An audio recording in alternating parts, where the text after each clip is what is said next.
That's what I do. That's why I bust my ass. I mean, I know I make dick jokes and I burp into the microphone. What's ligma? Ligma balls.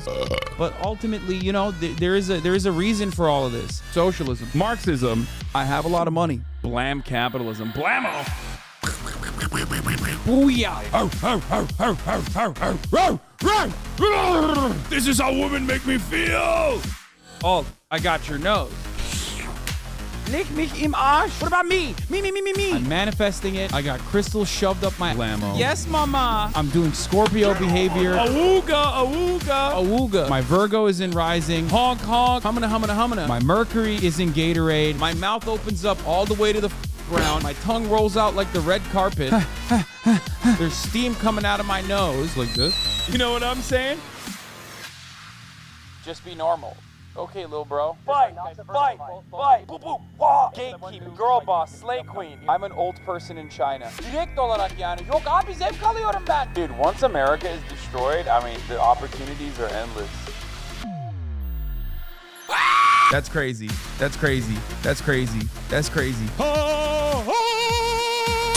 I'm losing brain power. Obama! I'm a sheep.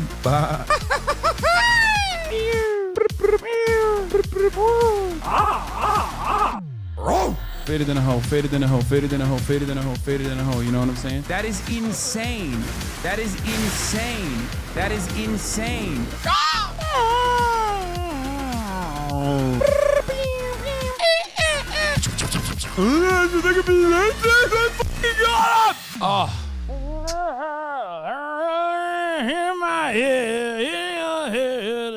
What's going on, everybody? Blammo. I hope everyone's having a fantastic evening, afternoon, pre-noon, no matter where you are in the world. I'm Hasan Piker, and this is the Hasanabi broadcast coming to you live from sunny California, Los Angeles, folks. We're live and alive, and I hope all the boys, girls, and MBs are having a fantastic one because today's a beautiful day. Today's a wonderful day. Today is Sunday. That's right. It's Sunday, fun day. And obviously there's some information that's not so fun. We'll get into that. We'll do some light news, but then also, oh my God, long hair, half up, half down again. When? No. Long hair is gone and never to return again, even though it's like a hairstyle that's kind of popping right now. Heady boys is what they call them. That's the new meta. The heady boy meta, but I'm not participating in that. So, ladies and gentlemen, boys, girls, and MBs, we're live. I'm Hasan Piker. This is Hasanabi broadcast, and this is the part of the broadcast where I tell you about my personal news about what's going on in the world of Hasanabi Piker in between the time period where I press the stop streaming button and press the start streaming button. The Spud dinner with Phineas. Not only has it been very difficult for both of us to be available at the same time, but also I don't have my camera op because he's too busy getting fucking zooted out of orbit at Electric Daisy Carnival. So, yeah, Spud Bros. Fucking Spud Bros. I don't know when we're going to be able to do that. There's also some other stuff that I wanted to do. I wanted to do Deco Den with Tara Yummy. And I haven't been able to put that together as well because she has some other obligations. But don't worry, we're working on all of it. All right. In any case, ladies and gentlemen, folks. No, I will not be covering the Polish presidential election until it's, until we come to a real conclusion there. What is this? Hasan's Kitchen takeover? What the heck? What the hilly? What is this? Now we're cooking. Wait, that's not bad. Location-wise, I know. Very good for me. It's not bad. Have you ever done that? Has he ever done that? He would be like annoying. We'd hear him in the background and shit. Well, he yells, we yell back. True. You know? It might be, how do you say?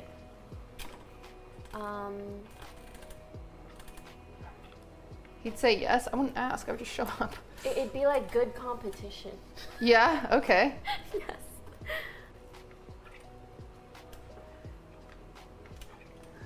RP, could you He'd want to join. Yeah, he'd get FOMO in the other room, and I'd be like, stay.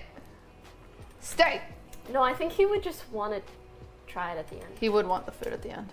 Which could be fun from like a review perspective. True. But he'd have to wear pink. Wait, we could. I mean, they can always use my kitchen whenever. I love that she knows that too. She's like, oh yeah, I could just like walk into his house and use it and he wouldn't say anything about it, which is correct. Okay, this is correct. You know? Little do they know they're not getting past the Iron Dome of noise gates. Yeah. Anyway, personal news wise, this is a part of the broadcast where I tell you about what happened in my life, what happened in the world of Hasan, Hasanabi, Piker, in between the time period where I press the stop streaming button, press the start streaming button, so help me God. And I'm going to do that. Okay. Ended the broadcast yesterday after a quarter day, basically a half day, maybe a quarter day, 6 hours. Who is this guy? Hung out with my mom and my brother. We watched virtually every episode of that show, the Seth Rogen show. I caught up to it finally. The Studio, fantastic, hilarious. The Kool-Aid episode is so funny. Yeah, the Kool-Aid episode with Ice Cube is perhaps one of the funnier ones. Like, it's just it gets a little too much at times because of the track shots, the score. It gets a little too tense for my taste, but it's definitely hilarious. It's not a spoiler thing, okay? It's not a spoiler thing. I'm not revealing the jokes. It's also a comedy. How can you spoil a comedy? Oh my God, there's no like there's just tension through and through. That's it.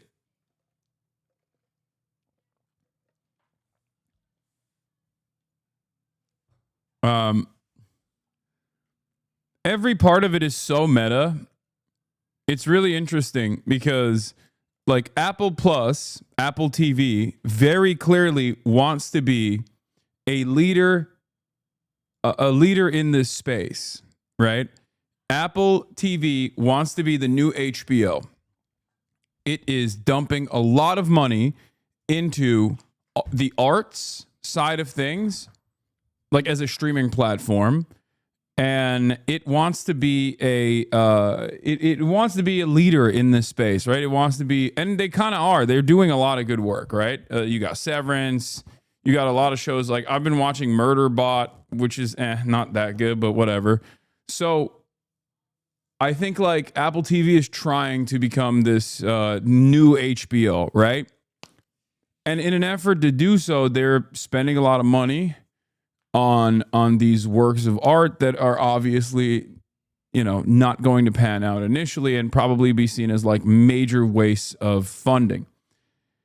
But that's what Hollywood is supposed to be at the end of the day. And so this show, I think, is the most like, look at what we're doing and look at how awesome what we're doing is type show of all time. Because basically, The Studio is a show about Hollywood, about the changes that have taken place in Hollywood, especially with the introductions of, optics, focus, social commentary, silly IP restrictions, and specifically the streamers, the introduction of streamers. And it's a little bit of a meta commentary through and through, because it actually is an Apple TV show, which is a streamer, ironically, that focuses on the story of a studio executive that has to juggle the corporate interest in this new hedge fund backed Hollywood studio, streamer funded environment that also simultaneously cares about art, about making art. And it's really good. It's really good. I like it a lot. It's called The Studio. It's on Apple TV. It's fantastic. In any case, I did watch The Pit on HBO. It was also amazing. So So, I guess we have to put a new pin for Noah's fundraiser, but I wish they made it more realistic. I mean, I think it's supposed to be a little bit ridiculous, right?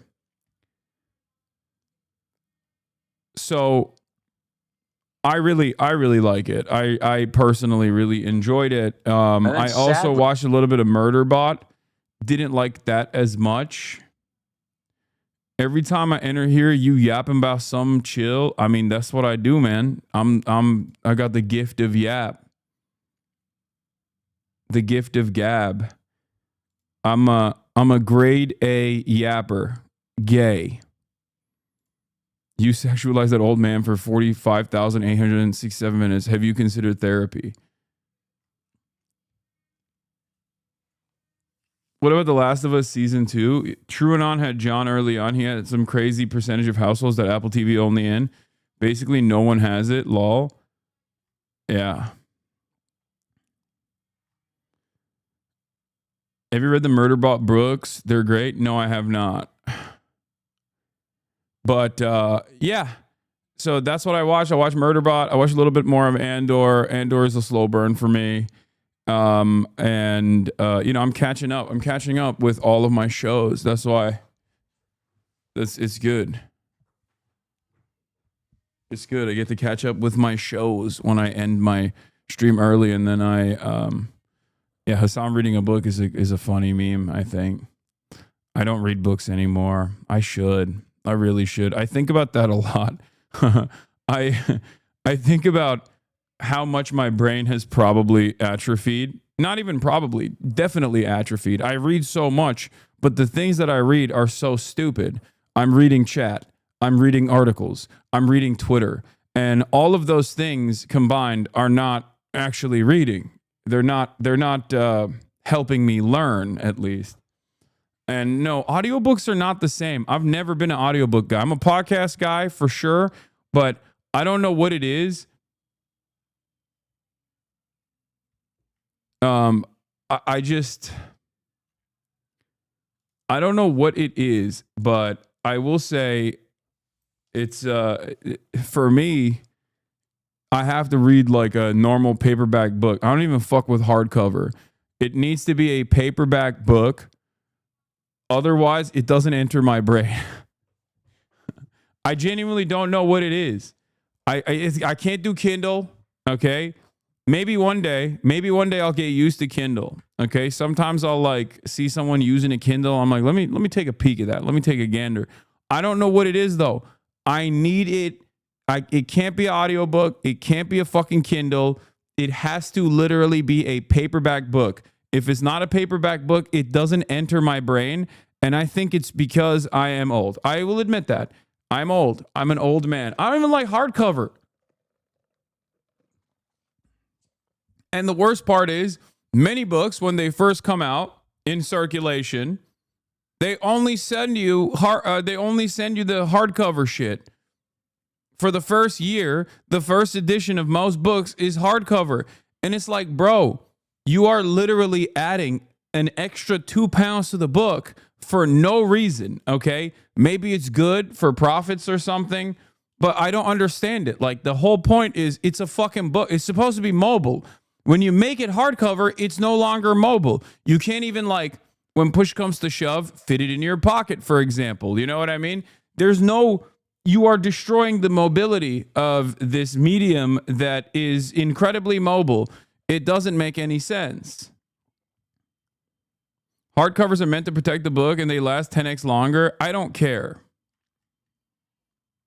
I don't fuck with it. Because, like, hardcover books, when you're reading, you can't bend. Okay? There is no taking it and one-handing it, for example. Softcover books, you can one-hand it. You can flip the fucking cover to the back and hold it like this, no matter how thick it is. But you can't do that with hardcover. It's just not good. It just looks nicer on a shelf, and that's it. I think it's the biggest scheme of all time. Not that it matters. There's like 11 people that still know how to read a book, so who gives a shit? And I certainly have not read a book. Like, I was going back, when I was traveling, I was going back through the Alexander Cookbook on Mao, like the It's like I think it's Alexander Cook on like the Red Book, but it's not actually the Red Book. It's like a collection of it's Mao's Little Red Book, A Global History, and it's just like Mao cookbook. No, it's not even. It's technically it's like a college.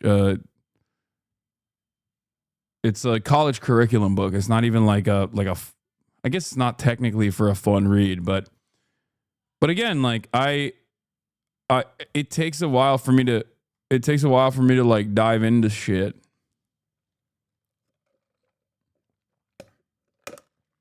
To read on flights. Damn, that book is expensive as fuck. Yeah, I mean it's I don't think it's that. I don't know. Is it? No, paperback's like $25.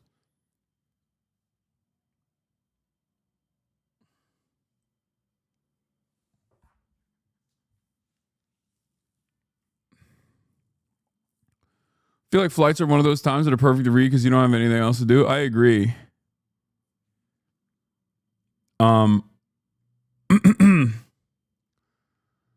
Whew. Yeah, I got the Bill Burr clip. Anyway, what the fuck was I talking about? Oh yeah, personal news wise this morning. I woke up. I took Kaya and Fifi, who's also here, both of my ladies, to the park with my mom. And then I played basketball, and I only had like 2 full court pickup basketball games in me, timeline wise, because I'm just an old man who is having a hard time getting back into it. But hey, at least on the weight front, I'm down to 235, so that's good. I'm just like ripping through it to the best of my ability. I do have moments where the hunger kicks in, especially at night. Hasan going to be asked at the DreamCon b-ball tourney, no training? No, I am training. Shut up. I'm training. I'm training specifically so that I can get better. Okay? I came into the hardcover slander. This is the most offensive take you've had. Softcover is nice for space, but I don't know. There's something special about the hardcover. I don't agree. I think hardcovers are ass. But yeah. Where was I? All right. So yeah, that's it. That's all I got. Gym stream when? Gym streams are boring, dude. You guys don't like it. You say you do, but you don't actually want it. Book I would recommend is Nathan J. Robinson's new book, which is basically a summary of all of Chomsky's works. Very good. Howard level type beat. Didn't he write it with Noam Chomsky? The Myth of American Idealism, How U.S. Foreign Policy Endangers the World. Noam Chomsky and Nathan J. Robinson. Yeah.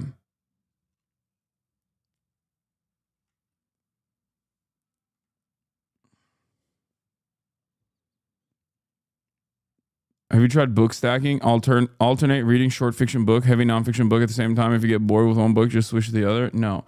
Also, I don't have too much time. I don't have too much time to fucking to read books to begin with. Like I never have time. It sucks. All right. Anyway, your mustache is mustaching today. Thank you. It's because I shaved down my beard a little bit. It was getting a little heavy. Did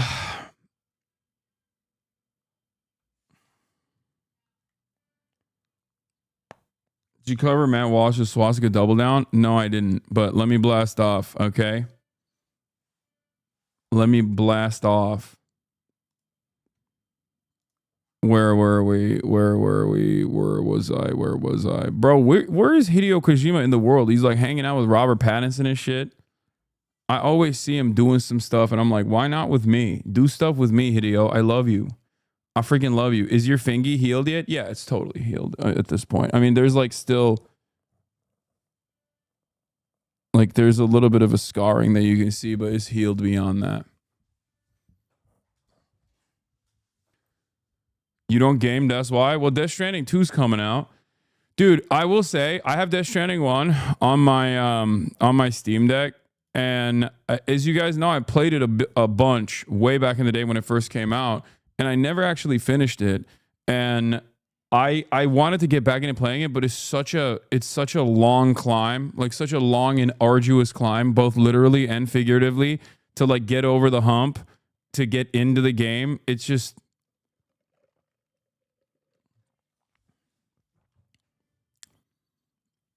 kind of kills me a little bit. The Steam Deck is why you don't read books. That's true. All right, let's do it. Light news, drama, react, Lord. We got it all. It's Sunday, Funday. I also downloaded this game that, because I'm so easily manipulated by my TikTok feed, I downloaded this game that everyone has been saying.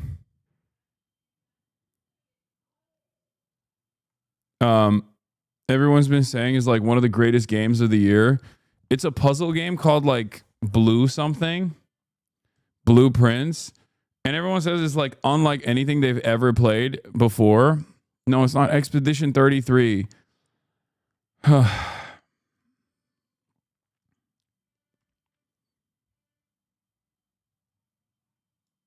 Kojima said testing for DS2 had too many playtesters that liked it. He says he likes a 4 out of 10 enjoyment ratio. That's so weird. You need a notebook for that one. You have to take notes on everything. Oh my God. You have to take notes? It's like homework? The fuck? Okay, well, I'll try it.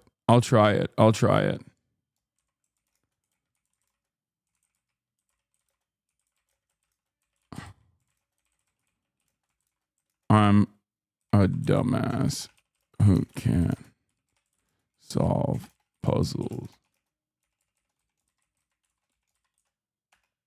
Anyway, we'll see. Some people are saying maybe gaming is back on the menu, and I'm one of those people. You literally need a pen and paper to play that game, but it's amazing. Steam had a note-taking system in it. Yeah, I saw Carnage talking about it. And he said that Steam actually created a note-taking system specifically for the game. He thinks it's one of the best games he's ever played. He thinks it's one of the best games of the year. This year's got some bangers. Northern Lion gave up on it. If the bald boomer gave up on it, how the fuck am I supposed to play it? He's brilliant. He's way smarter than me. This is what he does. Why are you playing that old news when Expedition 33 is going to be game of the year? Expedition 33 isn't it? Expedition 33 is like, it has like a real-time event within the turn-based, right? It's got QTE, but it's like turn-based.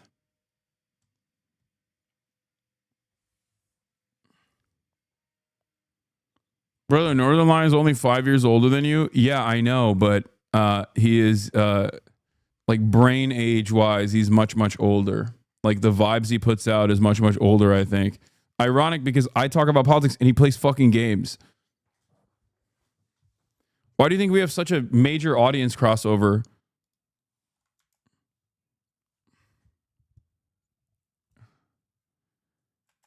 I am Unk too. No question about it. Okay. I'm Unk all the way. Northern Lion also is Unk though. And it's interesting because he gets Unk status while literally playing video games. Think about that. He gets Unk status while playing video games. I have Unk status while I'm talking about politics.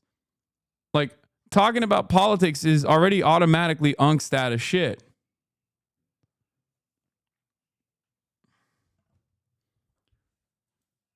I met a Turkish last night on my Uber drive home from the rave, and we vowed to bring Erdogan down together. Cheers for siblinghood across nations. Good luck, chatter. Yeah, I saw this ad on Twitter. It's amazing. Yes, he was detained. Tremendous juices. Some say the best. I sucked the memory of his cyberpunk playthrough out of him. We let him go in the belief that he was parasite-free, as Baron Tickson would say. Lol. Bulbous orange, real orange tick.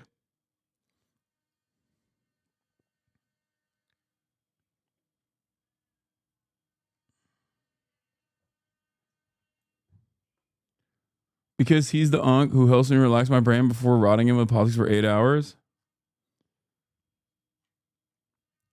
I watch all of his YouTube videos. He's a comfy streamer. He's someone I watch to vibe out from getting information dumped on your stream for days. I don't want to listen to the news because it's too much. I agree.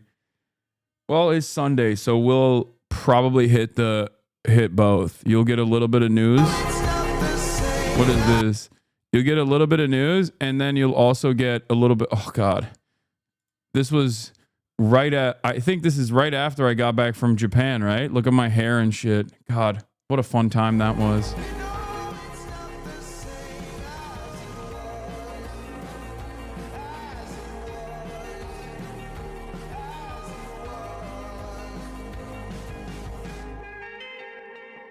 Time to go back.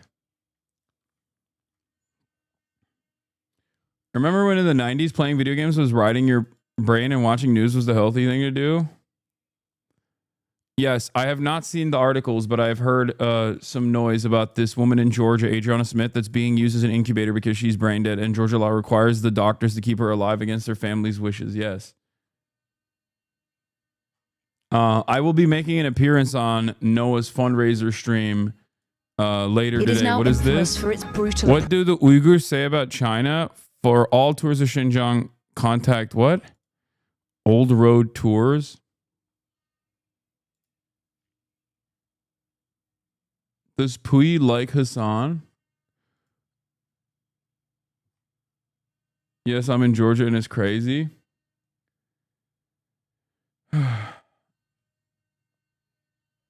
Bro, I don't know if I'm going to dive into this right now. Anyway, what is this? Top floor of my daughter's apartment building blown off just now in St. Louis tornado. Surely the answer is more deregulation. I have not played the Kingdom Come Deliverance 2 DLC, chatters. I have not. Yeah, I saw this. This is crazy. Look at this shit. Whoop. Sucked it out, dude. Goddamn.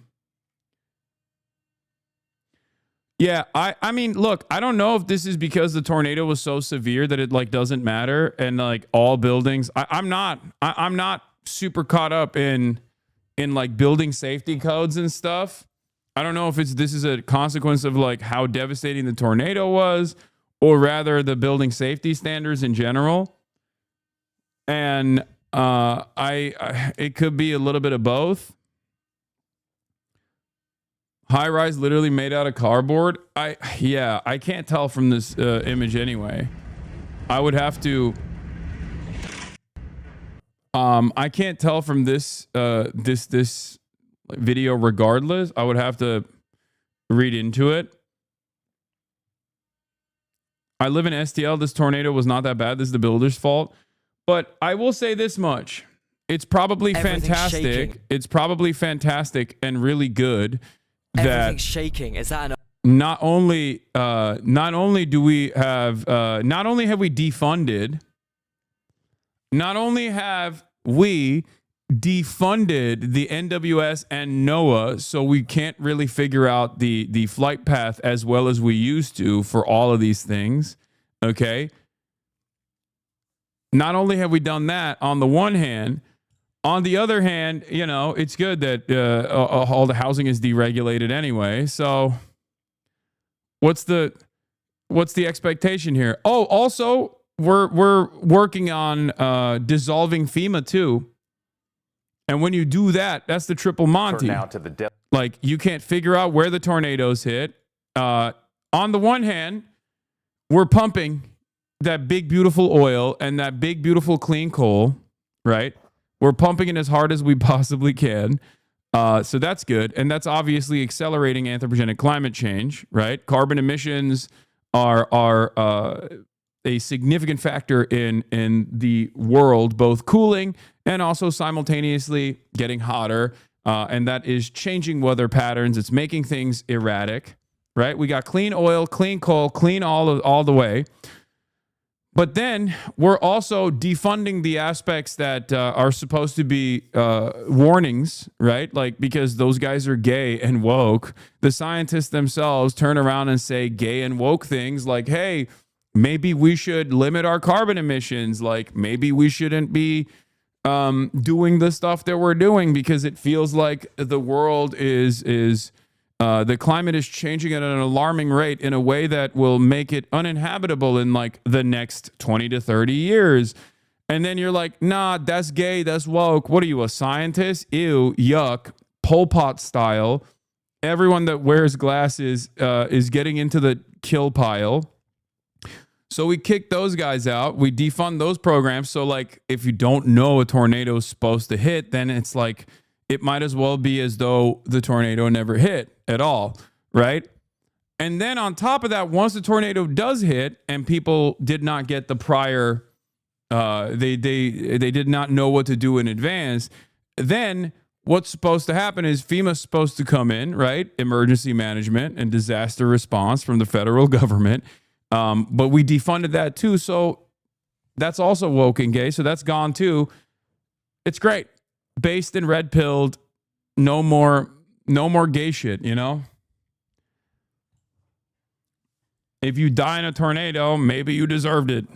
That kind of thing is what's going on with the current government and the way that the government operates. Fantastic.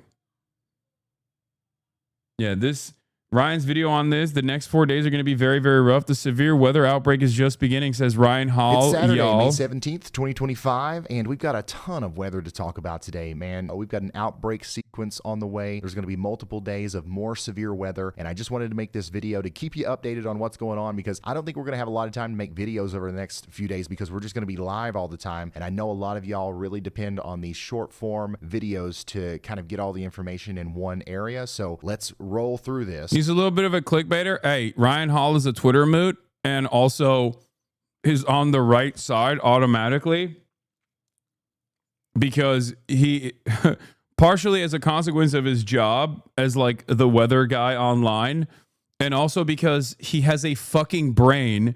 He automatically is on the side of, hey, let's not underfund the NWS, the National Weather Service, nor NOAA. Kind of seems like a bad idea. So that's all it takes for me. Okay. Maybe I'm crazy, but for me,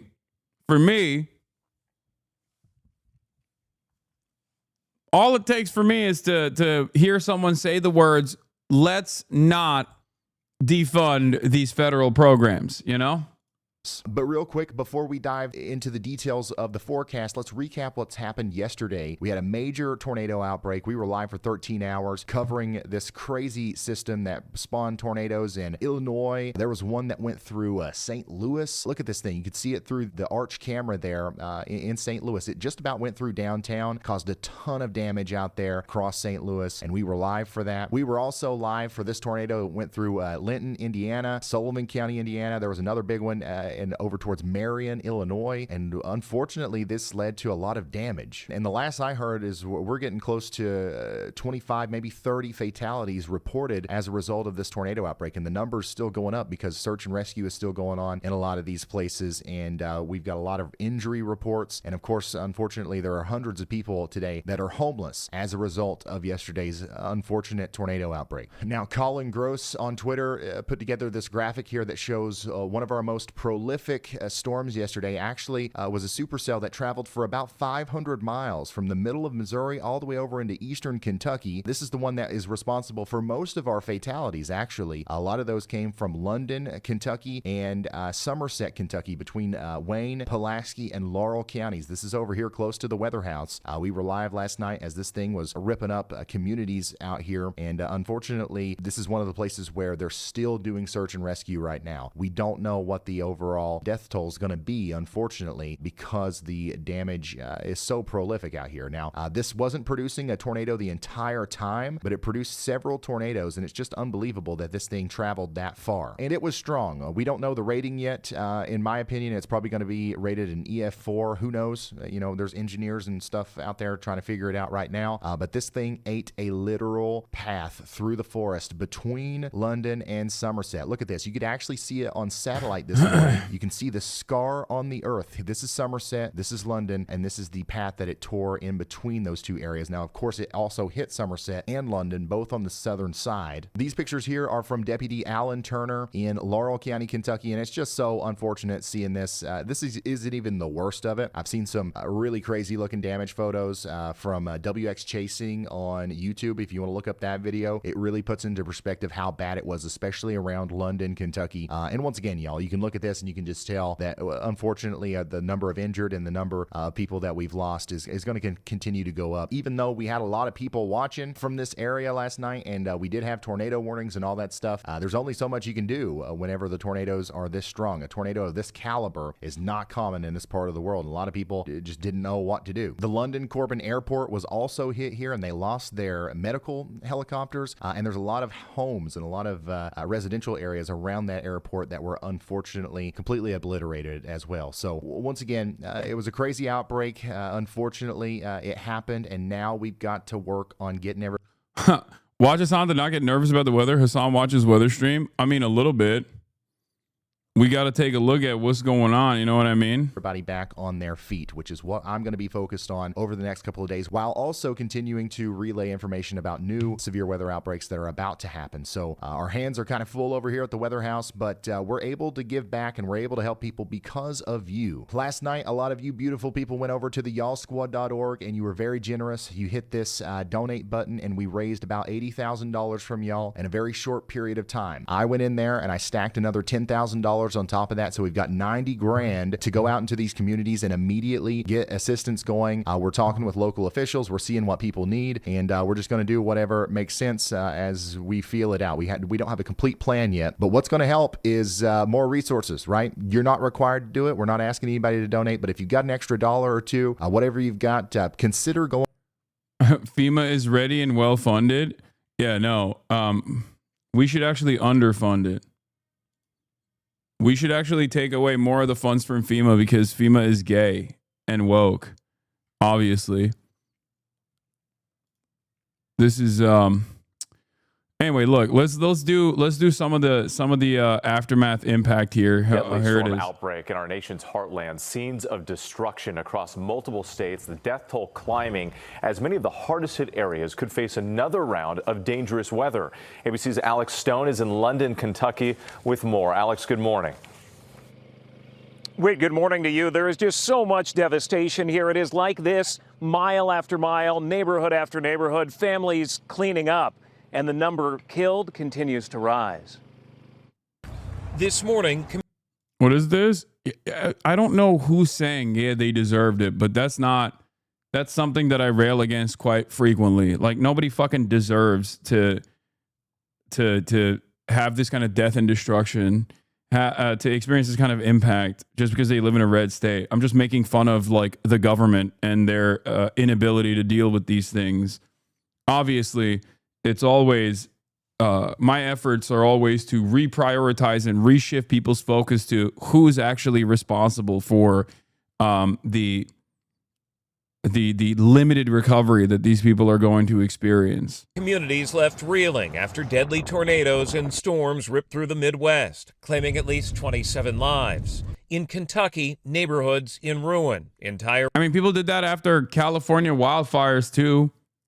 Like, I know there's a lot of leopards eating faces shit going on social media right now. It's incredibly depressing because St. Louis is one of the bluest metros in the country. Not that it matters. Yeah, it's also one of the poorest places too. Like, liberals just fucking forget. Liberals don't understand in many circumstances. First of all, liberals forget that, like, just because you voted for Donald Trump doesn't mean you should die. Okay, that's number one. Number two, a lot of these places, especially in the deep South, these deep red states, for example, still have a bunch of Democrats that vote anyway. Democrats that vote for the Democratic Party anyway. And not only that, but the other part of this is that that people don't realize is that, like, where do you think all the black people live, dude? Like, that's crazy. Liberals try to be woke. But then, like, don't realize that half the time when they're shitting on the South, they're shitting on some of the poorest areas of the South where black people have historically lived. Okay? That's it. Not that that even matters. Obviously, I'm saying that like it doesn't matter if someone is like black or white or voted for a Republican. I don't think anybody should have to suffer like this, you know? Rows of houses gone, roofs ripped off homes, cars shattered. Search and rescue teams combing through the wreckage, hoping to find survivors. Across the state, 18 people now confirmed dead. We're going to need a lot of help. We're going to need a lot of funding. We're going to need a lot of cooperation. Rescuers say many who lost their lives lived in these London neighborhoods. 8-year-old Ellie tells me it was the scariest few minutes of her young life. I watched Homie Spumoni on stream last night and OG's in my chat snitched. You watched it 5 years ago. I'm telling ass man, Homie Spumoni. Did we watch it? I feel like I forgot it existed.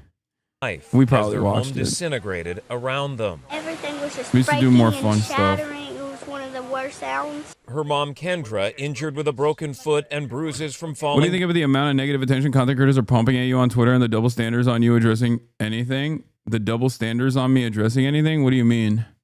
I address everything, perhaps far too much, and it invites more negative attention. Who cares? Bree held on to her babies to keep them alive. And I can remember Jordan saying, God, please protect my babies. Please keep my babies safe. Residents here have lost so much, like Carol Wells. The home she lived in for 50 years destroyed. But she says she feels lucky to be alive. I'm just glad that God let us live another day.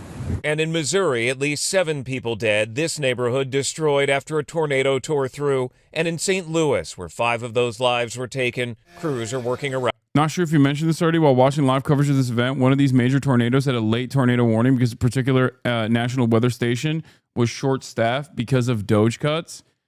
Yeah, no, that's what I'm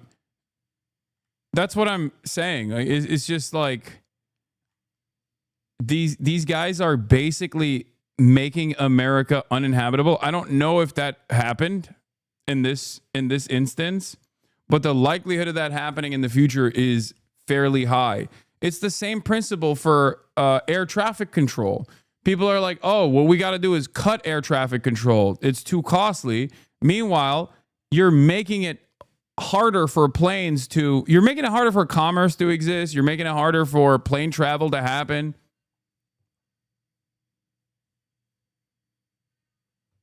Like, it's not even soft eugenics. It's just, I don't even think it's like deliberately the government trying to kill poor people. I think that's just baked into capitalism, where poor people, no matter what, have the short end, get the short end of the stick, right?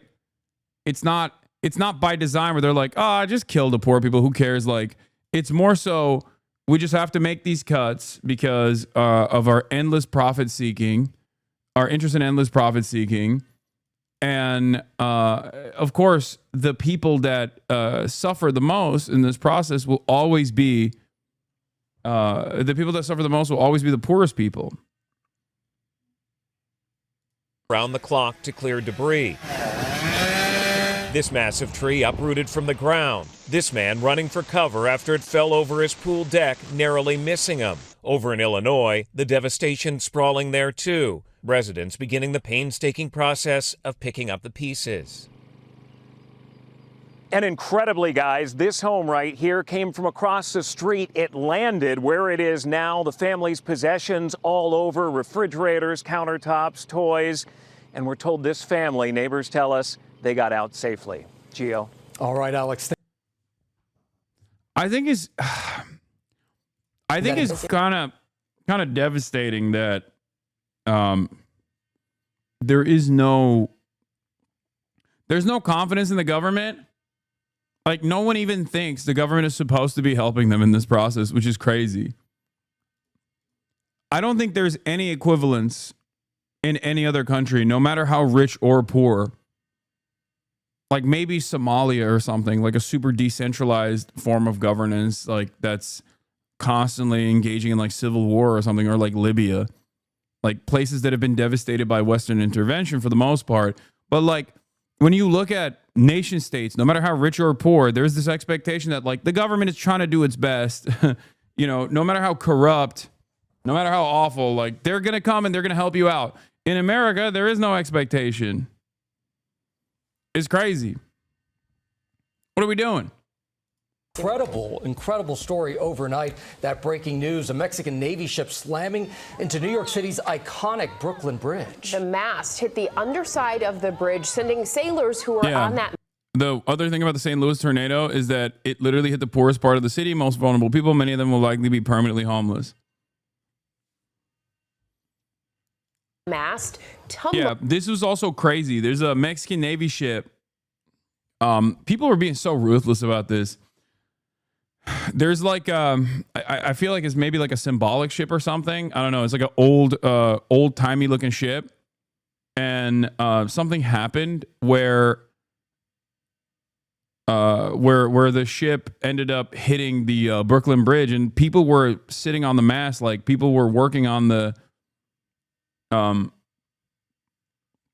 it's a trainer sailor, and people were working on it at the time, and they died. 2 people died, at least 2 people dead after Mexican Navy ship crashed into the Brooklyn Bridge. Others clinging for their lives.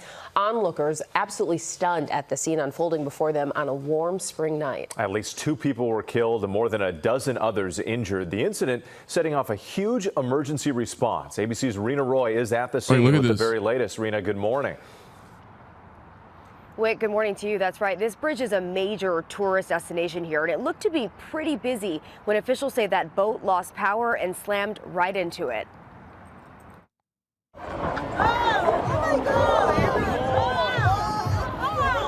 Overnight, shock and horror after like there were people right there. There's people on top there, I think, at the time. Bridge, killing 2 and injuring several on board. Dramatic videos capturing the moment it happened around 8:30 p.m. Saturday. The boat approaching the bridge, slowly making its way under. Then you can see that tall mast slam into the bridge, crumbling. The ship is a goodwill vessel that has been... It's a traditional embarking run where they sailed to Norway. The engine failed, so they tried to open sails in order to avoid the bridge, but were too late. On the waters for more than 20 years, sharing Mexican culture. Its name is Cuauhtemoc. Onlookers filming from the nearby pier, some running as the ship looms closer and closer. People on board seen hanging off those broken masts. First responders rushing to the scene. Of the 277 on board, at least 2 killed, according to officials. 17 others injured, 2 still in critical condition. The training ship had been docked at a nearby pier and had just departed for its journey to Iceland. The captain that was maneuvering the ship lost power of the ship and the current. Mechanical function caused the ship to go right into the pillar of the bridge, hitting the mast of the ship where there was a couple of sailors on top. It looks very surreal. Flavio Moreira was sightseeing with his family for his graduation weekend when he saw it all happen, taking this video and speaking to us shortly after from nearby. It kept coming and coming and coming. And I just remember thinking, wow, this is so odd. It's getting too close. And then it crashed. It crashed under the bridge.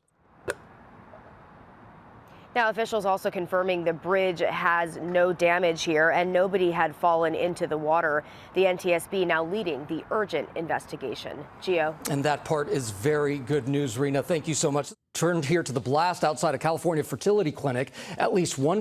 And then, yes, last but not least,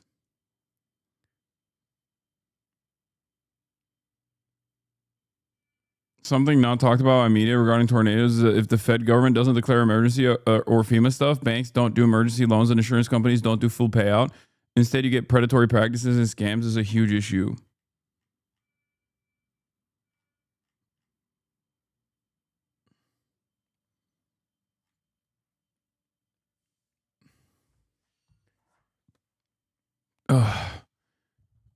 There's also this. At least 5 injured in an explosion outside a California fertility clinic. There's an IVF clinic in Palm Springs, and a car bomb exploded near it. One person killed, and local authorities say it appears to be an intentional act of terrorism. ABC's Jacqueline Lee is there in Palm Springs this morning. Good morning, Jacqueline. Gio, good morning. You can really get an idea of the magnitude of this explosion. The contents of the building spread across all 5 lanes of this main road. Now authorities are focused on identifying the person killed. This morning, a car explosion rocking a Palm Springs fertility clinic in what officials are calling an act of terrorism. Terrorism came knocking on the door of Palm Springs. We survived. The blast so powerful, it injured at least 4 people, killed 1, and severely damaged buildings spanning multiple blocks Saturday. We have a black cloud of smoke coming up. This was probably one of the largest bombing investigations that we've had in Southern California. Officials have a person of interest, but said they are not actively searching for a suspect. The person killed was found near the charred car on scene, but officials would not share if that person was a victim or suspect. We heard this loud noise. We actually thought something had hit our building. The car explosion originated in the parking lot of the American Reproductive Center, which describes itself as Coachella Valley's first and only full-service fertility center and IVF lab.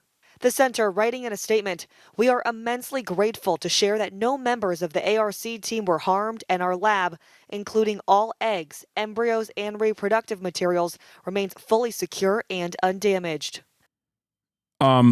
People are saying in the chat that like the initial suspicion is that it's like a right-wing guy, right? It's like a MAGA guy or like a super far-right Christian guy who thinks IVF is like, illegal or should be illegal, an affront to God, whatever. It seems, however, that the motive was, and this is shocking, but I guess not so shocking given the world we live in, the motive might have been very Reddit motivated. Law enforcement officials in California believe the motive for the bombing of the fertility clinic in Palm Springs appears to be antinatalism. The belief that there should be no more procreation, according to multiple officials briefed on the investigation. The FBI is handling the matter as an act of domestic terrorism which fits the alleged motive. Social media post by the person police believe is responsible is being investigated. For those of you who don't know what antinatalism is, I mean, it is a philosophical belief that no one actually consents to being born, and that given the fact that you are, given the fact that you have the capacity to experience a tremendous amount of harm when you are born into this planet, that it is an inherently unjustifiable and inherently selfish act by your parents to give birth to you, and that no one should give birth. It is like the most Reddit ass fucking opinion you can arrive at, I think.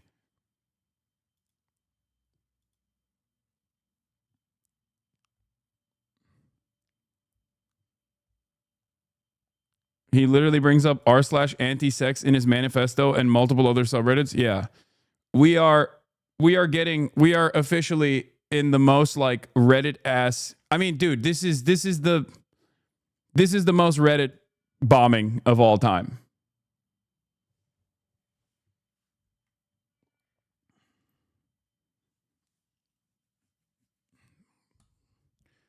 It's so fucking insane.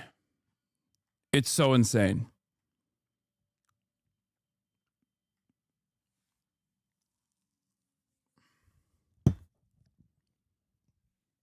I'm pretty sure I saw something that he had a pact with a friend. She's unfortunately committed, so he did as well. I don't know if there's a huge contributor, but I believe it's true. Yeah.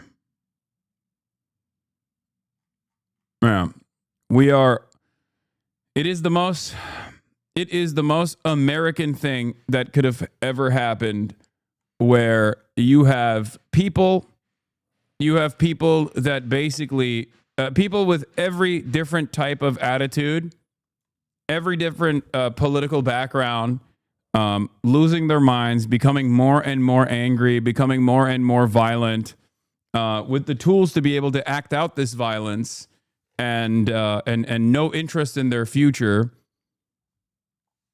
and just using whatever tools is readily at their disposal, like Reddit, to radicalize themselves into a position that urges them to act this way.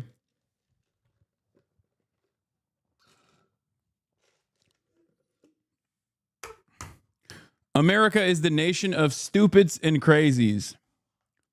That much is clear. It is the nation of stupids and the nation of crazies. Everyone is nihilistic. Everyone is losing their fucking minds. And everyone's getting fried by their algorithms and reaching further and further into... reaching further and further towards just engaging in insane acts of violence.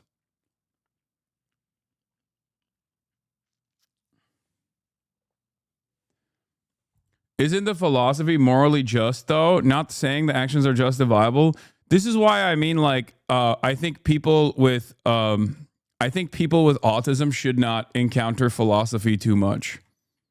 I think like it creates a dangerous combination.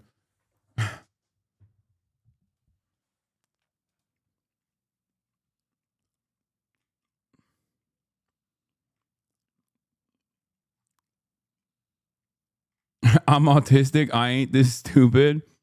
I mean, I'm just saying.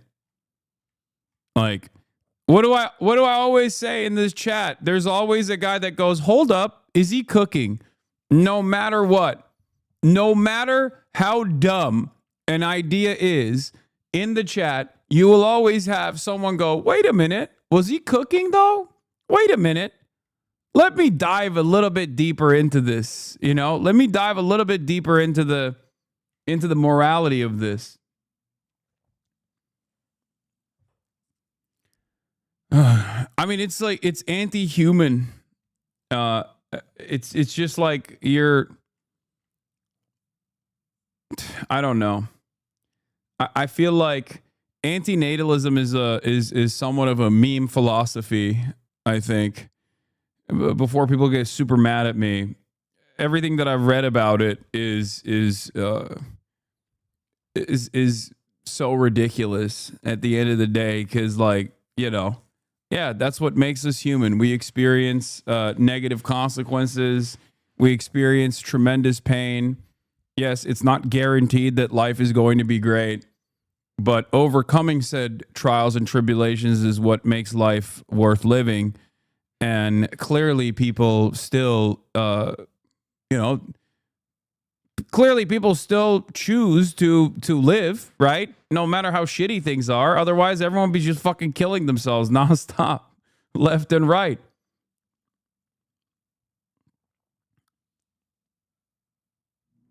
That's it. I feel like it's on the opposite end of the spectrum of what a lot of our brilliant billionaires are on.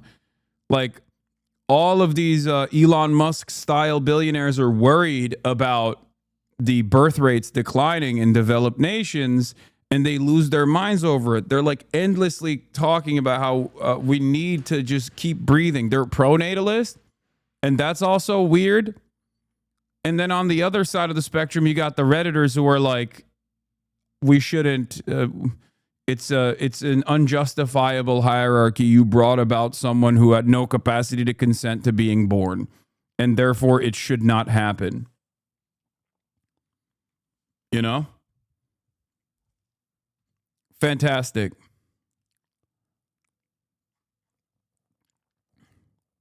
Anyway, what is this official? Welcome. Here you can download the recorded stream of my suicide and bombing of an IVF clinic.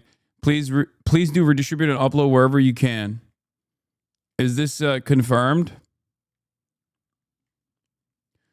Anyway, suspect believed to be the perpetrator of the fertility clinic bombing in Palm Springs, California, Saturday has been identified as 25-year-old Guy Edward Bartkus, a resident of 29 Palms, home to a large U.S. Marine Corps base about an hour's drive from Palm Springs, the FBI confirmed at a Sunday news conference. The suspect stated in writings or recordings that he was against bringing people into the world against their will, according to law enforcement sources familiar with the investigation. This is r/antinatalism, a little bit of a meme philosophy that the suspect allegedly believes. The bomb used has been identified as a large vehicle-borne improvised explosive device, and its blast could be felt more than a mile away from the blast zone. We believe he was the subject found by the vehicle, Akil Davis, assistant director in charge of the FBI Los Angeles field office, said of Bartkus on Sunday's news conference, noting that the agency was working to confirm his death. The vehicle was a 2010 silver Ford Fusion sedan, Davis added. Davis also said Bartkus was not on the FBI's radar. That's what he said. So, contrary to what they normally say, where they always are like, well, this person was on our radar. They didn't say the line. Say the line, Bart. They didn't say the line. Okay.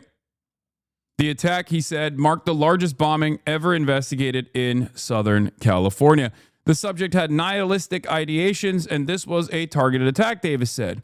We believe he was attempting to live stream it, and yes, that is also part of our investigation. The cause of the blast appears to be a large vehicle-borne IED of the sort we have seen before in numerous conflict zones, according to CBS law enforcement analyst Richard Esposito.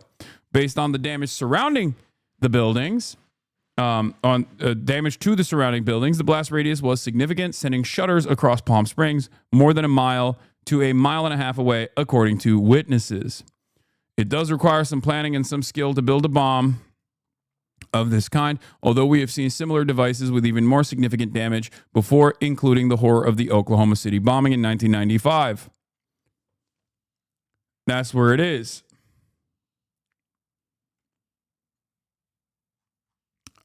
Yeah, that's where we're at. Fantastic.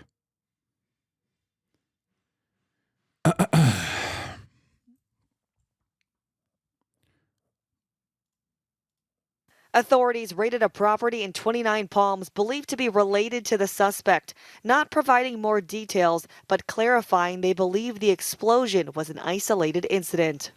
The American Reproductive Center says it will be fully operational come tomorrow morning. And guys, get this. Authorities say that a witness noticed there was a tripod and a camera at the scene of the explosion as if it were being live streamed. The investigation continues. Janae.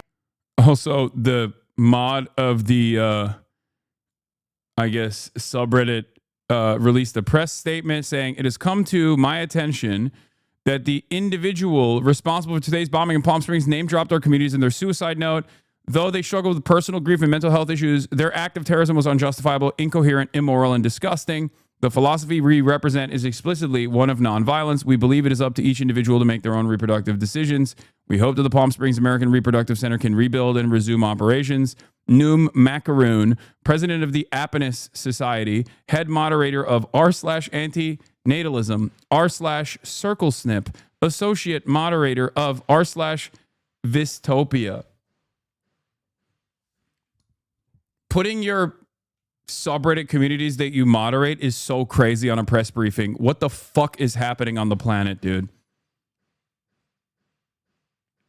It's over. We are living in the craziest dystopia. A press conference.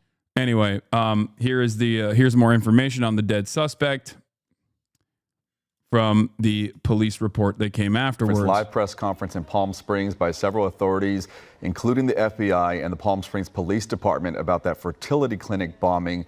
The biggest news that we got out of this, Irene, is that the suspect that they believe is the person of interest, Guy Edward Bartkus, a 25-year-old from 29 Palms, they believe at this current time. Is this the fall of civilization?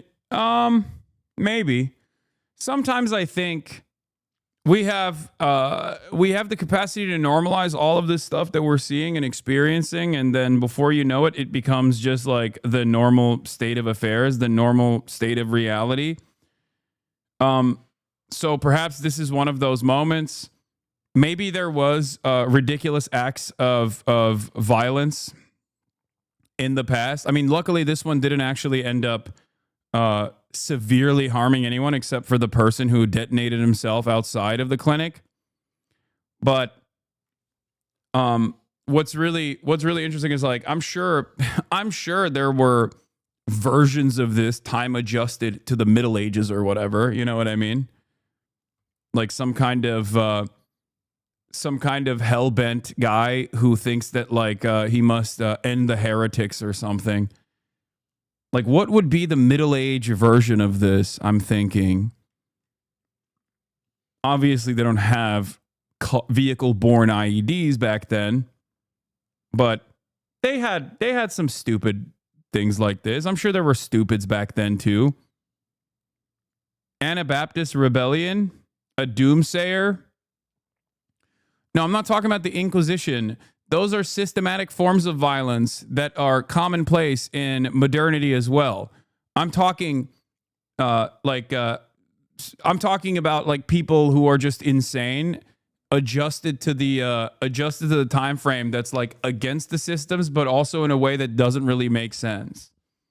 Okay, someone thinking that they're reacting to the normal state of existence and like taking matters into their own hands in this way, but in a way that like makes no sense whatsoever. Like when you guys bring up like Guy Fawkes or something, it's like, here's an example that's not comparable to this. John Brown. Okay. John Brown was also a bit of a crazy guy, but morally he was on the right side, fighting against like systems that were completely unjustifiable. Chattel slavery, the enslavement of black people, right? So that's not a good comparison. I'm talking like during the time of the Salem witch trials, if someone was like, actually, the real problem isn't the Salem witch trials in and of itself, but the fact that women exist. So we should all, like a guy that takes into his own hands this matter and decides to just like cut out the middleman and kill women directly. That would be an equivalent to what this guy is doing. Based off of the evidence that they have seen, he is the person of interest and the person that died in this. And his body was found next to the vehicle that was used as an explosive device. Yeah, they're using the words fairly confident that this is the identity of the suspect and the person who was found deceased there at the scene. The other big part of this news conference that we're taking away is that all of the embryos in this reproductive facility were saved. So that is the good news for a lot of the people who are trying to create those families through this center. And the 4 people that were injured, the other people that were injured in this who were possibly nearby, they were hospitalized, but then we've learned they are out of the hospital. They've been released. So that is good news that the embryos have all been saved and that the other people, maybe the bystanders in this. But they were saying the evidence goes hundreds of feet in each direction around the explosion with the vehicle. And the vehicle was a 2020 Silver Ford Fusion sedan, and he said it went hundreds of feet into the air. Like, social maladies have always existed. This is not new. I mean, think about all the pogroms, like anti-Jewish pogroms and different types, like the witch trials, right? Like, this is not new necessarily, but I think given technological advancements, the impact of said crazies that decide to take matters into their own hands is far more consequential. And also, I don't think we're doing a good job dealing with any of this stuff because everyone is just hyper online and get radicalized in their own unique hug boxes, their own unique echo chambers, where people are constantly telling them, yes, you are right. You are so right.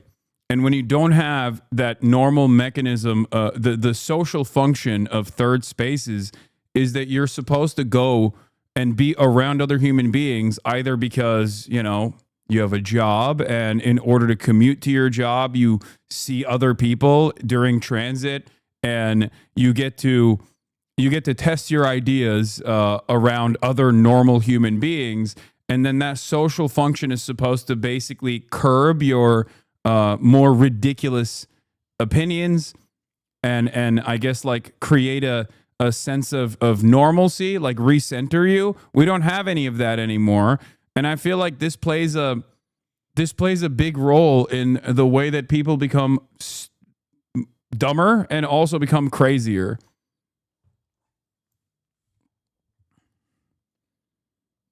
Yeah, a Unabomber in basically every online community, you know? We're so cooked when you're calling a bus a third space. No, I'm saying not only do we not have third spaces, we also don't have like public transit and things that you would normally, places where you would normally encounter other human beings. This social function is incredibly important. Humans are social beings, social animals. Bad take. This is a description of gaslighting. What?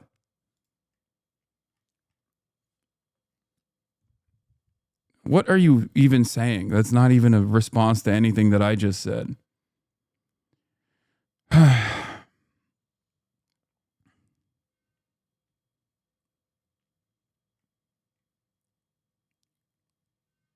But in any case, like that is supposed to be a balancing act, right? Okay, look, I agree with you, but it is no measure of health to be well adjusted to a profoundly sick society. Some people are sensitive and are appropriately terrified by what's going on in the world. Dystopia, right? This is precisely what I mean. Like, no disrespect. This is perhaps one of the worst communities to say this in, because a lot of you are extremely online, myself included.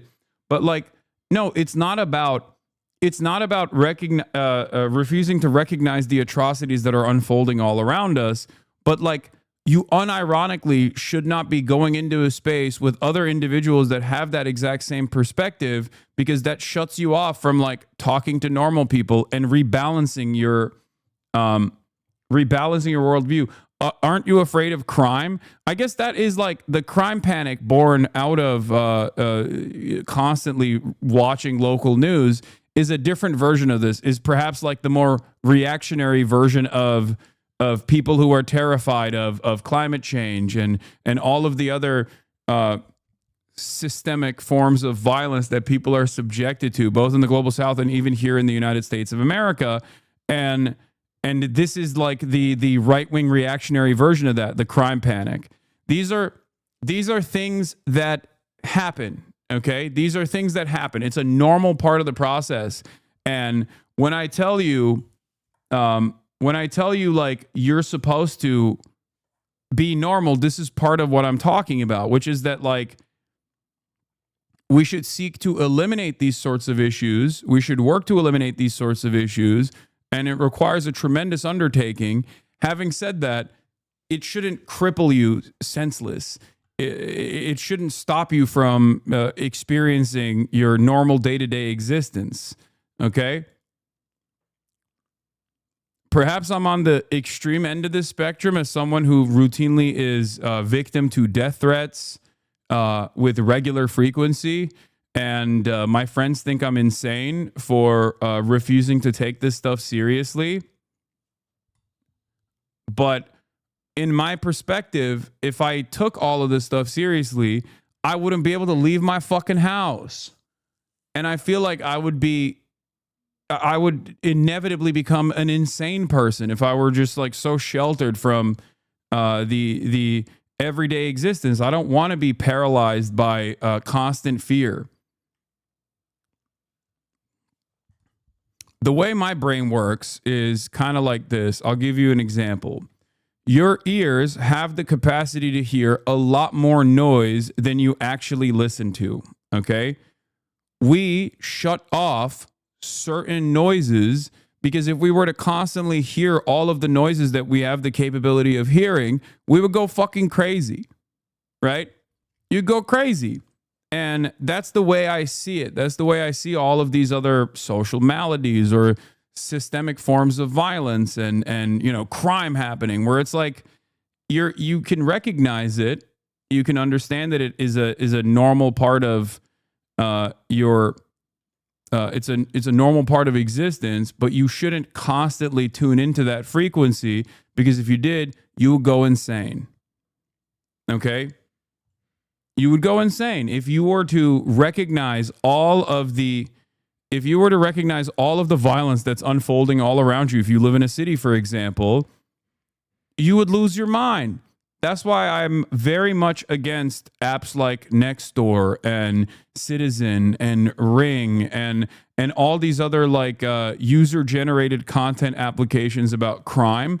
Because when I had Ring on my phone, I would constantly be notified of my paranoid neighbors and what they perceive to be like a crime happening.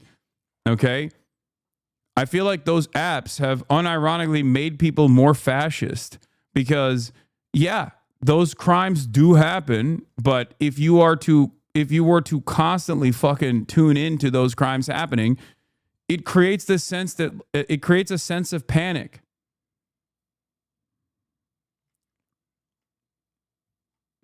It's mass hysteria.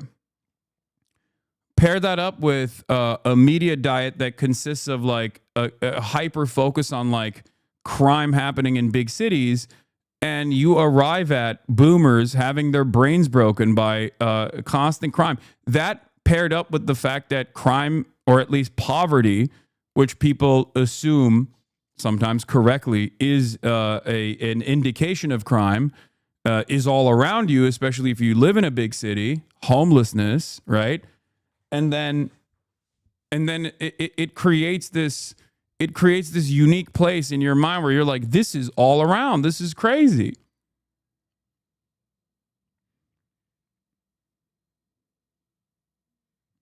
You're wrong about part of this. It's not part of the human existence to know everything going on all the time. The internet has given us access to too much information. Human brains are not equipped to handle it. I mean, yeah, I don't disagree with it. That's what I'm saying. I'm saying that, like, you're supposed to tune it out. You're supposed to go, yeah, it's normal. It happens. The great example I always use is Austin, right? Austin lives in a suburb. He lives in a suburb in Portland. So he's not used to hearing police sirens all the time. But if you live in a city, whether it be New York or even a city like Los Angeles, right? You're used to it. You're used to hearing police sirens. You're used to hearing emergency services pass through.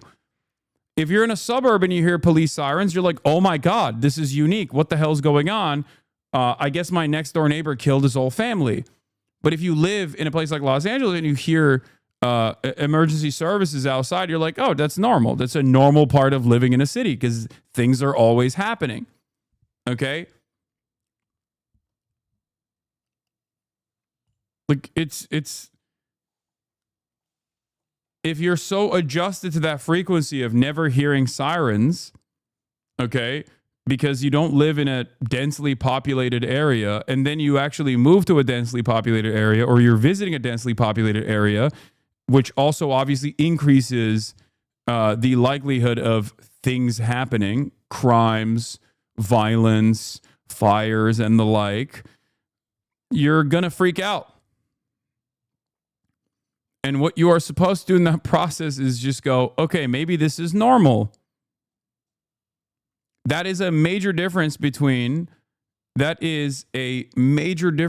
people that have only grown up in the suburbs and like segregated communities and people who grew up in big cities. Major problem here in America, a nation comprised of enclaves and exurbs and suburbs that surround these cities, rural areas that are all around. America is so vast and so large that, yes, there are a lot of places where, there are a lot of places that are densely populated. But there's also plenty of areas that, have a shit ton of people living in them that are completely isolated.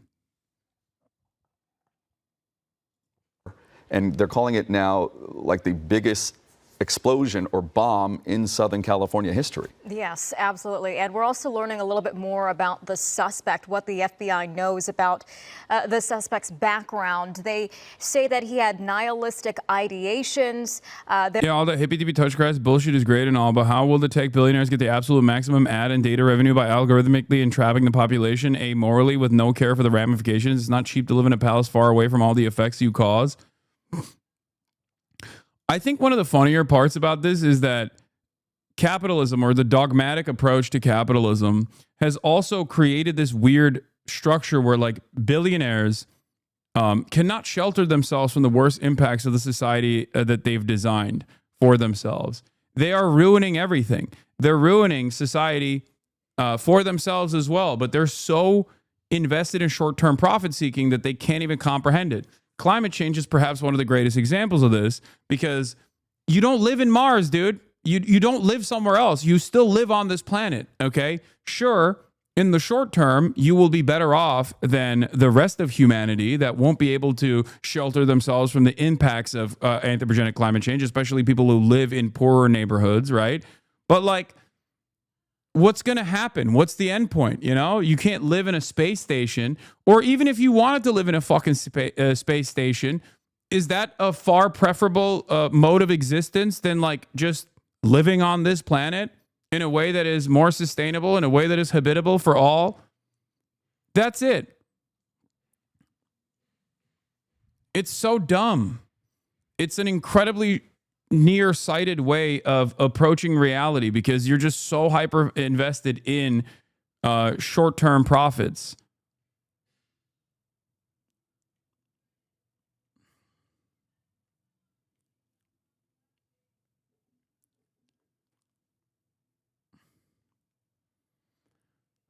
Like we talk about, or these guys talk about living in Mars or whatever, but it's like, dude, if you're talking about terraforming an utterly uninhabitable place all the way out there, okay, which we don't even know if we have the capacity to get to and like live sustainably, okay, why don't you fucking fix Earth first, you know?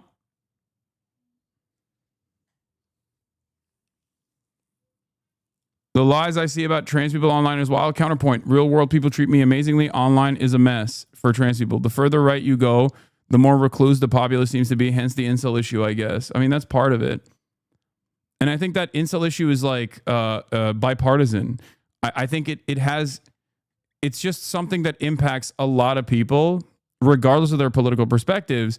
And once you're hit with that brain poison, you turn more right-wing, you turn more sheltered, you become more fearful, you become more paranoid, and your hyper-focus is like systemic violence that you perceive, but from an incredibly narrow scope, the scope of women existing and harming you. Feminism. The social maladies I speak of are identical, whether it be transphobia or whether it be hating women. It's identical. It's just a false attribution to the violence that you're subjected to, like structural violence that you're subjected to. It's just misplaced anger with no one trying to redirect your attention to the actual issues, the actual things that ruin your life. Every lib radfem I know who started leaning right started with transphobia. Yeah. They're calling this an intentional act of terrorism. The FBI also is tracking a possible manifesto. That suspect was also trying to live stream the attack as it was happening. No confirmation on if he was successful or not in doing so. But this is the first time that this person has been on the FBI's radar. Not to say that he has not had a criminal history before. Mm-hmm. And they've received hundreds of tips, they said, from people throughout the community about this, and they continue to investigate. There are still gaps in the investigation where he went before the explosion. So they're hoping that they can piece together all the information that they're receiving from people. They said to contact the FBI tip line, that's FBI.gov, Palm Springs vehicle explosion. And that is something that can help them as they try to piece this all together. Maybe that manifesto will release more information on this. And again, the federal and local officials are confirming that there is no threat to the public at this point in time, and they are not looking for any other suspects right now.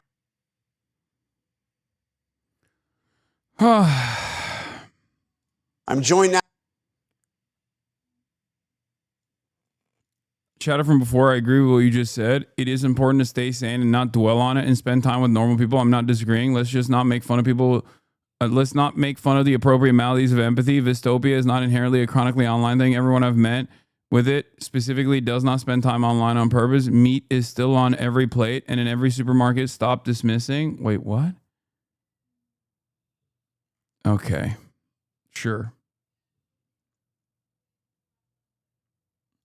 These guys kept saying Jeffrey Epstein didn't kill himself. Now that they're in a position of power, they say he killed himself. You said, Bart Hiromo says, you said Jeffrey Epstein committed suicide. People don't believe it. Patel, listen, they have a right to their opinion, but you know a suicide when you see one, and that's what that was. Bongino, he killed himself. I've seen the whole file. He killed himself. Interesting. What happened? All of a sudden, when you grab the reins of power, you start spitting out the same output. Ain't no way. That's crazy. Jeffrey Epstein committed suicide. People don't believe it. Well, I mean, listen, they have a right to their opinion. I've never felt more convinced that Jeffrey Epstein did not kill himself than this very moment, watching these champions of QAnon turn around, and openly recognize, openly spit out the State Department line, okay? Oh my God. 100p, dude. 100p. But as someone who has worked as a public defender, as a prosecutor, who's been in that prison system, who's been in the Metropolitan Detention Center, who's been in segregated housing, you know a suicide when you see one, and that's what that was. Oh, yeah, totally. He killed himself. You want me to... I've seen the whole file. He killed himself. Also, they won't show the whole file to anybody else. That's the other thing. What happened to that Jeffrey Epstein file that they were going to release? Yeah, Andrew, episode 1, also talked about the IVF bombing in Palm Springs and the bomber being a Redditor. The biggest voice of modern antinatalism is a South African atheist Zionist. Maybe one of the most Redditor-style guys you could be.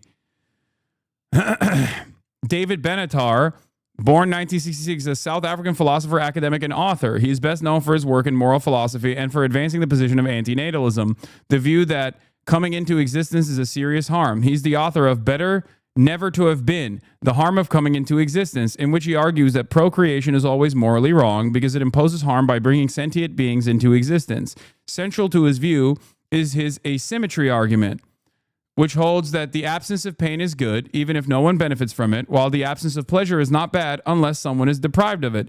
Benatar has also written on topics including death, ethics, human suffering, and gender discrimination. He's emeritus professor of philosophy at the University of Cape Town and is a member of the editorial board of the Journal of Controversial Ideas.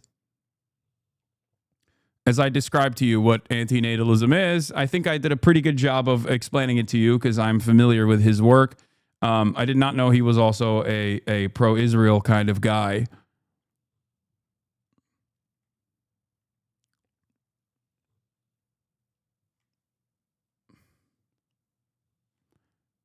Yeah, antinatalist people are also annoying, just like pronatalist people are. Another backtrack, Bongino's whole job was, as a podcaster, was pushing conspiracy theories about the shooting, and now that he's in the FBI, he's rolling back those conspiracy theories. Interesting. All right, we'll get to that in a second. Let's look at Witkoff from the Sunday. Now by the man at the center. From the Sunday interviews, the Goatkoff, the fucking great deal maker, the piece of shit that fucked over the Palestinians aggressively. I gotta pee. Of negotiations with Iran, Russia, and more. President Trump's special envoy, Steve Witkoff. Mr. Witkoff, good morning, and thank you for joining us. Let me start right with the news we reported, which is that the President Trump plans to speak by phone tomorrow with Vladimir Putin. Do you expect this call will lead to direct negotiations between President Trump, President Putin, and President Zelensky, in-person negotiations? Look, John, we had direct negotiations in Istanbul. There were some good achievements made, including the release of hostages. We have to get to a ceasefire. That's the president's position, and we all agree with that position. And most importantly, we have to get to a final peace deal. And the president has a force of personality that is unmatched. I think it's important. His sensibilities are that he's got to get on the phone with President Putin, and that is going to clear up some of the logjam and get us to the place that we need to get to. And I think it's going to be a very successful call. What did you make of Putin's not going to Istanbul? I mean, President Trump even offered to adjust his trip to be there himself. Why was it, do you think, that Putin decided not to go? Look, I don't want to comment on his motivations. I think in some respects it may have something to do with the delegation that he had sent to the original Istanbul talks, but Those were different circumstances back then as compared to today. I want to leave it to, I want to be a bit more positive about this. I believe that the president is going to have a successful call with Vladimir Putin. They know each other. The president is determined to get something done here, and hopefully, if he can't do it, then nobody can. So I leave it to the two leaders to have that call. Vice President Vance said recently that the Russians, quote, are asking for too much. Is that your assessment of where we are right now? Is Putin asking for too much? My assessment is that this is a very complicated conflict that shouldn't have happened. I completely agree with President Trump in that regard. And, you know, you've got people who are at each other. There's a lot of emotion, a lot of hatred, and the carnage has to end. And so I think in a negotiation like this, people take positions. The art, the elegance of it, and the president is the master at this. I've said many times that I follow his tactics because they work. The art here is to narrow that wide berth between the parties, and I think to some extent we've done that. To some extent, each party is staking out their positions, and I think Monday will go a long way towards identifying where we are and how we complete this negotiation. Okay, and then we have the other major set of negotiations with Iran. Can you give us a sense of what is the outline of the deal that President Trump wants to get with Iran? Well, the president has been very clear. He wants to solve this conflict diplomatically and with dialogue. And he's given all the signals. He's directly sent letters to the supreme leader. I have been dispatched to deliver that message as well, and I've delivered it. But on the other hand, we have one very, very clear red line, and that is enrichment.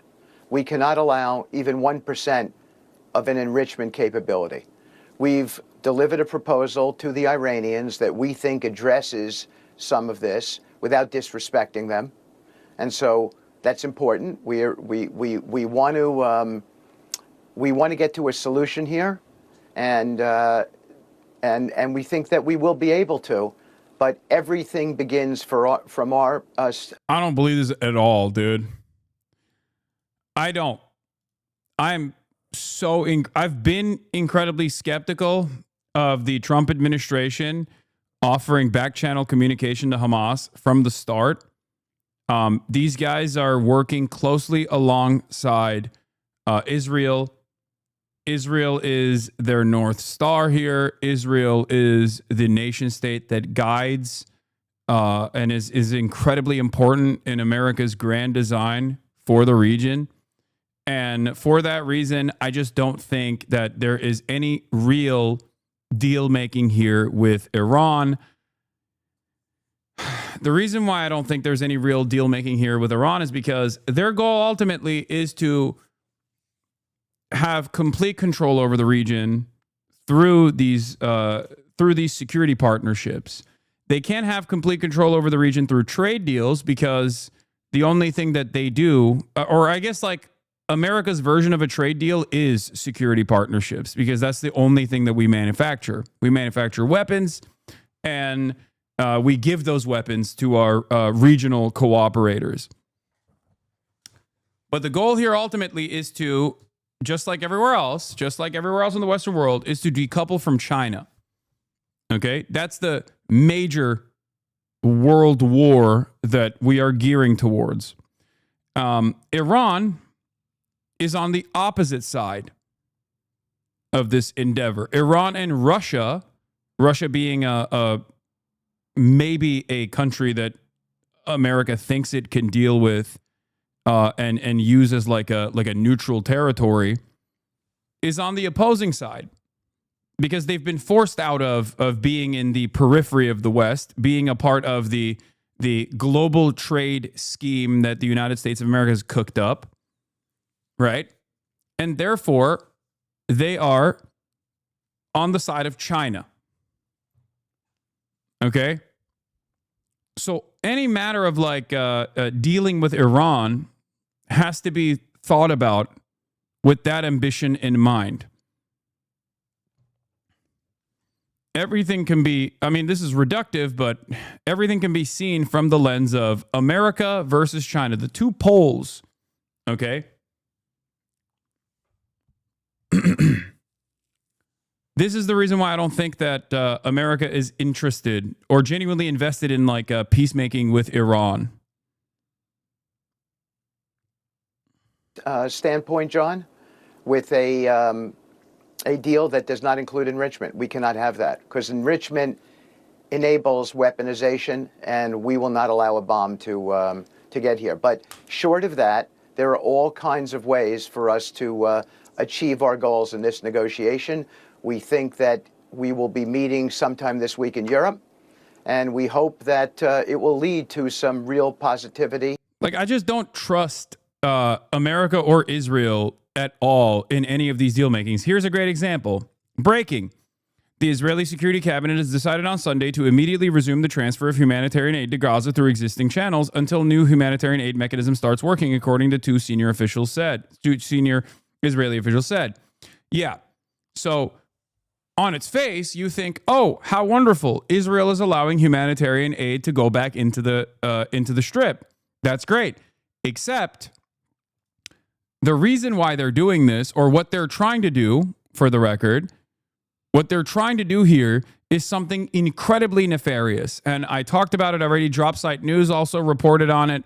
It's something that they've been gearing for already. Okay?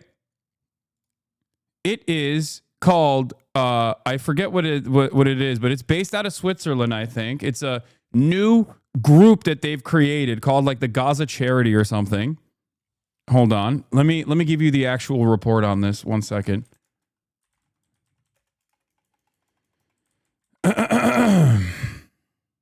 Gaza Humanitarian Organization. Humanitarian Foundation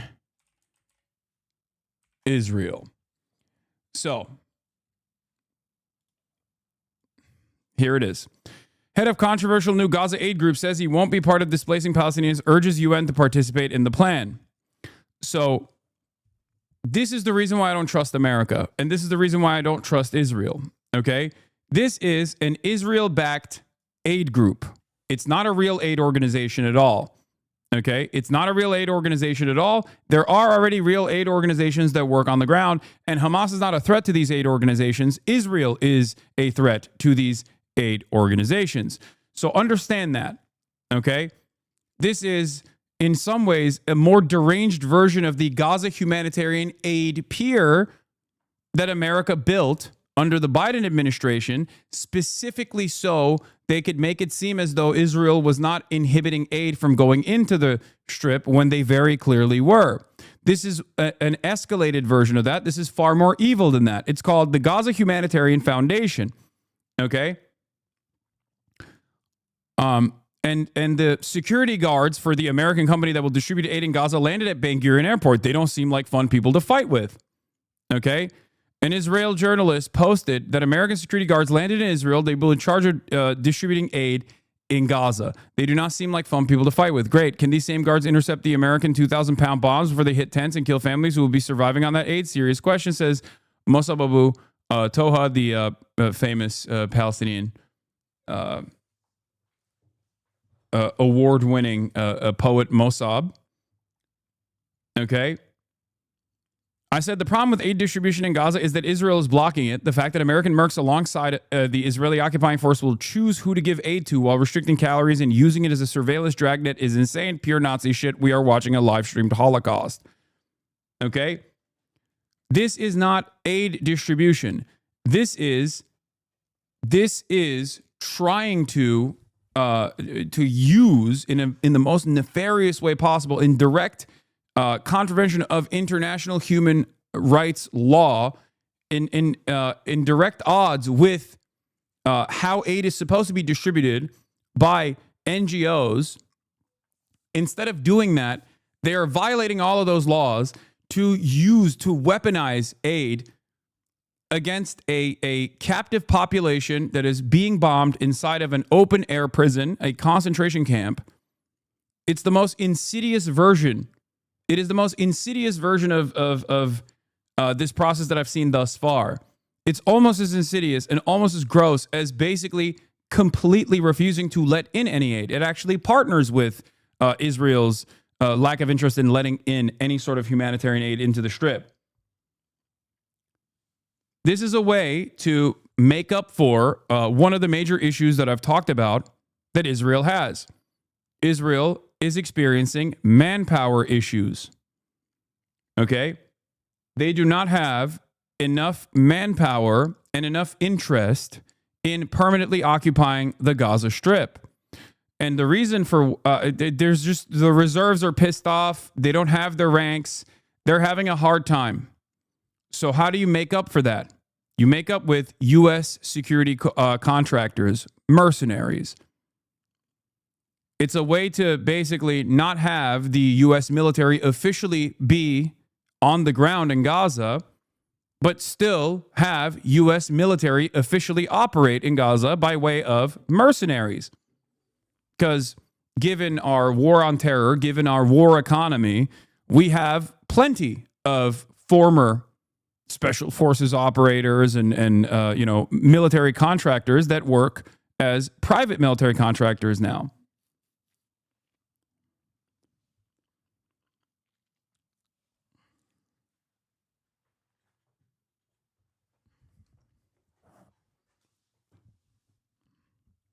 This is what's happening. Those guys are going to be in charge of aid distribution in the Strip. There's a reason why the United Nations and every single humanitarian organization and human rights group has railed against this process. Okay? Israel's agreed to allow some food into Gaza before a newly approved mechanism for aid deliveries is up and running later this month. The head of the newly established Gaza Humanitarian Foundation told CNN. These are all military contractors. Do you understand? The aid distribution in the Strip is going to be conducted by military contractors. That's insane. They are weaponizing aid against a captive population that is starving and desperate for it. It is insane that they're doing this. It's like they don't have enough concentration camp guards. So now America is sending concentration camp guards into the area, mercenary concentration camp guards into the area to distribute aid by, not by need, mind you, but by whatever their colonial ambitions are.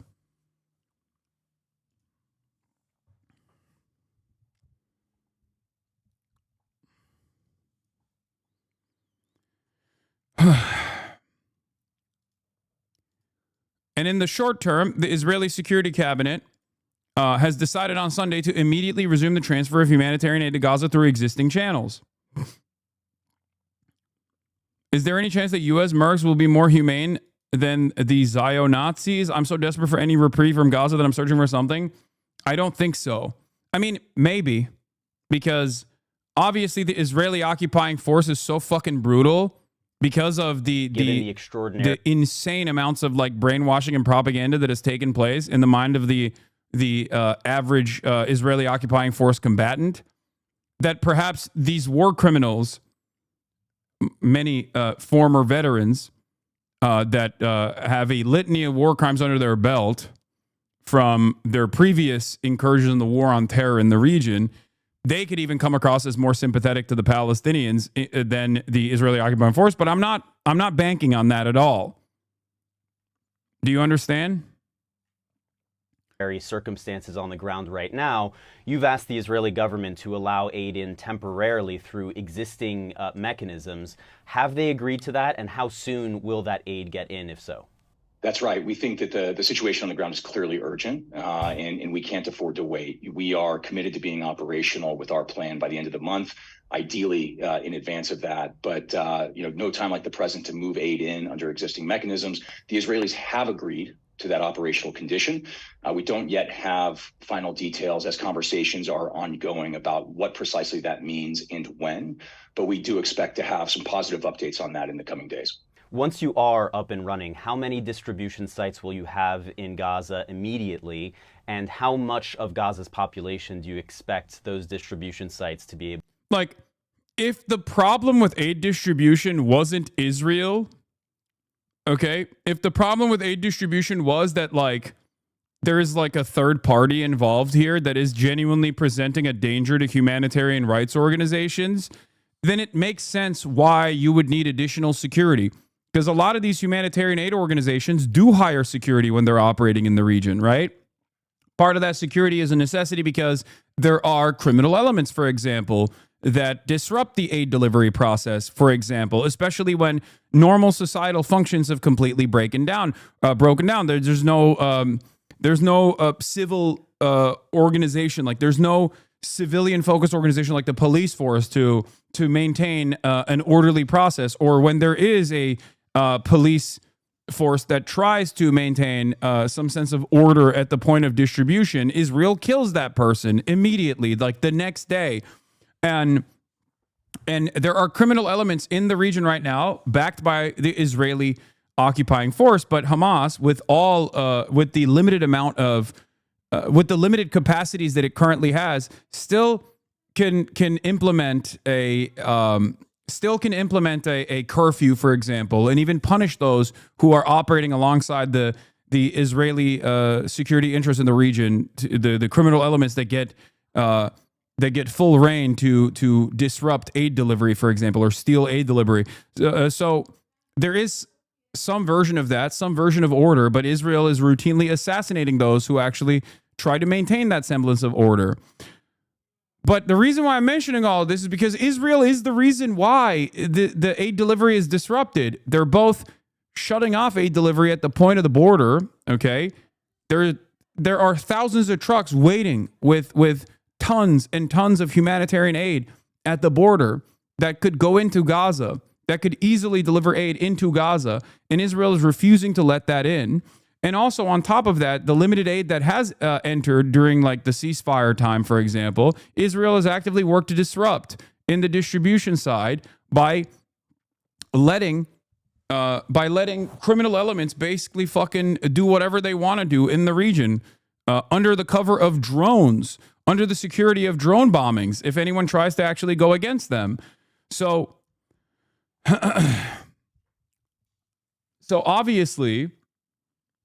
obviously, the major issue here for humanitarian aid is not necessarily Hamas. It's never been Hamas, as a matter of fact. It's Israel.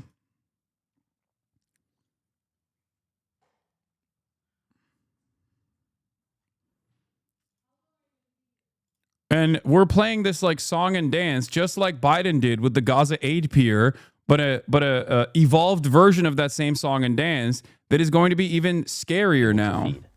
Yeah, well, we are going to immediately open up by the end of the month 4 secure distribution sites. We have plans to ramp up to 8 to 10. That will include locations in northern Gaza. The initial plan, as we have today, is going to provide 300 million meals over the first 90 days. Top humanitarian aid officials have been very critical of this plan. They say that it will enable the forced displacement of Palestinians, that it will bring additional risks to the lives of Palestinians living in Gaza. Tom Fletcher, the United Nations Emergency Relief Coordinator, called this a, quote, cynical sideshow and a, quote, fig leaf for further violence and displacement. What's your response to those comments and criticisms? A lot of what NGOs and the UN heard early was full of misinformation. There were a lot of rumors about the IDF providing the direct security here. There were rumors about, biometric. Why does it have to be mercenaries that's distributing this aid? Why can't the mercenaries work alongside normal aid distribution that already exists? Why won't Israel allow journalists into the Gaza Strip? Why won't Israel allow humanitarian aid organizations into the Gaza Strip? Why won't Israel allow the hundreds of trucks that are piling up at the fucking border with tons of aid into the Gaza Strip? There is a reason why Israel is letting this happen. It's because this is a part of the colonial ambition, okay? That's it. That's it. Their goal here is not to actually distribute aid. Their goal is to weaponize aid.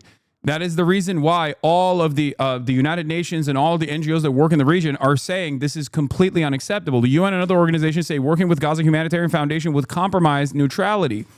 The organization backed by Israel to take over food distribution in Gaza as famine looms has admitted it would not be able to feed some of the most vulnerable civilians from the militarized compounds it plans to set up.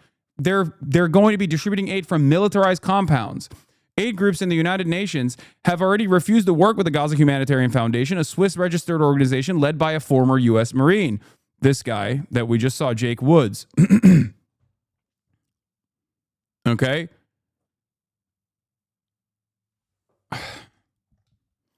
They say it does not have the capacity to end hunger in Gaza and would make it harder to get aid to civilians caught up in other wars by undermining their neutrality.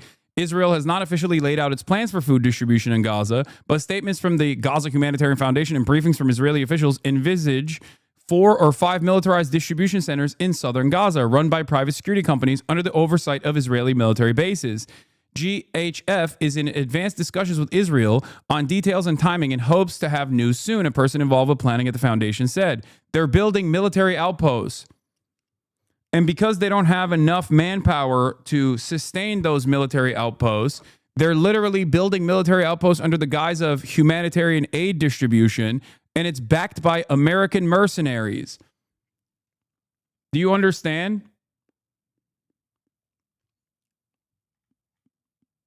Yeah, UN agencies reject Israeli plan to use aid as bait.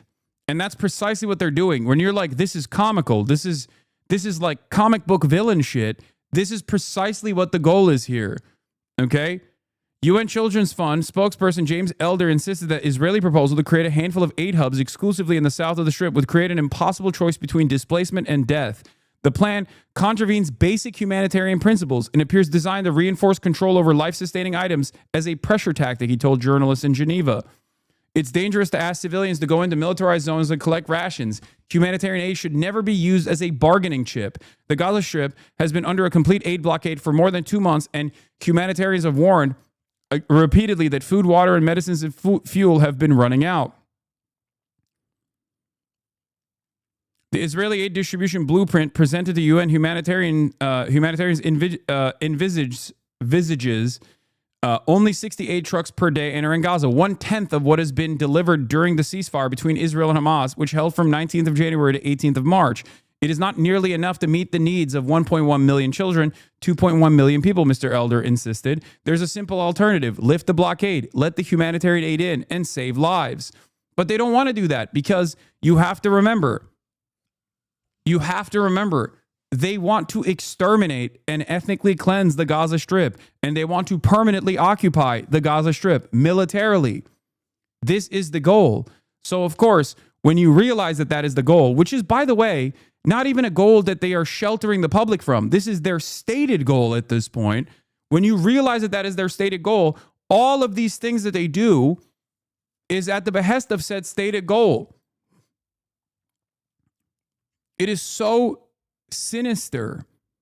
It is so terrifying and so inhumane to weaponize aid distribution like this, to create military strongholds in the middle of Gaza backed by U.S. mercs because you don't have enough manpower in the Israeli occupying force to permanently occupy Gaza right now. It's mind-boggling that they're just doing this under the watchful gaze of the Western world, under Western leadership that refuses to contend with this reality. Oh, they are going to use a bag of flour to do a mass surveillance upon the entirety of the Gaza Strip. They are going to deny humanitarian aid to groups that they decide are dangerous. Okay?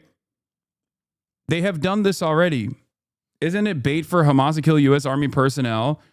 I don't think it's bait for Hamas to kill U.S. Army personnel either. What is this?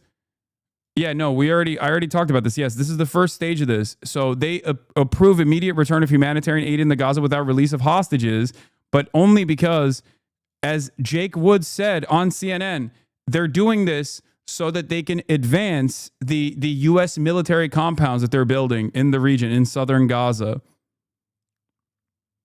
PII being shared back with the Israeli government. And I cannot blame the humanitarian community for crying foul amid that misinformation. I would not have participated in a plan that did those same things. However, that is not the plan. I want to stress this plan is not perfect, but this plan will be feeding people by the end of the month in a scenario where no one has allowed aid to be in over the course of the last 10 weeks. So will this aid mechanism be able? They're doing this thing where like Israel set up a condition that is like a complete blockade on aid. So obviously this is better than a complete blockade on aid, right? So that the dumbest person on the planet can say, well, technically this is helpful. This is better, right? If given the option of cutting off both of your arms and your head, they simply say, okay, we're going to cut off one of your arms. You prefer that, right? You prefer that over to cutting off both of your arms and then finally your head. But it's like, you shouldn't be cutting off any of the arms or the head at all.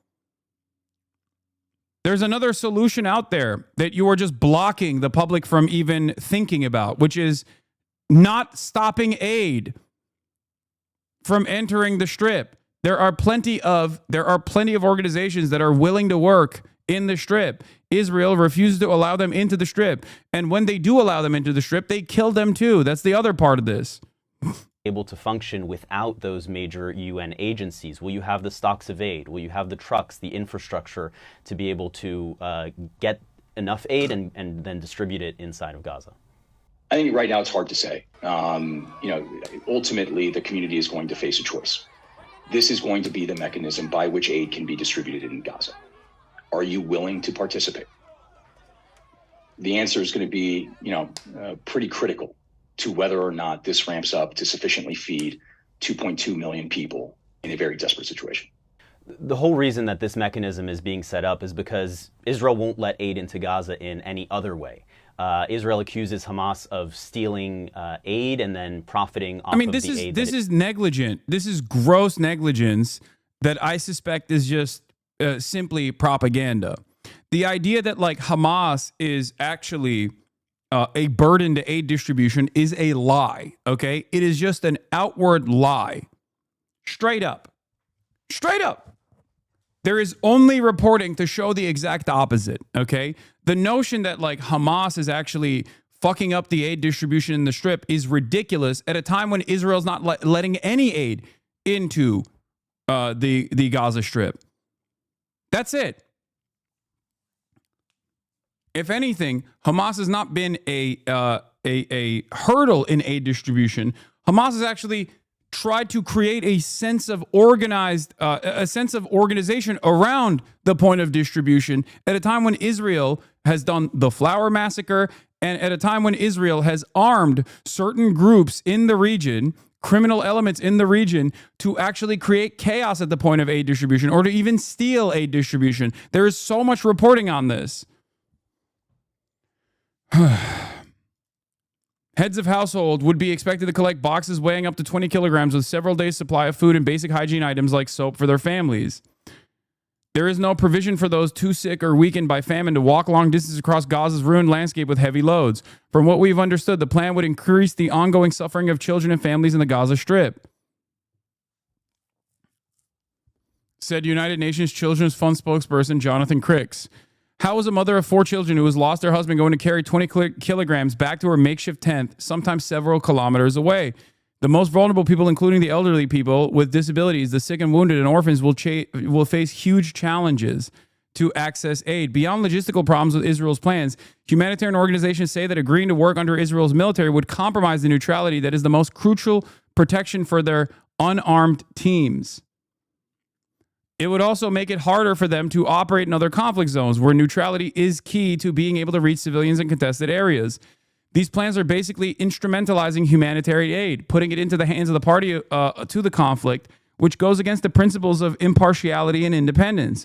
We don't work with parties to any conflict, said Bushra Khalidi, policy lead for the Palestinian Territory at Oxfam. Giving the concentration camp guards the distribution of humanitarian aid. The capacity to distribute humanitarian aid is so insane to me. I hope you guys can understand. This is a new meta of war crimes built on top of an endless sea of war crimes. But of course, it's not. Israel's no stranger to violating rules of war and rules of conflict with regular frequency, whether it be having their special forces team dress up like doctors and patients to go and assassinate someone in a hospital bed, as they have done so, or given the reporting on Israel potentially using even Red Cross ambulances to conduct a military operation alongside a bombing wall campaign that they engaged in when they were trying to extract some of the hostages. They killed 200 Palestinians.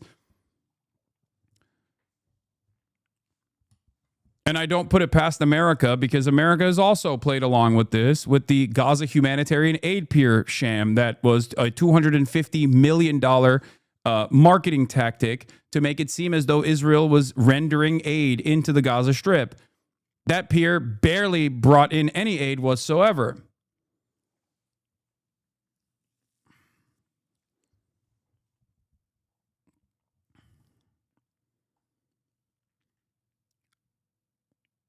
This is also part of the process in the ways in which America has utilized doctors around the world, like in Pakistan.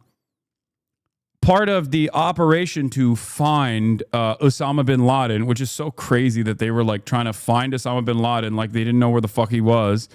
I still don't believe that. They had a mass inoculation campaign in Pakistan. That mass inoculation campaign in Pakistan was actually to collect DNA information from random citizens of Pakistan. It created insane anti-vaxxer sentiment. That was all. There's a reason why some of these things, there's a reason why all of these things are a part of the rules of global war, the rules of conflict. Okay? It's because you're not supposed to harm the civilian population in the process. You're not supposed to you're not supposed to weaponize aid distribution, because then people can't trust the aid distribution. You can't, you can never trust aid distribution ever again in that process. You're like, well, I don't know if this is poisoned. Israel is giving this to me, and Israel's dropping bombs on my head. So there is no reason to believe that this is also going to be, there's no reason to believe that this is also going to be like real aid. It's going to most likely be fucking poison, is what people are going to think.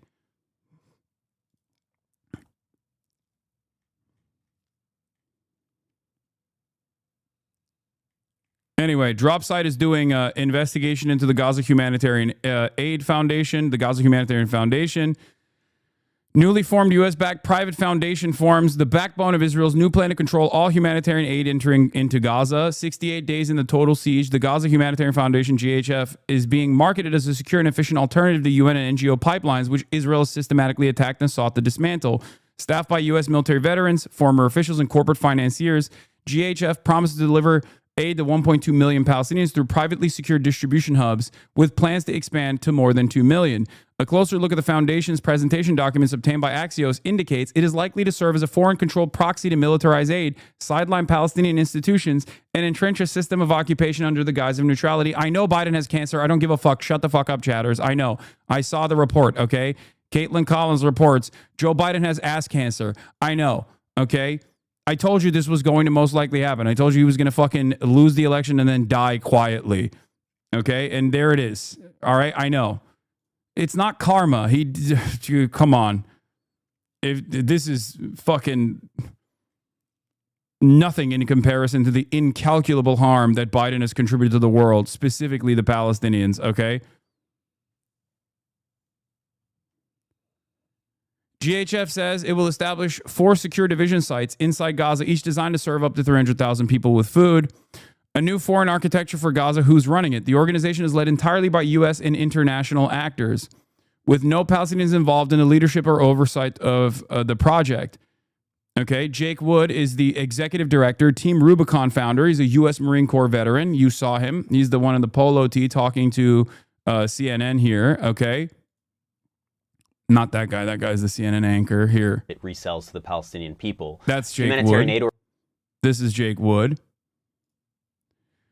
David Burke, Chief Operating Officer. John Ackrey, Head of Missions, ex-U.S. Aid.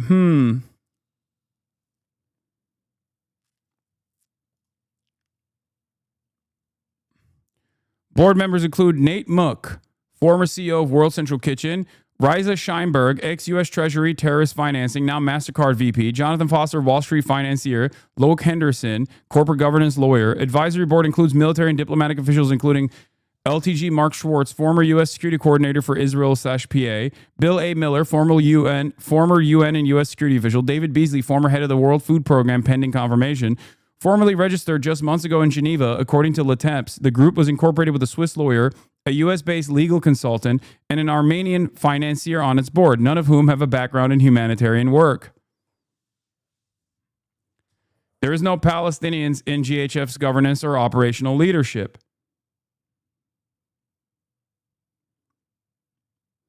Oh my God, everyone is talking about Biden's ass cancer. Okay, fuck it. Let's talk about Biden's ass cancer. Yes, President Joe Biden has prostate cancer, his office announces. He's reviewing treatment options. Last week, President Joe Biden was seen for a new finding of a prostate nodule after experiencing increasing urinary symptoms. On Friday, he was diagnosed with prostate cancer, characterized by a Gleason score of 9, grade group 5, with a metastasis to the bone. While this represents a more aggressive form of the disease, the cancer appears to be hormone sensitive, which allows for effective management. The president and his family are reviewing treatment options with his physicians.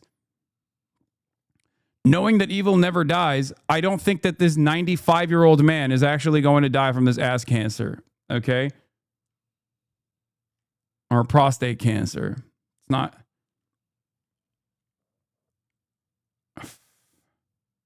Prostate is the part of his dick that is in his ass. Technically, this is dick cancer. Yeah.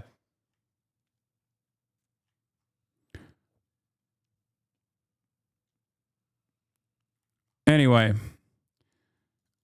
we already talked about it. Israel is allowing a limited amount of distribution of aid into the Strip for the time being. If it's metastasized, he's definitely not going to make it out at this age. Yeah. Yeah, wishing him a speedy recovery so we can run in 2028, you know? Biden the Butcher.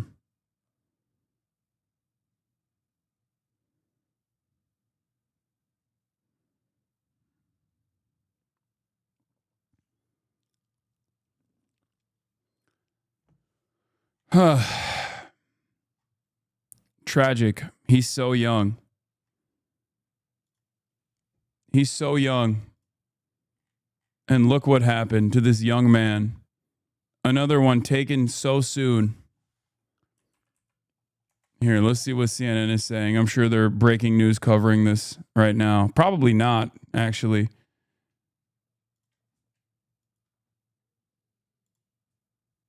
All right, there's ads on CNN.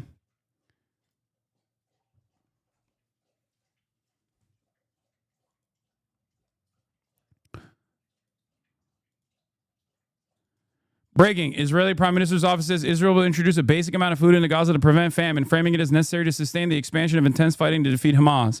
On the recommendation of the IDF, out of the operational need to enable the expansion of intense fighting to defeat Hamas, Israel will introduce a basic amount of food to the population in order to ensure that a famine crisis does not develop in the Gaza Strip. Such a crisis would jeopardize the continuation of Gideon Chariot's operation to defeat Hamas. Israel will work to deny Hamas' ability to take control of the distribution of humanitarian aid to ensure that the aid does not reach Hamas terrorists.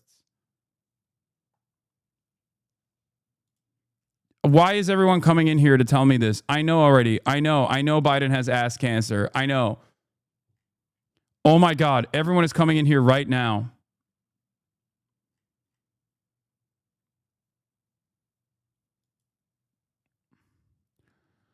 Netanyahu forced this decision through cabinet despite opposition to far-right ministers, pressure from Trump working, aka the Witkoff effect. First step before a ceasefire. This after months of Israel officials talking up the distribution hubs plan, which now seems to be on hold. I don't think it's on hold. This is a part of the distribution hubs plan. If it was on hold, they would not have had American security contractors, mercenaries already landing in Ben Gurion Airport.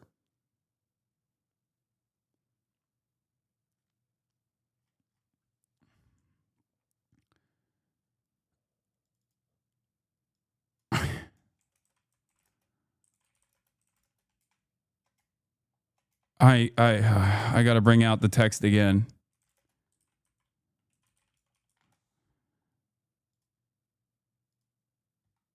Here.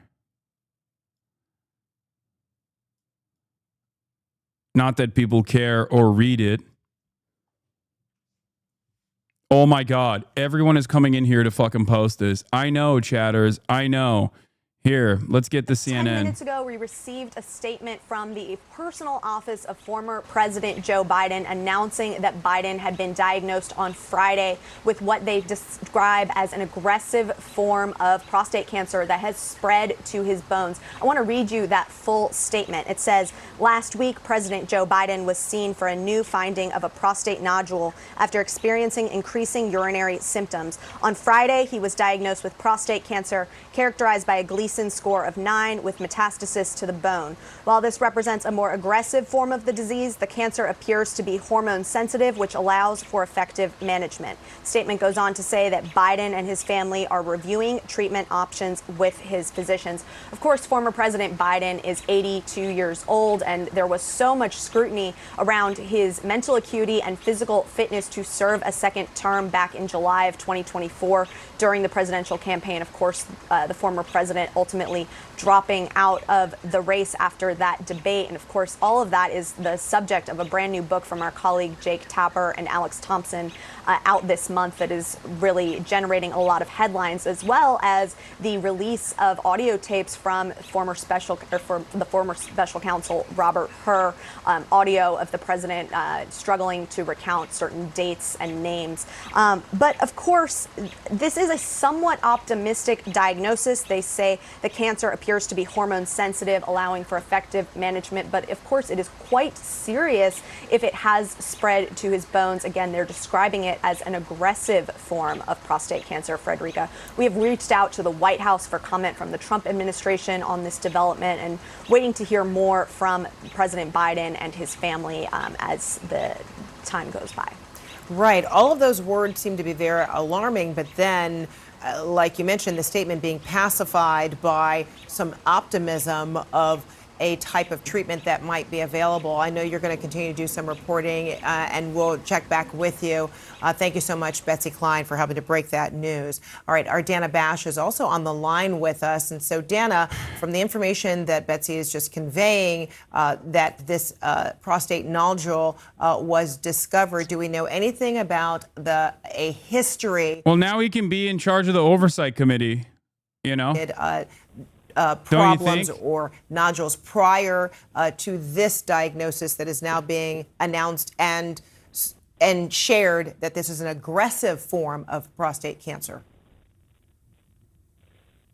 Hi, Frederica. Not that we know of. Look, when you're talking about a president, a former president, and his medical health, we theoretically should know a lot, if not everything, about it. So if there was a history that he personally had, we, would likely know about it.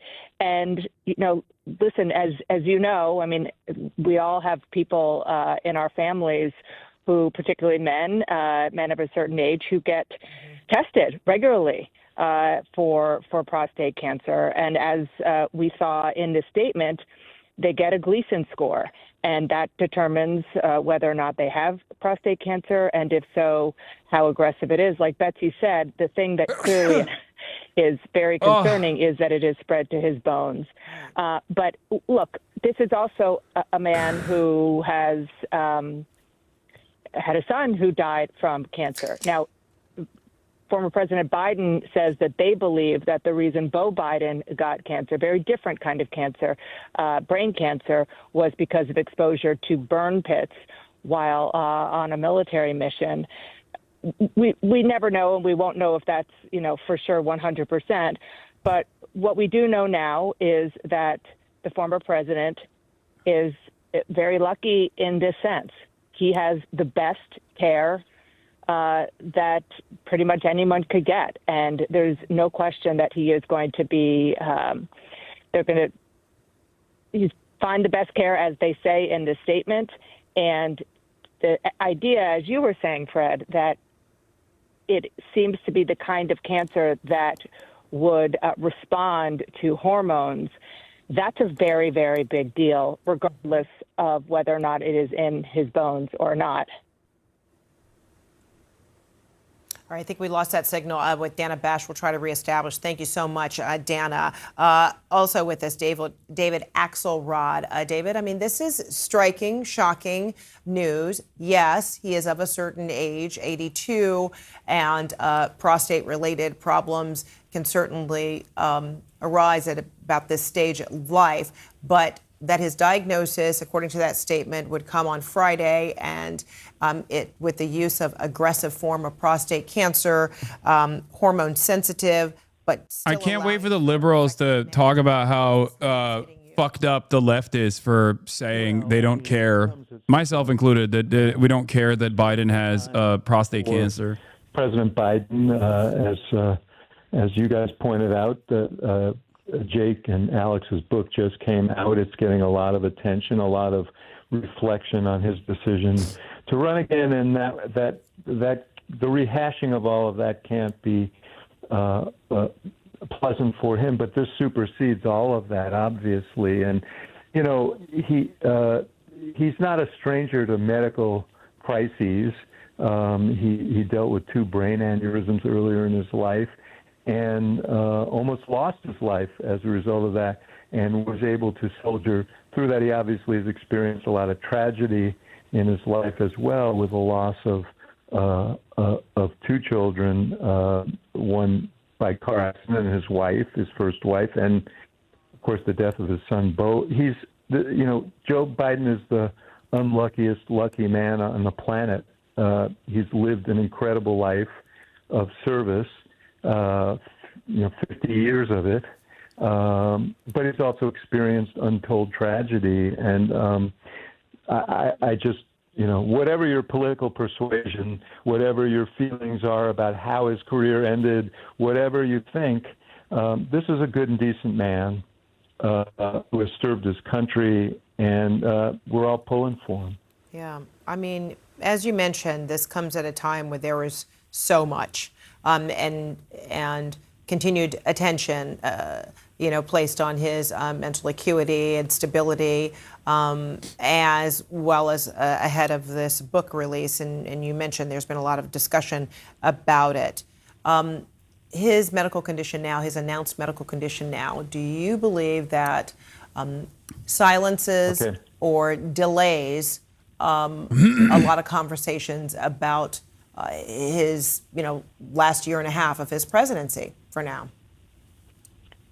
Yeah, well, I mean, I think those conversations are going to happen, but they should be more muted and set aside for now as he's struggling through this. I thought it was curing cancer, not getting it, dude. What happened? He said he was going to cure cancer, Jack. It shouldn't be stunning because prostate cancer is so common among men at his stage in life. Most men, if they live long enough, deal with prostate cancer.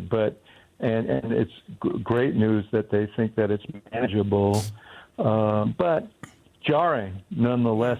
The thing, Fred, is that people who serve in these offices, they sort of become embedded in our lives, and and this is a reminder that that no one's immortal, and so it's jarring. And I had the opportunity to serve with Vice President Biden for 2 years in the White House.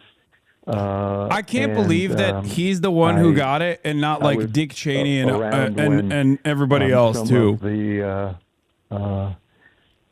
concerns about health, Bo's health. Later on, when I was working as a consultant to the campaign, Bo's health came to the fore, and I just feel for the family, because it's one more thing. Why do they glaze him so much even now? What do you mean, dude? This is the primary directive of mainstream news is to whitewash and launder the reputation of war criminals once they are on the verge of death or after they pass. Anna Navarro, who it's a major part of how this works. Former President Biden and his wife, Dr. Jill Biden, were on The View last week. Anna, jarring is the word that David Axelrod just used. How would you describe how this news hits, given that yours was one of the last big interviews with him last week ahead of his diagnosis? Look, so I jarring. Think jarring is the word. Jarring is the word. He's already dead. He's basically been propped up. Somebody you love or you He's basically been propped up with a stick up his ass that keeps his spine erect for the past multiple years at this point. What do you mean? He's been dead. What are we talking about? With fear, it comes with it's not jarring. Uncertainty, wanting to figure out what the plan is, what the next steps are, what the possibilities are for treatment. There's so many questions that come with that one diagnosis. I will tell you, one of the things that I know Joe Biden has going for him is his very strong faith, his incredible optimism. His brain is doo-doo. He doesn't even know what any of this is. Strength of family that have gone through so much together.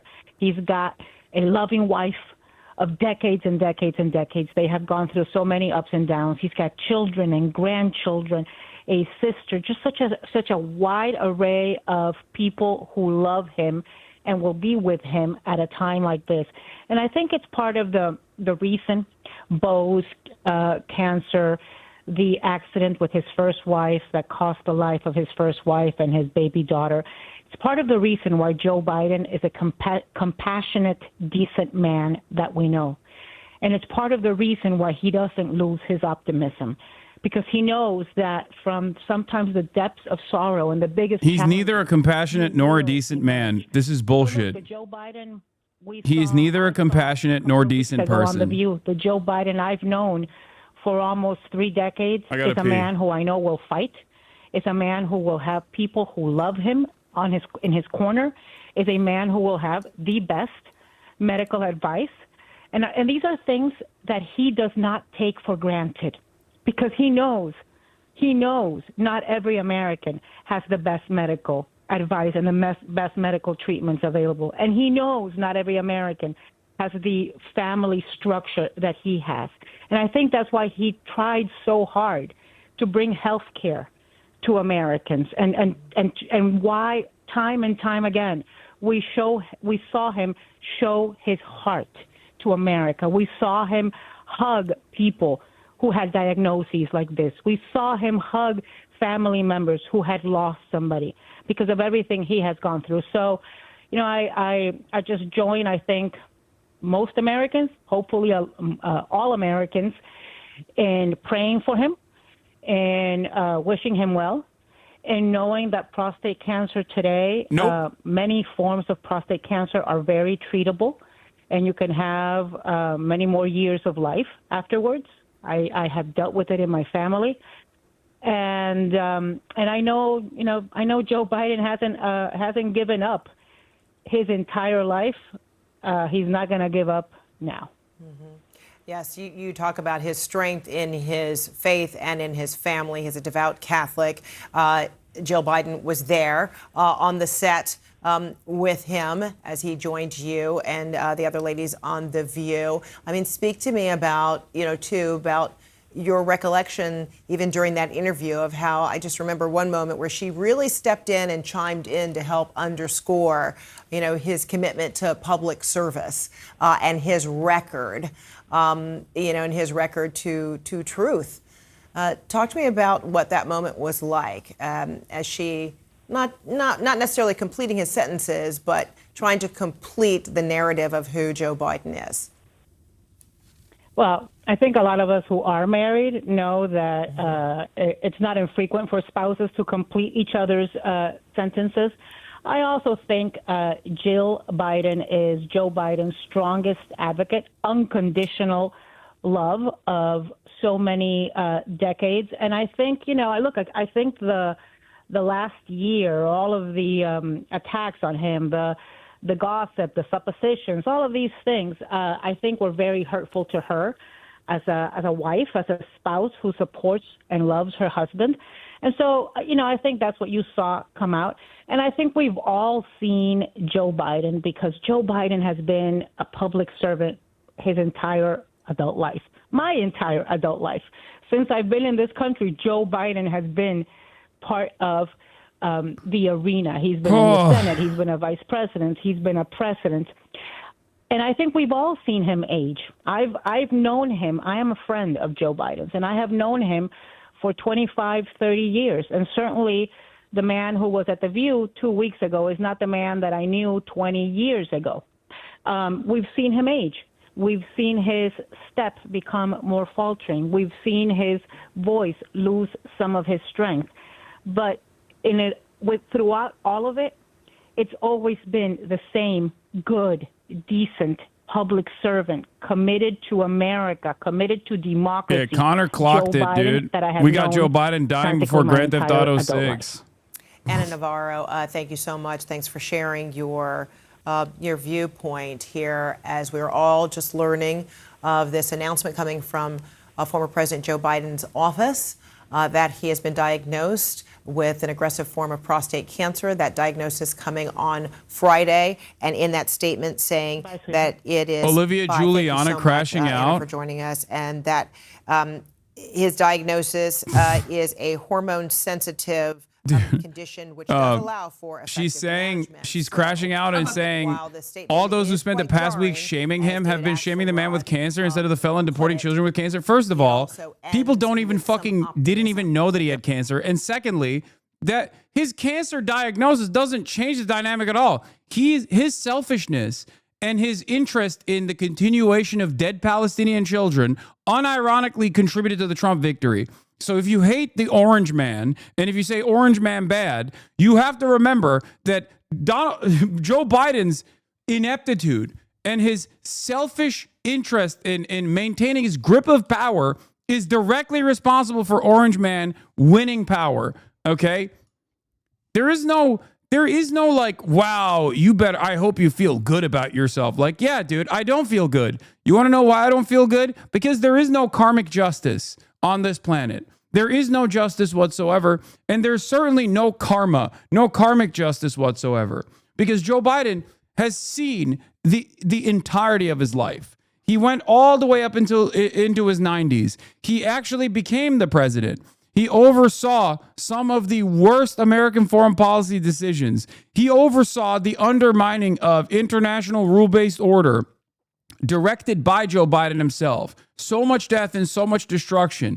And he opened up the floodgates of Donald Trump for a second term. So no, I don't care that he got prostate cancer at the age of 90. Okay? Get the hell out of here. And this is before we even talk about his track record leading up to his election. This far advanced, meaning Gleason 9 metastasized to the bone, the 5-year survival rate is somewhere between 30 and 40%. Again, depending on how well he responds to therapy. One of the questions on everyone's mind, and you just heard this from the reporter, is what about last year's PSA? You know, this was found by physical examination, by a prostate exam. A lot of times we find an elevation in prostate-specific antigen, a PSA, and then we go after it, get an MRI. I mean, he must have had the best possible care here. I'm a little taken aback that it's this far advanced and very, very concerned about it. Yeah, that's the question I was going to ask you. This is a former president of the United States. He's supposed to be getting, as you say, the best medical care in the world.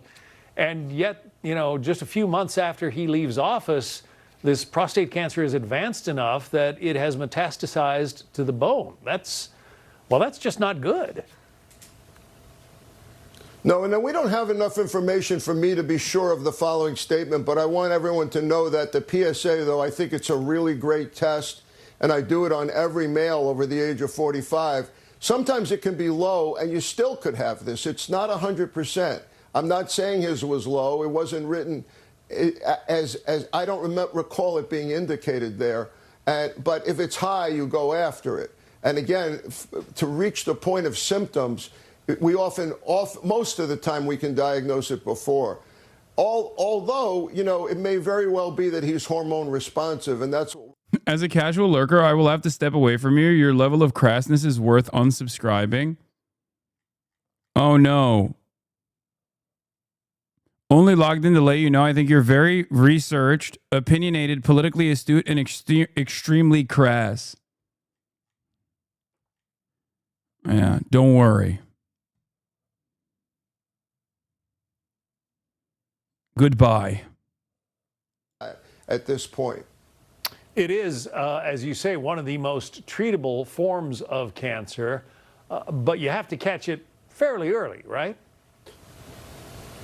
Well, you have to catch it if you catch it while it's still within the capsule, within the prostate itself, it's curable most of the time. When it's metastasized, like here to the bone, much less so. And again, this aggressive, very, very concerning, means that it probably spread pretty fast. They might try to radiate that lesion they found on the bone. They're definitely going to give hormone therapy here. They'll know more in a few months about how responsive it is. When the goal is to get it before it leaves the prostate. When it's left the prostate, it becomes much more difficult to cure. Dr. Siegel, stay with us for just a moment. We want to check in with senior White House correspondent Peter Doocy.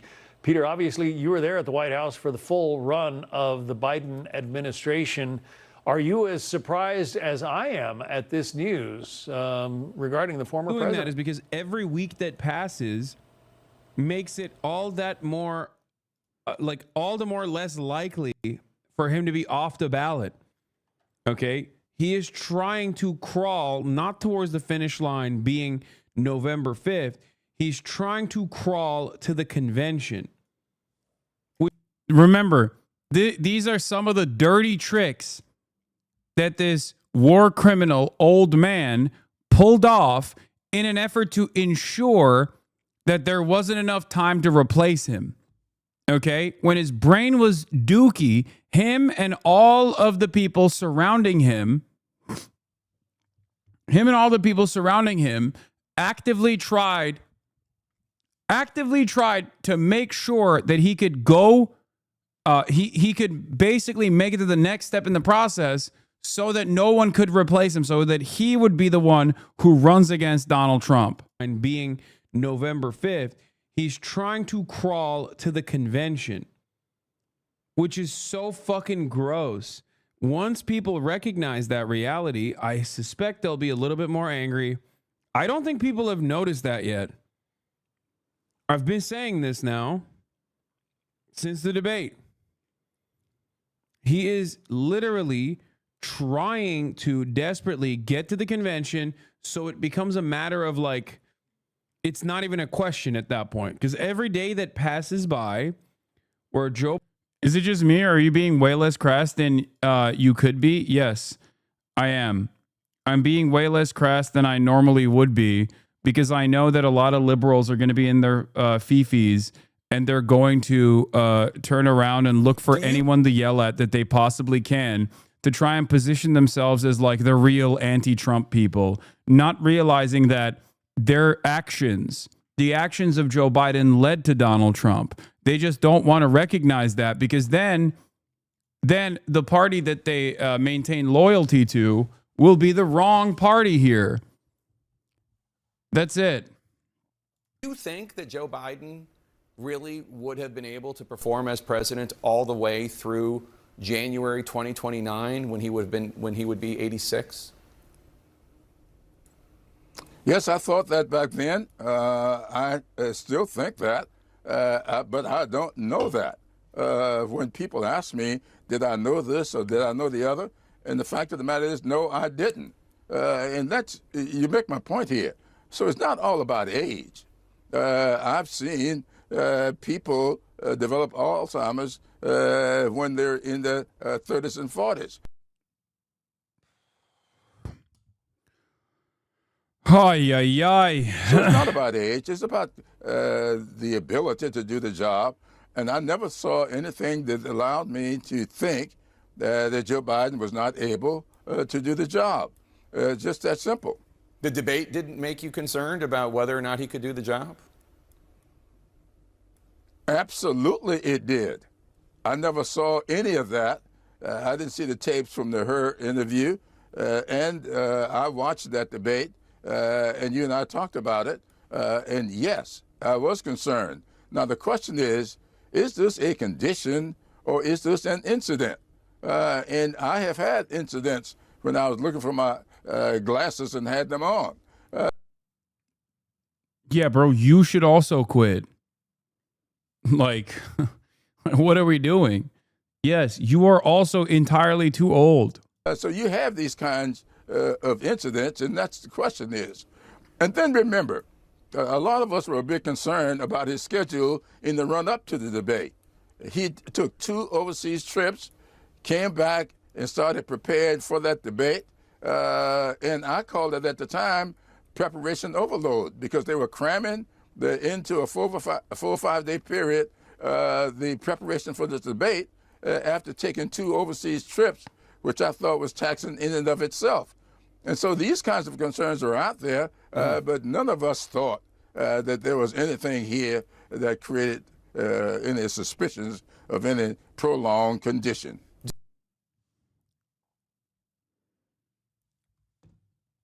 Are you scared of being yelled at by liberals, or do you find some value in being more tempered? You fell off, Onk. I don't care. I'm tired and I'm angry, and I don't think that him getting cancer is even justice. Okay, it is not even a fraction of what Joe Biden deserves. Okay, that's it. And now everyone is going to act like he's already dead. Our campaign bent over backwards to accommodate them. The VP broke on Biden with Gaza. She met them. Senior leadership met with them. Uncommitted leadership told us they knew the VP was better than Biden and Trump, but they needed to win so they could rationalize their antics. Yeah, this guy is former director of rapid response for Kamala Harris, formerly delivering words on behalf of Joe Biden, still defending the Kamala Harris campaign. Joe Biden, outside of Donald Trump and the Republican Party, Joe Biden is perhaps the second most responsible party for Donald Trump. Okay? Kamala Harris is a close third, and her campaign is a close third, but Joe Biden is literally the second most responsible party for Donald fucking Trump. So if you hate Donald Trump, as I do, you have to recognize that reality. If you don't recognize that reality, you are deluding yourself. Try to keep himself as healthy as possible. He had a trainer that was coming over to the White House twice a week or something like that. In the morning, he had to get special permission to use a Peloton because of the network. They don't like to have extra Wi-Fi networks in the residence of the president, and so it is a very sad diagnosis. And it's worth pointing out, he just formed a personal office. We didn't hear anything from them for the first couple months. Who's the most responsible party for Donald Trump? Obviously, Donald Trump is most responsible, and the Republican Party is most responsible for Donald Trump. He is Donald Trump himself. But the second most responsible party in this situation is Joe Biden, due to his ambition, due to his horrible management, due to his lack of interest in stepping aside. He did this. We're talking about Trump 2 chatters. We're not talking about fucking Hillary Clinton. Okay? That already happened.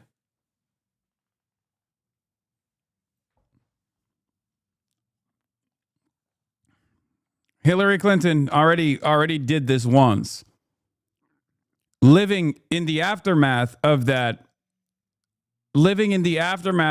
disastrous consequence of Trump 1, the Democratic Party should have recognized the real threat that Trump 2 presents, as I did, as many others did, and forced Biden out, forced Biden to step aside.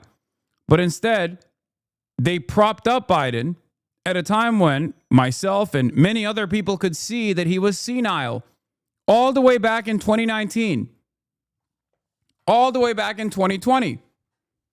There were people who actually rang the alarm bells, if you remember.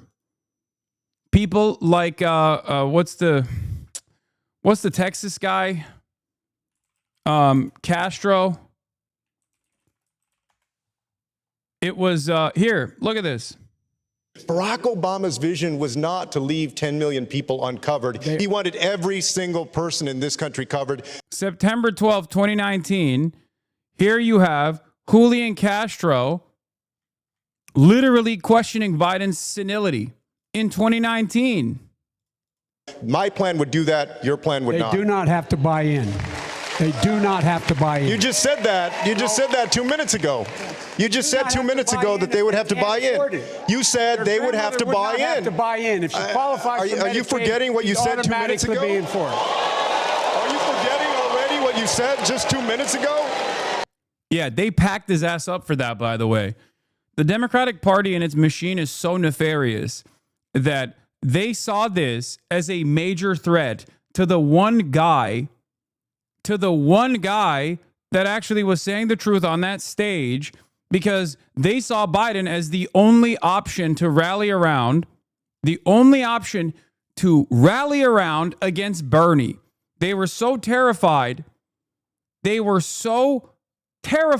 Of Bernie Sanders potentially coming out of that primary as the victor and having to change the trajectory of the Democratic Party in a way that actually is progressive, in a way that moves towards an ambitious social democratic expansion of welfare and social safety nets, that instead of that, they literally turned around and they were like, we have to do everything we can to make sure that this does not happen. And Brandon was the guy that they presented as the alternative. He had the name recognition. He was Obama's vice president. He was the best possible person to do this. And the media offered multiple billions of dollars worth of organic and native advertising after a predictable victory that came in from South Carolina. All of this played a role in Biden actually seizing tremendous victories on Super Tuesday, changing the tide of the primaries. They all knew he was old and decrepit, and yet they still pushed him. They still pushed him aggressively, and then they maintained this idea that Biden was perfectly fine, and he had incredible motivation. He was not senile. His brain was totally fine. Here's Matt Stoller correctly pointing out, Democratic insiders know Biden has cognitive decline issues. They joke about it. They don't care.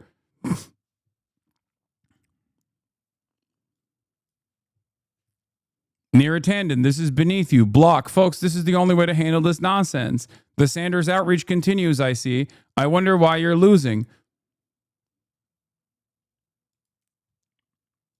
Kana continued, in light of what has come out, it is painfully obvious President Biden should not have run. He said his party played too much deference to party leaders, not to the old guard, to the advisors, and needed to be more independent. Yeah.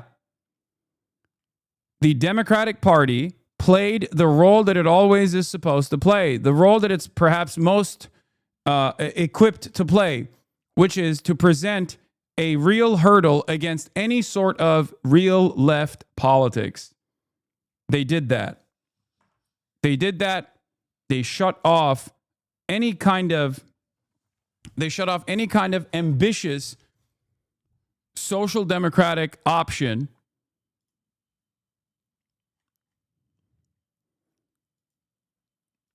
because that was terrifying for them.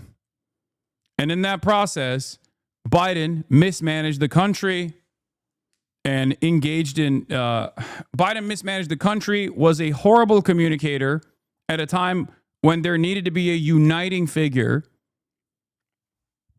Pair that up with negative real wage growth for almost 2 years under the Brandonian leadership, and also to perfectly tie that up with the endless genocide of the Palestinian population in real time that every American could see, and a genuine inability to address such problems, a genocide that we are actually paying for with our tax dollars. Biden oversaw all of that, refused to drop out, refused to recognize the writing on the wall, and handed the keys of the castle to the Republicans. To his lifestyle and his maybe condition or feeling, I guess you could say, versus some that are a little more uncomfortable. Can you take us through those, Doctor?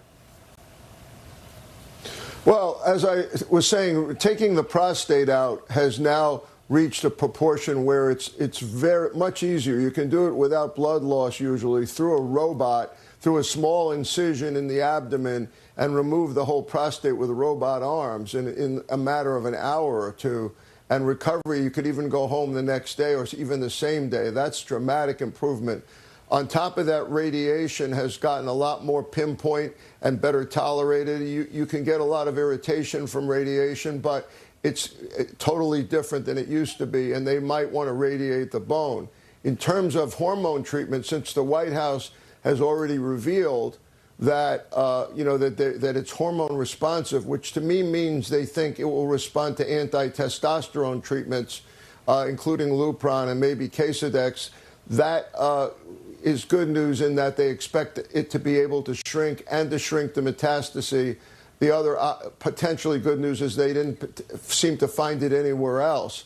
So the biggest side effects I worry about with the Lupron or with the anti-hormone therapy is fatigue. It causes a lot of fatigue, and I'm concerned about pain from that metastasis. I'm concerned about the urinary symptoms he's currently experiencing. He could go into urinary retention.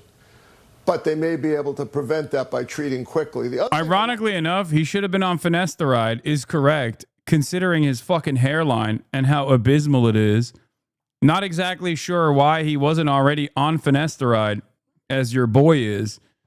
Finasteride is FDA approved for your hairline, but it also, its primary function is to shrink your prostate to avoid prostate cancer. Private docs. There is not a consensus whether to do a PSA over the age of 80 from either the American Urological Association or the U.S. Preventive Services Task Force. They tend to recommend against it in such an elderly person. I believe in it.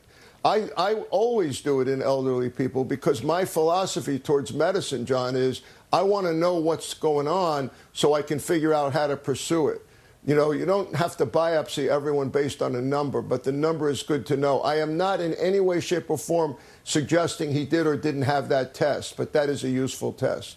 I am clearly not a doctor. That's why we're talking to you, Dr. Siegel. But when the statement says that the cancer appears to have metastasized to the bone, that sounds kind of ominous to me. I mean, bone cancer, I know, can be very painful. If it's in the bone, can you stop it?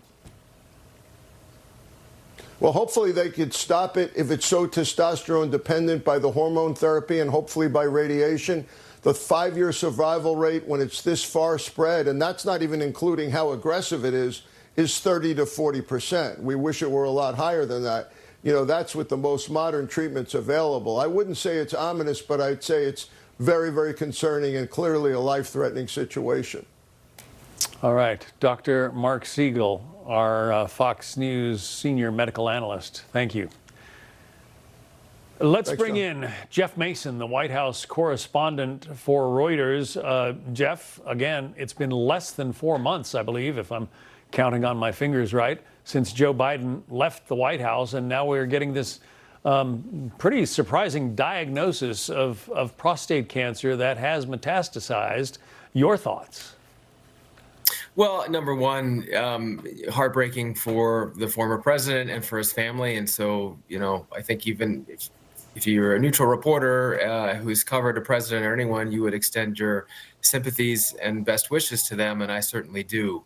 I think from a political angle, it will absolutely, when you set aside the realities of the health issues that he is now dealing with, which is private, but also a story as a former president, it will also raise questions again about his decision to run for re-election. A lot of those questions were focused on his mental acuity, but just his age, of course, also means don't fucking scale back on this, dude. This is the Reuters White House correspondent. Okay, this person obviously Fox News is biased on this, but they're correct. some of those conversations, just as some of those have been rehashed in the recent days, as new The books person about the speaking is not Biden biased. presidency come out. Yeah, and as the conversations that he had with special counsel But the Robert news Hur programming is are released, there have been calls, especially among Republicans, for an investigation into, who knew what about the president's condition, because clearly he wasn't answering questions well in those snippets of audio that have been released. Do you think that this diagnosis in any way changes the equation? Does it bring more sympathy forward for the former president and cause people to just kind of say, well, let's back off a little bit? I think it's a great question. I don't know the answer to that, but certainly I think the American people and people in general, when they see somebody facing a diagnosis with this, have sympathy. And I'll be interested to watch how that sympathy manifests itself in terms of how people respond on Capitol Hill from both parties. And certainly to your question, if there's a response on the Republican side that is more sympathetic and leading to backing off from the investigations that you were just referring to, then that would be a notable change. Obviously, most of us get physicals each year. I get an annual physical. Maybe you do as well. For a president, Dr. Siegel was saying that his last annual was in 2024. I mean, is it an annual event for the president, or do they consider doing it more often for the most powerful person in the world? It is absolutely an annual event. That doesn't mean you don't get checkups more often. And certainly the President of the United States has a doctor traveling with him, as far as I know, at all times. I mean, remember a month ago when an article came out saying that Biden wanted to help Dems and they avoided him? Now they have to address this against their will because they do not want to be associated with him. That's how bad a decision he made. Happens once a year, and it happens at once. I think Democrats should be ruthless and be like, yeah, he was like, they shouldn't be. I mean, they are going to use flowery language to whitewash and launder his reputation. But this article almost certainly came out after his diagnosis. The Bidens want back in? No, that is insane. No way. Do we know exactly when the diagnosis came out? Because that is so psychotic. If he knew he had like prostate cancer and he's still like, I'm coming back in, Jack. I'm sick. I'm sick in the head. Like these are appropriate for politics. And I'm sure a lot of people feel the same way. I mean, we're all human beings, and we feel for the former president because a diagnosis of cancer, especially cancer that appears to have spread, is very sobering and certainly very disturbing, I guess you could say. Oh, absolutely, and I fully agree with you about that sympathy. Launch and me I would into the extend mine again, suburbs, too. Jack. It's not something you want to see happen to anyone, be they a leader in public life. Yeah, it's just like it's yet another idiotic moment where the Democrats will look so silly, will look so stupid if they entertain this, especially because that association will continue with Biden, and that association will remind average Americans what they saw and the inconsistency of what they heard from the Democrats in terms of Biden's fucking brain processing power. This is why I'm saying, like, just say, oh, it's cancer is really mean and really sad, and then leave it at that. If you talk about how wonderful of a statesman he was, then all of a sudden you're just going to keep reminding people. You're all of a sudden going to keep reminding people that, like, you defended his fucking diminished capacity. And it only further, it only serves as further evidence that you are an unserious person, only interested in maintaining your grip of power.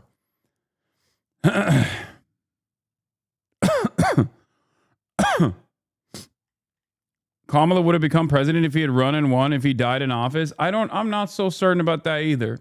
CNN says the 16th article was 2 months ago. Yeah, no, I don't. The article doesn't match up with the timeline. He said that, and then he found out that he has cancer. That's what happened. The oldest former living president until he passed away just a few months ago. He experienced amazing health. but not everyone is that lucky. And Joe Biden's mother was very, had a very long life, and he's been very healthy. You talking about people remembering, but how many people remember Trump's lies, though? And for him Dude, to address. You have to remember, the people that are pro-Trump don't give a shit that he's lying. They're stupid, and they're in a fucking cult. Okay? We're talking about independents. We're talking about, like, average Americans, people who don't vote, and people who do vote, but for the Democratic Party, even if they hold their nose and vote. Okay? There is no way to convince the Republicans. Who cares what they think? They're an insane death cult at this point. They look at the way they handled the tariff stuff. Look at the way they operated within the tariff shit, where they would regularly turn around and be like, nah, it's actually tariffs are awesome. Thank you, Mr. President. Oh, now that you took away the tariffs, art of the deal, baby. Like, you can't have a normal conversation with these people. You can't have normal expectations from these people. They are fucking insane.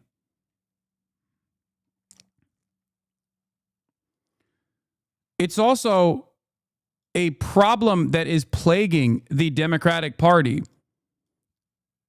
Age. And the diminished capacity of the elderly in the gerontocracy that is the Democratic Party is legitimately one of the most visible parts of this party. That's what's so crazy about it. Like, it's one of the Democrats, I always say, have a crisis in branding because they don't have any sort of discernible policies that you can point to in the way that, like, Bernie does, right? Bernie's old as fuck, too. Absolutely worst double bind here, where they show that Biden willfully retained classified documents and comes across too senile for a jury to convict him. The right will make mincemeat out of this. They'll play up the double standard in courts and harp on how old Biden is. Yeah, this was when the Robert Hur report first came out. That's what I said, and that's precisely what the Republicans did, by the way.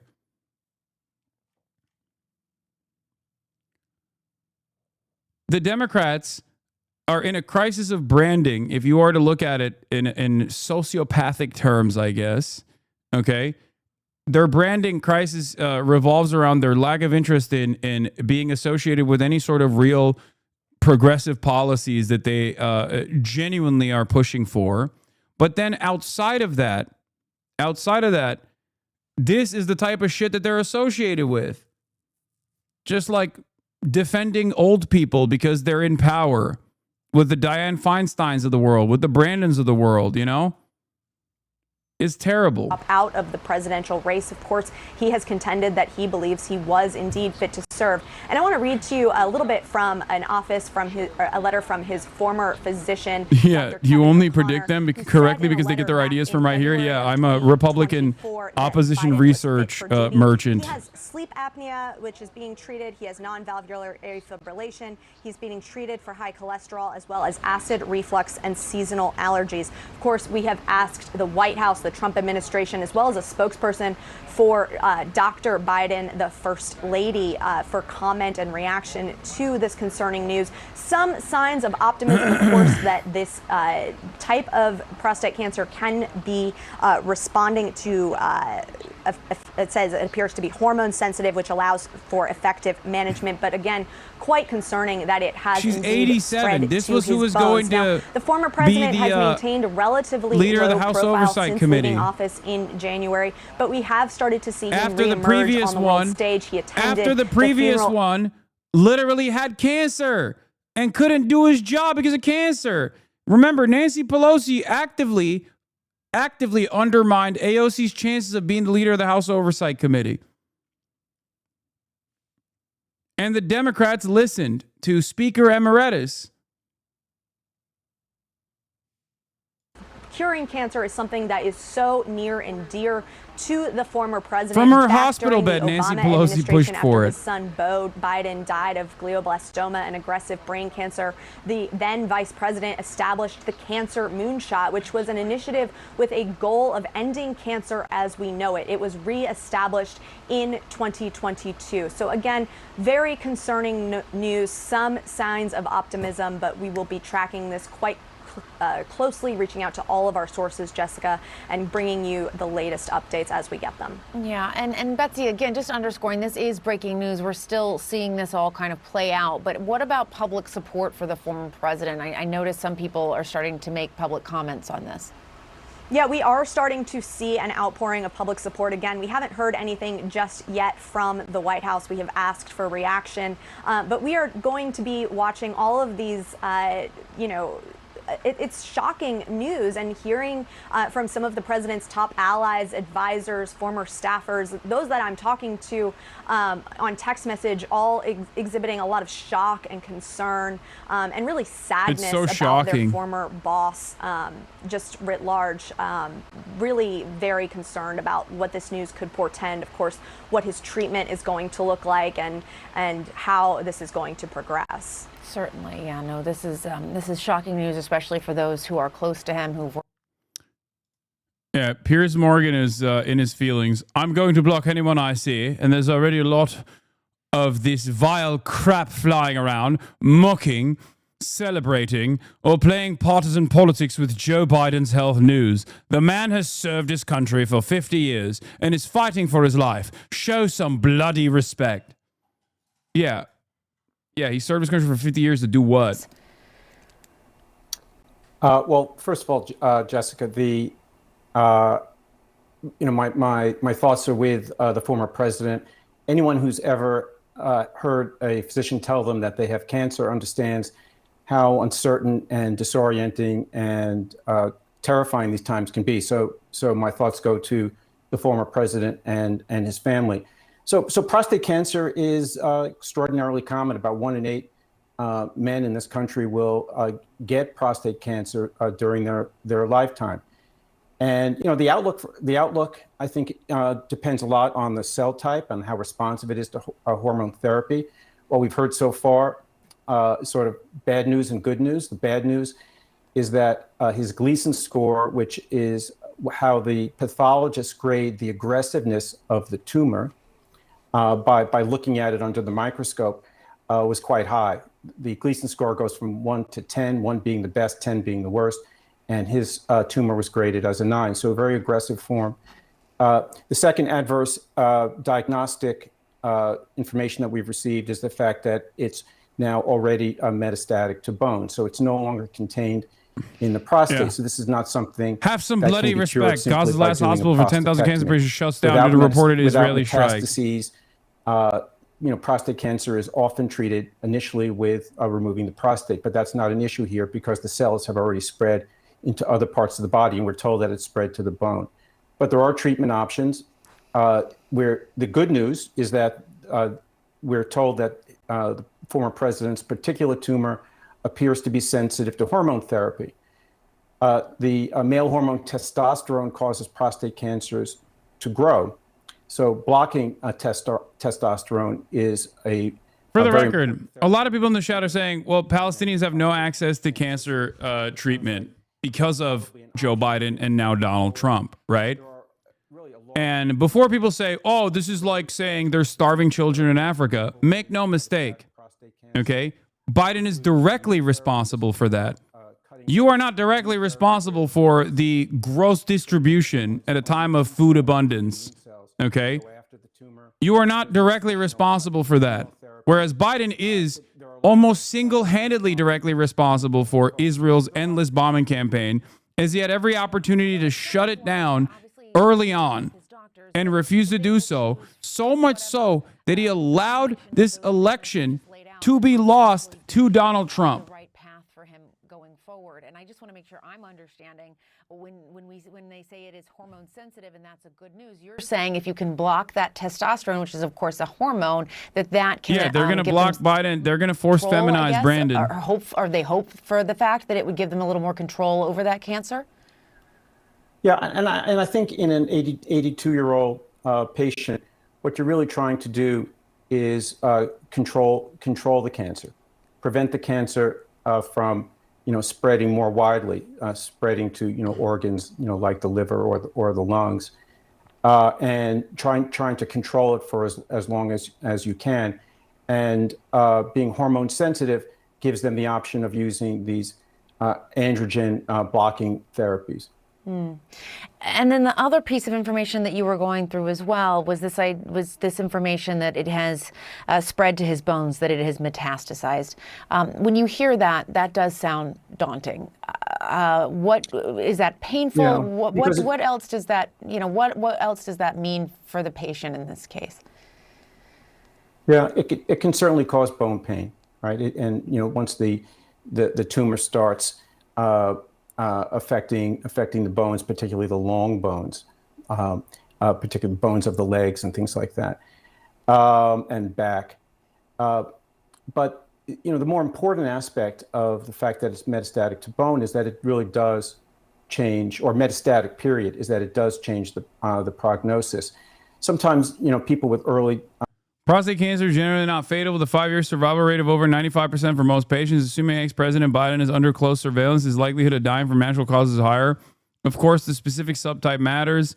In patients with Gleason score of 9, the 5-year survival rate is typically around 50 to 70. I thought it was 30%, not 50 to 70%. But yeah, I mean, look, I'm not, And, when oncologists talk to patients, it's important for the patients to understand that they are not a statistic. And if they look at Google and they look at that number, and they look at a number that says, for instance, that 5-year survival rate is 33%, that can be very, very dispiriting. But what I think a lot of doctors would tell a patient, what I would tell the patient if I were an oncologist, is that statistics are for 100 people. And what they should only be interested is, what is their outlook? What are the features of their tumor and their overall condition? Where does that point them? And to me, it sounds like there's a lot to do here. And so I would, if I were involved in the president's care, and I am not, I would tell them, look, we have a lot to do now. We'll take things one at a time, and we'll pick a comprehensive cancer center to help structure your treatment. And I'm sure that's what President Biden's team is doing. They're looking for a comprehensive cancer. Like, I don't, God, not only do I not care, because this is happening in the backdrop of Biden's actions and his gross ambition to continue starving the Palestinian population and killing them directly, has led to tens of thousands of Palestinians not being able to get this kind of medical care coverage. But Biden also, for 50 years, was a very ambitious person, was able to basically hold on to the grips of power, and became the president, and used that opportunity to do a metric ton of evil. And on top of that, he is going to have platinum healthcare coverage. There are people in this country right now that have cancer, that have the same type of cancer that fucking Joe Biden has, that are spending their last moments not with their fucking families, but instead talking to insurance agents, okay? Like, who we show what level of support and civility to is so busted in this country, is so broken. Biden directly ran and lied, by the way. Remember when he said he was going to do public option? That was a fucking lie. Biden directly ran against Bernie because the signature policy of the Bernie Sanders populist left was Medicare for all. Never forget that. And every single person that also was antagonistic to said Medicare for all, the ambitions of moving towards Medicare for all, rallied around Biden. This is what the Democratic Party did, knowing full well that his brain was doo-doo.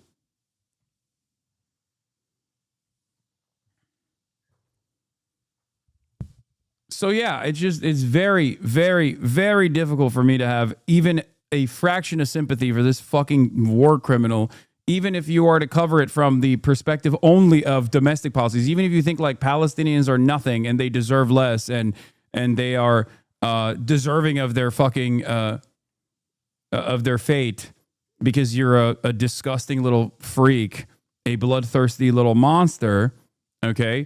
Then even on the domestic agenda front, what the Democratic Party did, and what the Democratic Party did specifically in terms of placing Brandon as a hurdle against like real leftist policies that the Democrats never wanted to subscribe to, his legacy and his presidential run is so that you couldn't get any health care whatsoever. Your ass spent years shitting on how old Joe Biden is. Yeah, and so many people also turned around and said I was wrong for this, you know? For saying the truth.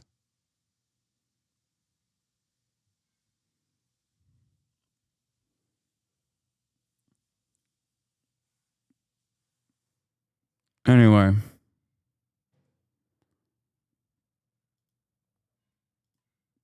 Now let's get back to some other news. I've gone all around. Let's look at the Eurovision shit. There was a pro-Palestine protester detained at Eurovision final during Israel's performance. I don't really watch Eurovision. I didn't watch it when I was in Turkey. I'm not really all that interested in it, even though, I mean, and it's not even because I'm not, it's not even because I'm not a music listener per se. I just don't think it's, I mean, who cares? But obviously, Eurovision is now basically become an opportunity for Israel to try and do reputation laundering. And they do it by force. They do it through trickery and they do it by force. It's so clear. Like, that's the only thing. That is the only thing that people care about with Eurovision. How Israel's performance sounded like at the arena of Eurovision 2025.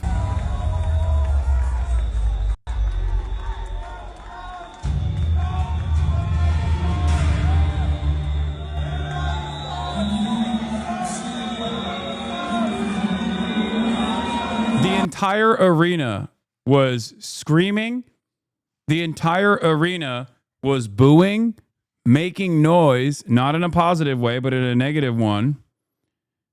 And yet, obviously, the TV shut off the crowd noise.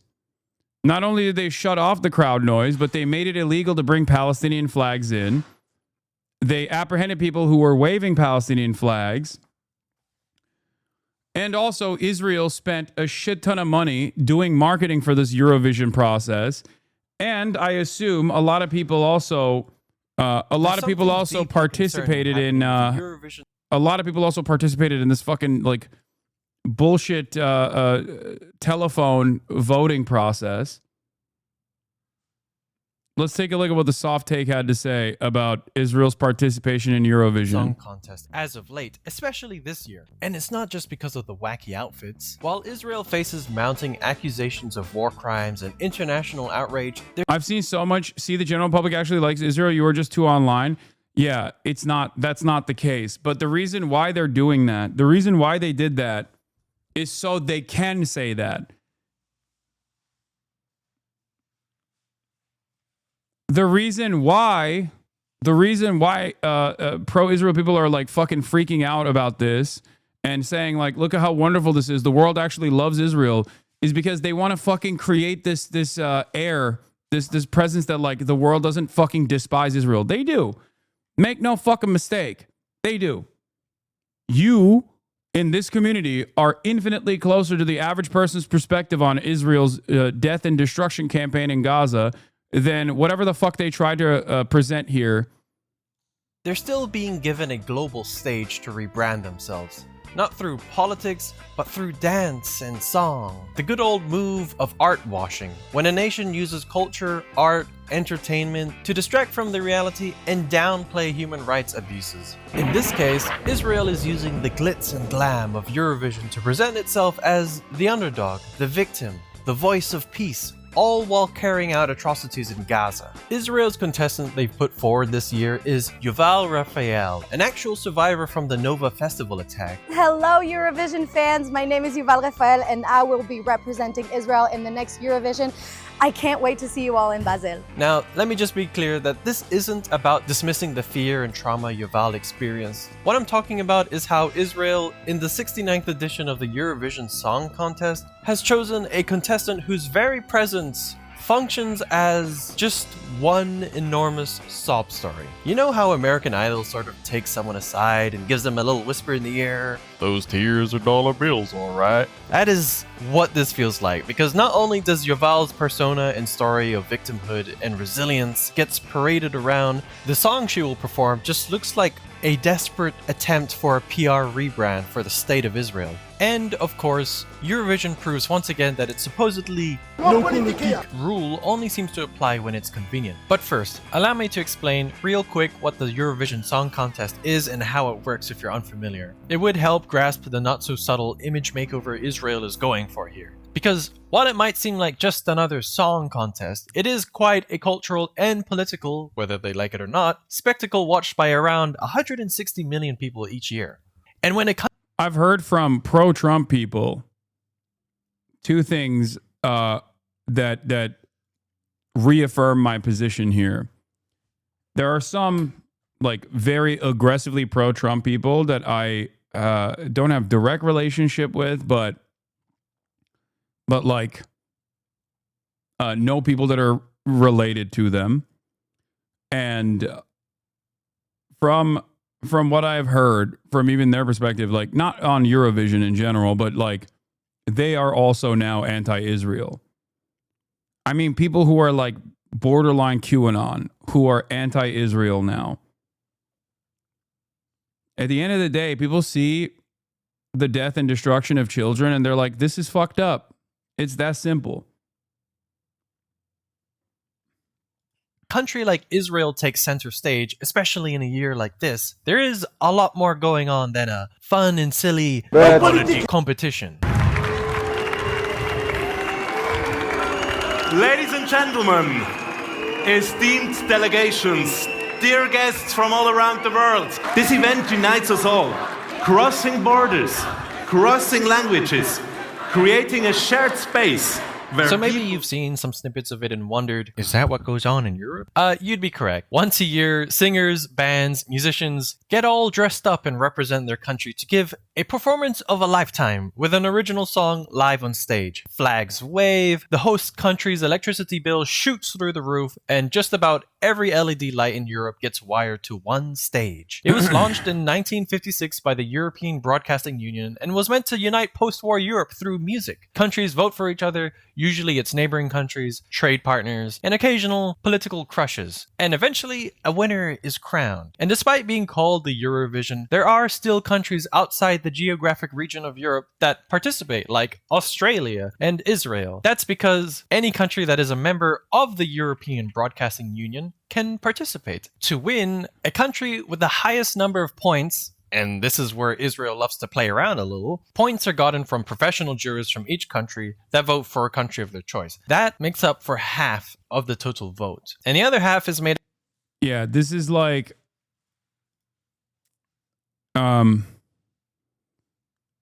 This is just a propaganda operation for Israel. It's just a way to like try and make it seem as though people love Israel. And they pump the individual like telephone votes. They just rig it so they can get a high placement year over year. It is a way for Israel to try and make it seem as though there is more support for Israel than there actually is. You're talking about countries, right?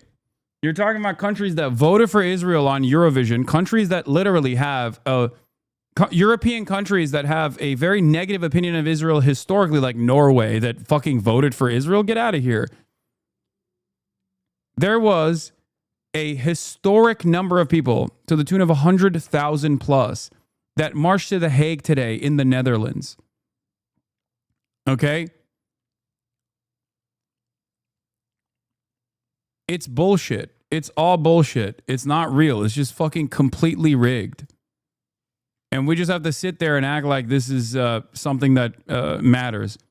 Yeah, from what I understand, Eurovision is sponsored by Moroccan Oil, which is an Israeli company Made as up of well. fans But voting through paid texts or phone calls, where individuals can vote for a maximum of 20 times. And like I said, this is the part where Israel can demonstrate its strong solidarity, turning bloodshed into ballads, headlines into harmonies. הקהל ריגש אותי בצורה שאני פשוט רציתי לבכות, כי הייתי כל כך מוכנה למלא בוז. ולא היה אחד ששמעתי רק להזר, רק דגל ישראל. Yeah, this is during her performance.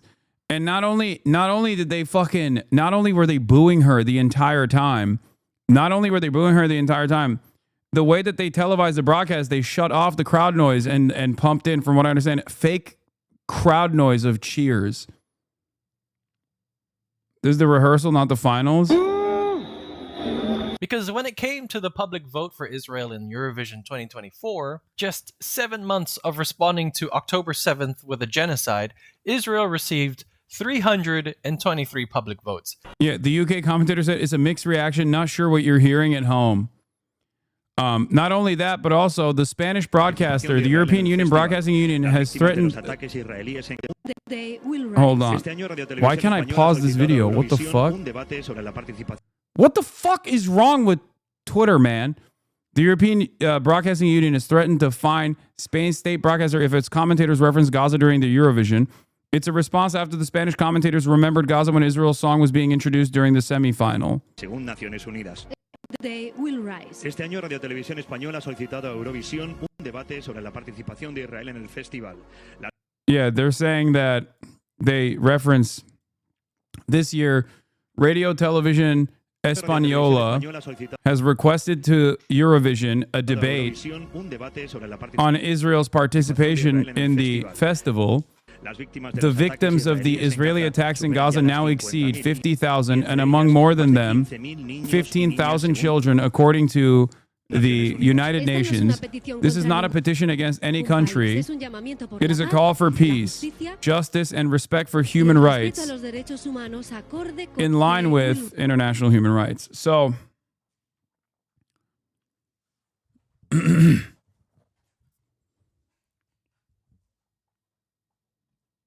this was the Spanish graphic before the show started.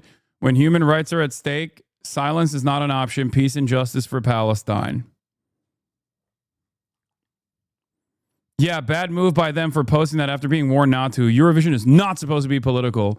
Yeah, dumbest guy on the planet. Belgium did something like this as well, with many tens of famous Belgian people who said they disagree with Eurovision and that they stand with Palestine. It's so funny because, like, I repeat this over and over again, but Israel, for many who refuse to pay attention to politics, I think they go, why do you care about Israel so much? But what a lot of people don't understand is that Israel is a perfect demonstration of what happens when something is unimaginably unpopular by the masses, but is still being maintained at a time when, like, social media has exploded and democratized information sharing to a certain degree, with, you know, some negative consequences as well. But it's created this massive fissure between our institutions and our mainstream media operations in some respects in the United States of America, for example, or the BBC. It is directly placing the democratic wishes of the broader public, even in the Western world, at odds with the institutions of control, institutions of propaganda, and also our politicians. It is such an obvious fissure, a direct contradiction with the wishes inside of these nation states that are supposed to be the defenders of liberal democracy. It exposes the lack of interest in maintaining democracy in these Western liberal democracies, because they would rather show that corruption to every single citizen than to move even a little bit away from their undying, unconditional defense of Israel and its genocide of the Palestinians. That's it. That's what's going on here. I don't really know what Eurovision is, but Israelis tried to cheat for it and they still lost. I voted 60 times for Israel, 20 from International, 20 from UK, 20 from Australia. Yes, I have credit cards from 3 different countries. I voted 100 times, used 5 credit cards. Israel almost won Eurovision with a shitty song and pure propaganda. Killing humans is not enough for them. They also try to kill art. Yeah. So they cooked the books to the best of their ability as they, as this is one of the only mechanisms that they have to just do propaganda. But here was even Graham Norton's take while this was happening. And I think the EBU will be breathing the largest sigh of relief that they're not faced with a Tel Aviv final next year. Yeah, the EBU will be breathing the largest sigh of relief that they're not faced with a Tel Aviv final. I was wondering why nobody was posting the clip of Graham Norton said at Eurovision. He had the audacity to say before Yuval's performance that the entry continues to be controversial, and he let the home audiences know that there was slightly a mixed response in the hall. That's it. On to song number 4 now, and it's the turn of Israel. Now, of course, their participation in the competition continues to be controversial. Fewer protests this year, but a mixed response at some of the rehearsals. Not sure what you're hearing at home. A slightly mixed response here in the hall. Yeah, they zoomed in on like a couple pro-Israel people in the crowd to not show the full scope of anger and resentment inside of the arena. Again, it is a carefully crafted propaganda operation, but it doesn't change the reality. It doesn't change the depravity of Israel's actions. It doesn't change the analysis that many average people, citizens in these countries, feel towards Israel. Israel has officially become a fucking pariah state, and it does not matter. They are trying to manufacture consent. They are trying to manufacture an alternative reality that does not exist. 323 points. And remember, Eurovision, without any contest whatsoever, swiftly banned Russia from participating after Russia's unjustifiable invasion of Ukraine, which is fair. It's fair to do. And yet Israel, for 2 years in a row now, while continuing its genocide, has been allowed to participate in Eurovision. So when people say, oh, this is not political, remember, it just means that like Israel has more institutional influence in the Western world than Russia does to be able to participate in these things, to engage in the act of art washing.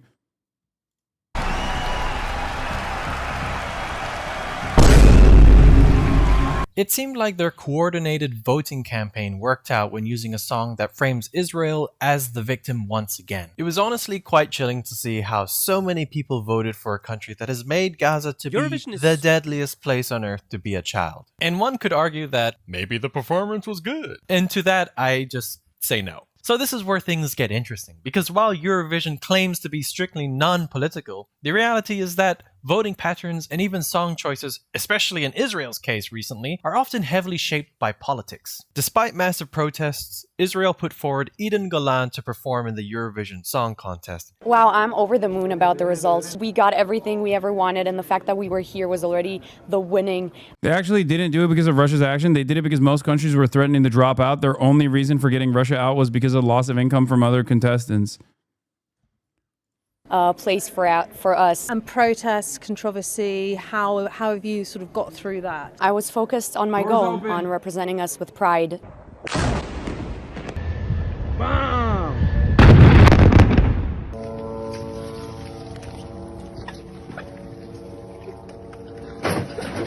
And nothing around really affected me. Eden's song was originally called October Rain, which directly referenced the Hamas attacks and leaned hard into a one-sided narrative of Israeli victimhood. Organizers of the Eurovision Song Contest stepped in and asked for changes, citing Eurovision's ban on overtly political messaging. And in response, the official Israeli broadcaster stated, "Israel must sound its voice with pride and its head high and raise its voice in every world forum, especially this year." Yes, because what better year for patriotic flexing than 2024? The same year Israel was responsible for unaliving 16,456 Palestinian children. So a rewritten version was submitted and their song was renamed Hurricane. We are flipping through weather reports trying to find something that sticks. Though that didn't stop the backlash and protests continued. Accusations of art washing mounted, artists threatened to boycott, and yet Israel was still greenlit to perform. And now we come to today. It's 2025. Israel hasn't exactly taken a day off in war crimes. You see the word genocide now being used by legal scholars, human rights groups, and at the International Court of Justice. Protesters are still protesting. And despite all of this, Israel is once again taking part in Eurovision. Last year, they tried to sneak in a song about the October 7th attacks, but that didn't work, so now this year they put a whole Nova Festival survivor from October 7th to perform for Israel and remind the people on why they started their quest on committing a genocide. Try and deny us of that, European Broadcasting Union. And they seem to have managed to navigate the Eurovision ban on political messages within the song itself this time. The lyrics aren't political on the surface, but arguably promote a certain narrative. They're filled with vague messages about loss, light, and healing. Lyrics like, "Everyone cries, don't cry alone, all the pain will go by, a new day will rise." Lines like these lean into emotional recovery, which can resonate with national trauma or the mourning of war casualties. And while these are universal themes, in the context of Israel, they often align with narratives of victimhood, even though they're committing a genocide. Another part of the lyrics contains, "Many waters cannot quench love, nor can the floods drown it," which is actually a quote from a Hebrew Bible passage, Songs of Songs 8:7, which is apparently a powerful metaphor to express the unconquerable and indestructible nature of love. Did you think you would land in Bible class when you clicked on this video? And while the passage itself is a beautiful expression of love, singing this while a nation associated with that religious text is engaged in a war crime-riddled conflict that has cost countless Palestinian lives is bonkers. The juxtaposition of love and conflict is just bonkers, man. That's propaganda through poetry. Now, in contrast to that, Iceland's contestant in Eurovision 2019, a rock band called Hatari, was penalized for holding a Palestinian flag.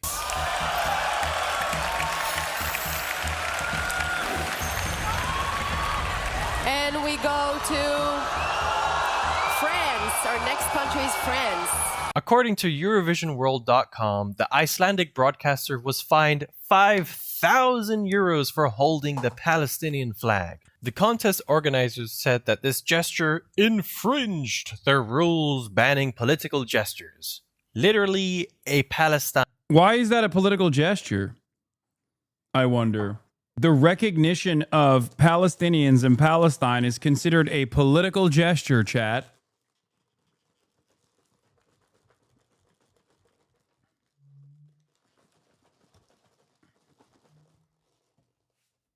It is a political gesture to recognize the humanity of the victims of genocide.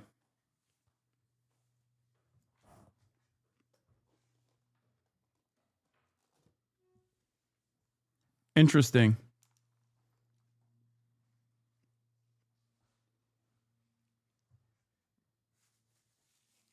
Of course, they didn't do this with Ukrainian flags. Ukraine gets to participate in Eurovision. Palestine does not.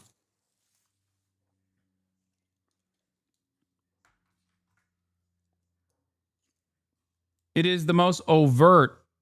It is the most overt, most shameful display of hypocrisy by Western nations, an ongoing atrocity, and their lack of interest in doing anything meaningful to stop it.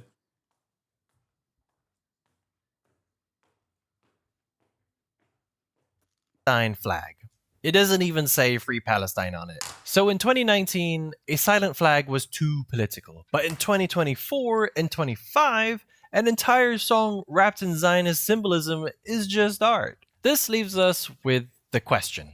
Is neutrality really neutral if it punishes the oppressed while platforming the powerful? It suggests that showing empathy for Palestinians is seen as controversial. So as a response, you will find some artists to find creative ways to show their solidarity with Palestinian suffering. Like Eric Sade. I'm sorry, I don't know how to pronounce that name. Eric from Sweden did with discreetly wearing the keffiyeh. And of course, with the EBU being the fun bunch of bastards they are, they issued a statement regretting that Sade wore the scarf. We regret that Eric Sade chose to compromise the non-political nature of the event.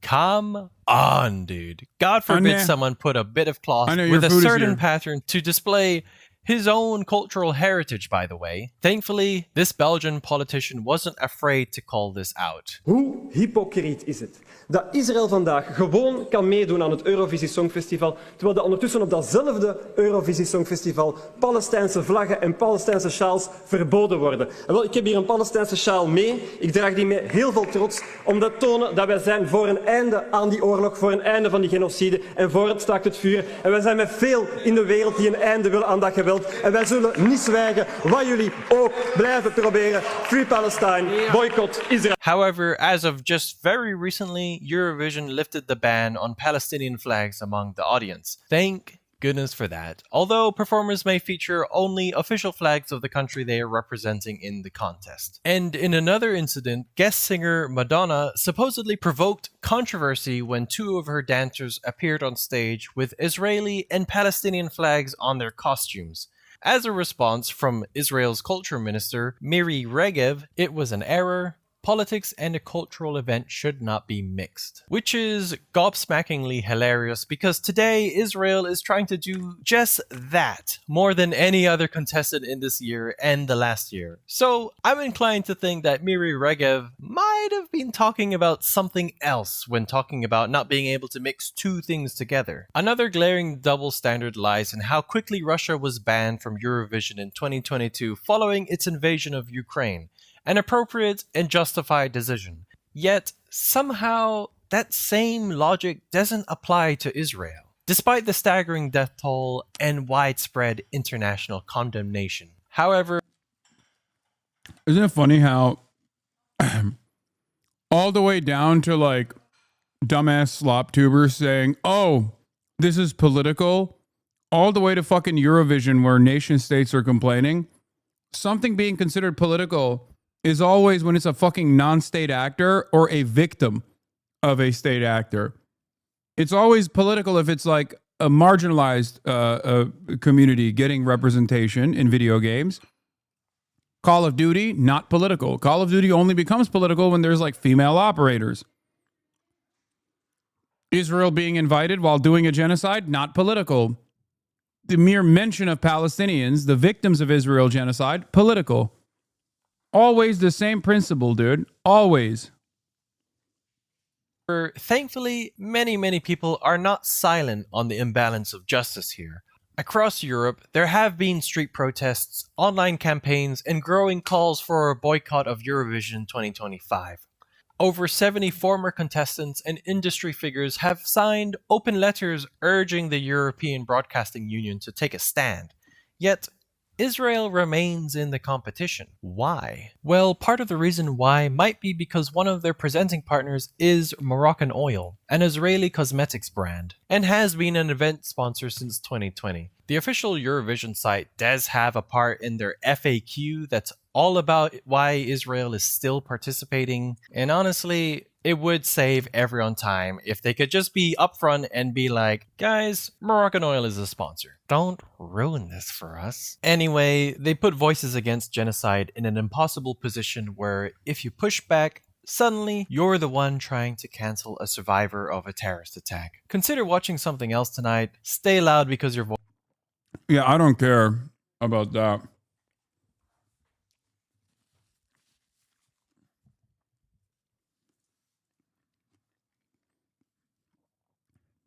Like, they're like, wow, you just don't want victims of the Nova attack to get a place. Like, yeah, I don't care.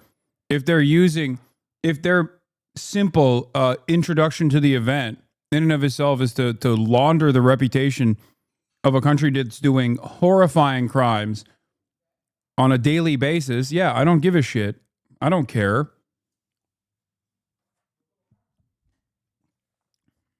What a cynical way to try and use identity politics like this.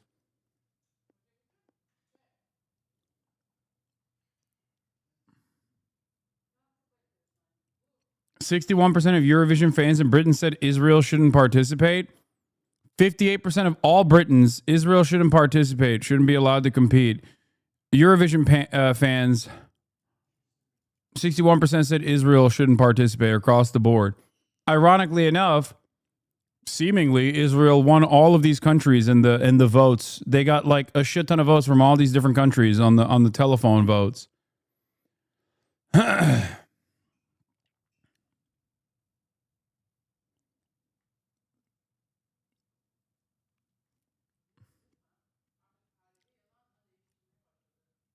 It's not that sophisticated of a propaganda operation, by the way.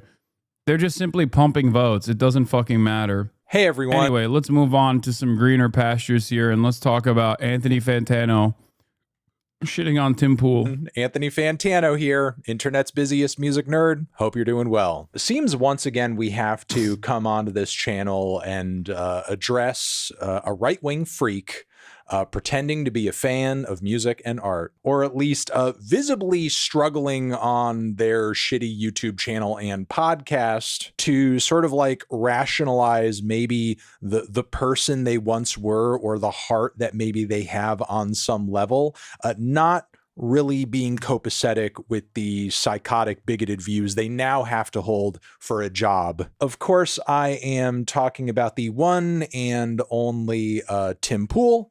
Bald on bald violence, by the way. AKA Beanie Man. You know, if you've had the displeasure of seeing any amount of content from Tim's YouTube channel, you know that like a lot of other weird right-wing talking heads on the internet, he makes a lot of money and gets a lot of attention by virtue of commenting on with a lot of indignance, a lot of pop culture items that are either nominally or deeply offensive to those with right-wing views because, oh, it's woke or it's blasphemous or whatever. Enter in singer-songwriter Laura Jane Grace of Against Me fame, modern punk rock legend many would claim, who recently did a little performance at a Bernie Sanders rally of like this silly ass acoustic sing-along song about essentially as a trans person feeling fucked by God, which, you know, if you have two brain cells to rub together, even if you haven't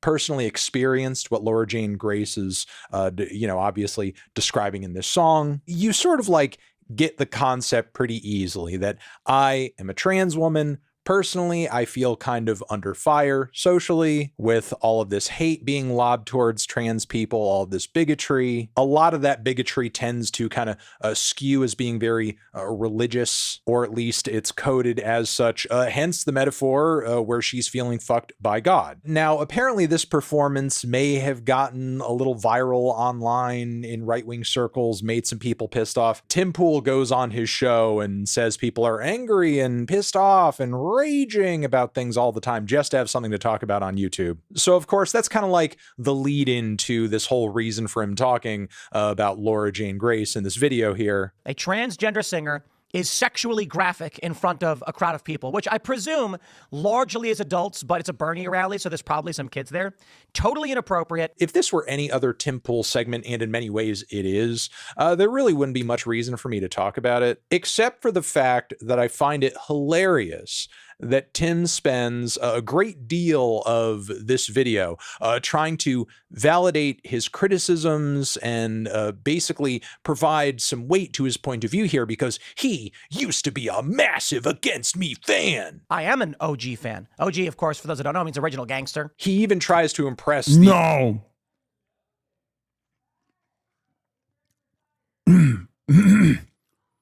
I'm an OG fan. Original gangster. Oh my God. The viewers of the video that Tim really knows what he's talking about and knows where he's coming from here because he used to know how to play all the songs on guitar. You had the classic song, Baby, I'm an Anarchist, for which I can still play on the guitar. And then, of course, you had much better songs, in my opinion, like Pints of Guinness Make You Strong. In fact, it's kind of funny because as he progressively talks about Laura Jane Grace and this song and like how big of a fan he once was, it seems like the number of Against Me songs he knows how to play on guitar like increases. First it was a bunch of songs, then it was like the Axl Rose songs, and then like, you know, he's listing other tracks too. He just knows the whole damn Against Me catalog. And they have a song called Tonight We're Gonna Give It 35%, and that is, I can't remember which album it's off of, but I used to play it all the time. I'm pretty sure I can still play, so it's only 4 chords anyway. And it's about signing a record deal. What? We're gonna get signed to a major record deal and get $1 million? Let's go! And that's when I was like, hypocrites. He even goes on to play a lick from an Against Me intro. I can prove it. Here we go. Okay. Anybody who knows what that song is, you know exactly what song I was playing. And I just find this very funny because like the time period that Tim describes in this video as far as like being into Against Me and how their music resonated with him at the time when they were originally hot with Axl Rose and so on and so forth. I was a big fan of the band at that same time. In fact, like I saw the band live way back then, and I had all the EPs on vinyl and liked some of the stuff they did on Fat Wreck Chords not too long after that. And Tim is just like obsessed in this video with like proving how like hardcore of a fan he was, how deeply ingrained into like the Against Me sphere he was. He even goes on to sort of like brag like, oh yeah, you know, like I know people who knew or know Laura Jane Grace. You know, I don't know them personally. I don't got any beef, but like, you know, I know people who know people. And Tim like basically says all of this to build up to his argument that in his opinion, now he states this also. Saying you're hypocritical for signing with a record label is so funny. It's like, what the fuck are musicians supposed to do? Die? It's their job, dude. It's the dream of like every musician. I'd rather have, you know, punk musicians sign with a record label than an independent commentary guy signed with the Russian Federation to do fucking propaganda. Like one is directly impacting your output.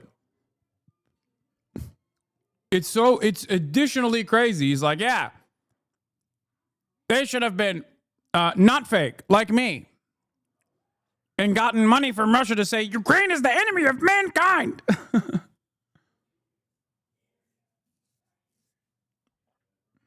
As fact, but then he also sort of like backpedals a bit. He's like, oh, I'm just saying, I'm just asking some questions. He goes on to argue that he feels that Laura Jane Grace is essentially just like pretending to be trans or transed herself for money and attention, and was entirely motivated by the fact that like Against Me was in a ton of debt and just needed money. I would say that the honest take here, lead singer of Against Me, was in the gutter.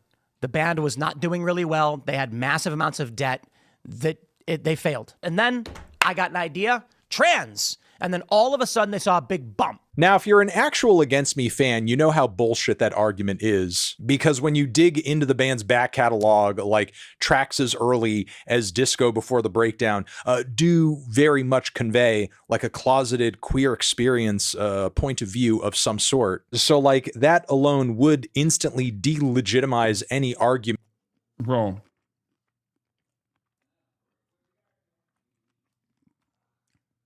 Fantano's such a fucking music nerd. It's hilarious. Yeah, I mean, that in and of itself probably shows that. Sure. But you know what else also shows that? The fact that that has never happened.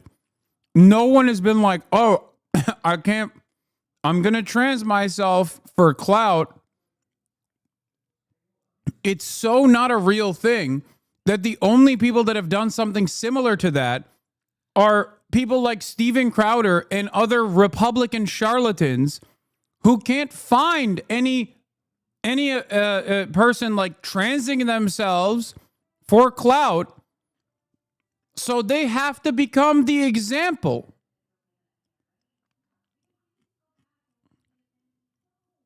Why the fuck would anyone undergo the process of HRT for fucking clout?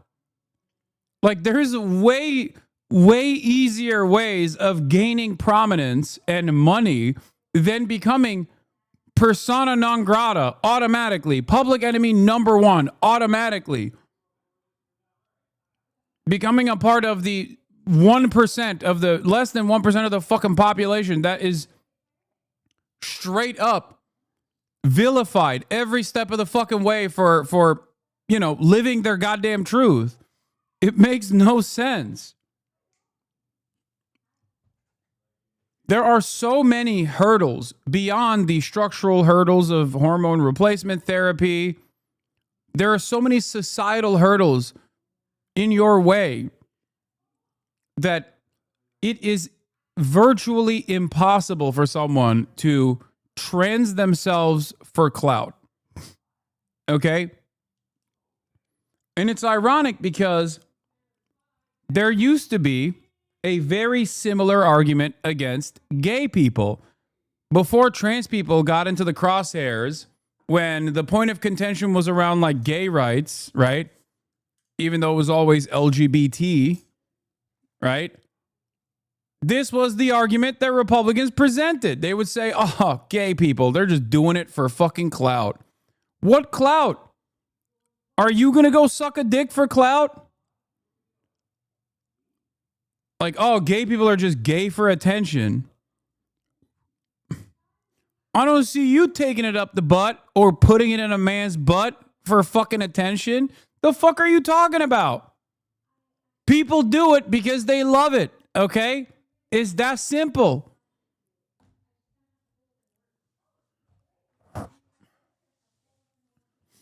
I don't get it. I don't understand it.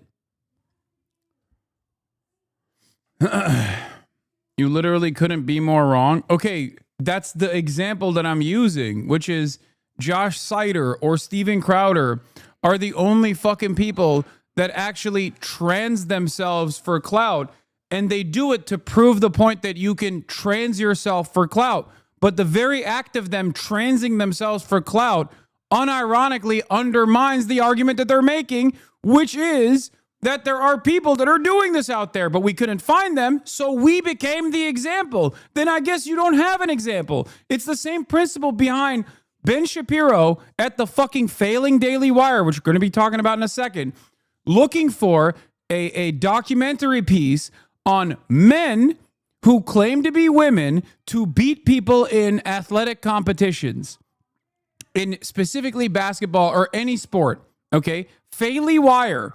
They tried to do this. And if you recall, as I do, there's video evidence for this. They talk about it openly. They couldn't find a single example in the real world of someone even coming near the I'm faking it for athletic competitions. Like, they couldn't find a real example of this to make a documentary around it. So they ended up making a work of fiction. The Daily Wire movie on men playing women's basketball, that one was supposed to be a documentary. And they couldn't. Lady Ballers was supposed to be initially a documentary. They couldn't fucking find someone to do it. They couldn't even pay someone to do it. So they made a fictional movie about it.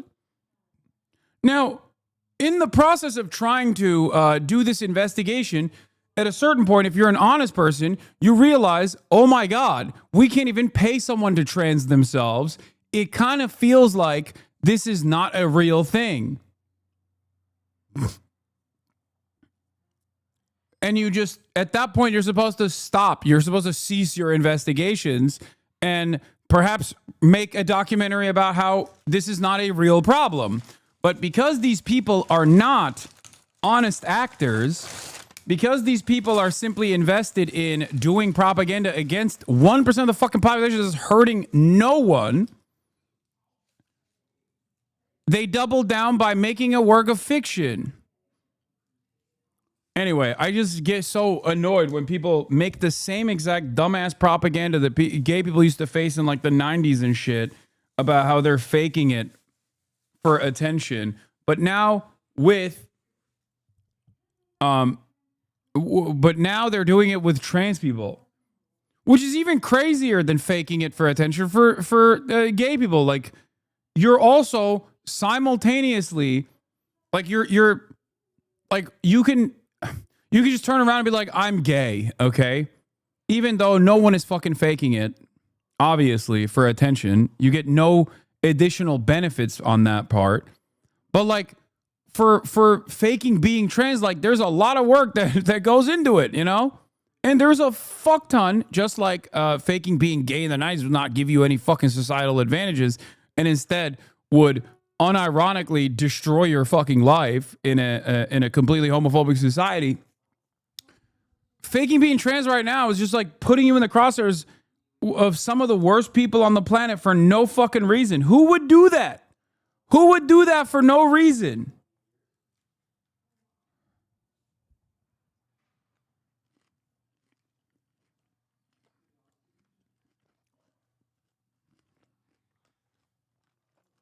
That Laura Jane Grace coming out of the closet was like entirely fabricated and so on and so forth. But what's hilarious about this is that Tim is apparently such a fan, he's actually aware of this song, references it in his rant, and sort of like poo-poos the idea of that by saying this song must just be about either being gay or being about dating someone who's really fat and ugly. The disc before the breakdown, where you're like, hey, it sounds like this dude's gay. No, I mean like literally, because like either he's dating someone who's ugly or fat, or he's singing about being gay, because it has the lyrics, I know they're going to laugh at us when they see us out together holding hands like this. They wouldn't understand it if we told them all the reasons.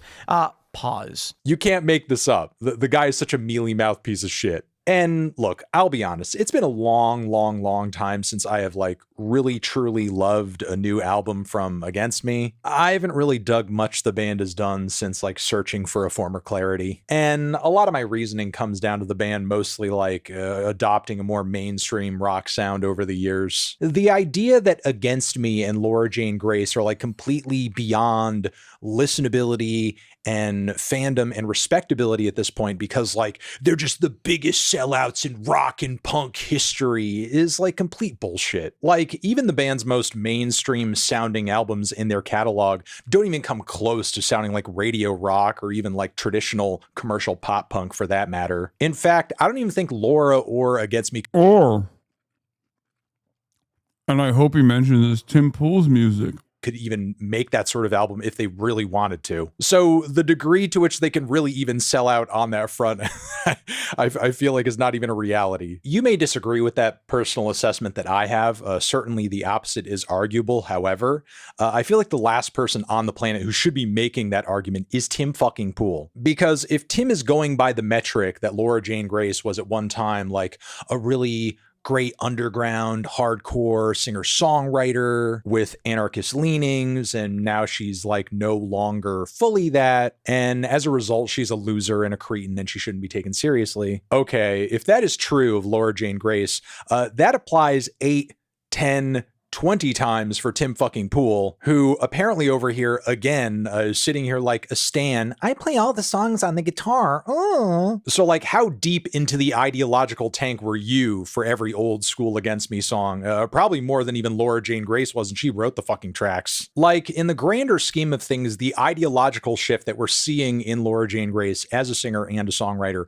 over the course of Against Me 2002 to Against Me 2016 is like super gradual and even minimal in comparison to Tim Pool going from Against Me stan who knows all the songs on the guitar to Russian oligarch paid right-wing talking head freak who releases some of the worst music known to man under the title of his podcast. Tell me what to do instead of dreaming.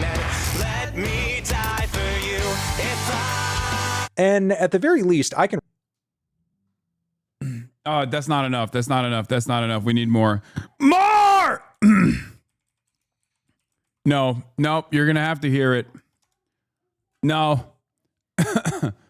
Anthony's being too nice. This is the classic goated one. Timcast only ever wanted official music video.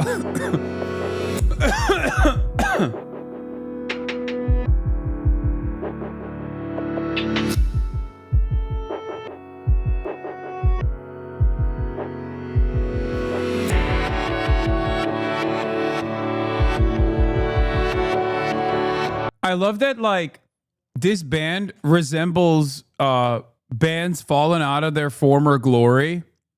You know what I mean? Like, bands will break up, and then they'll, like, in an effort to make some money one last time, they'll, like, get back together, and you'll see, like, the alcoholic divorced dads getting together for one last hurrah.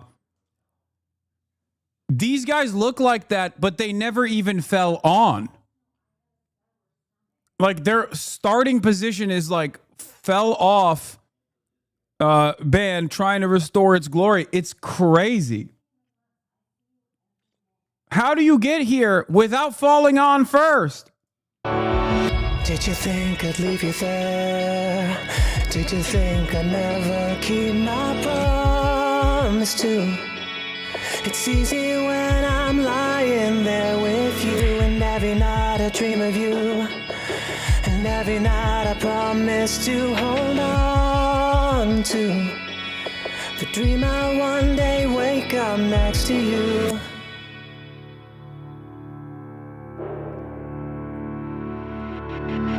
Did you know you left me there, staring at the heartache in my soul, as I fell to pieces into the one you're leaving for? There's only one thing I want you to know, is that I have found my peace here.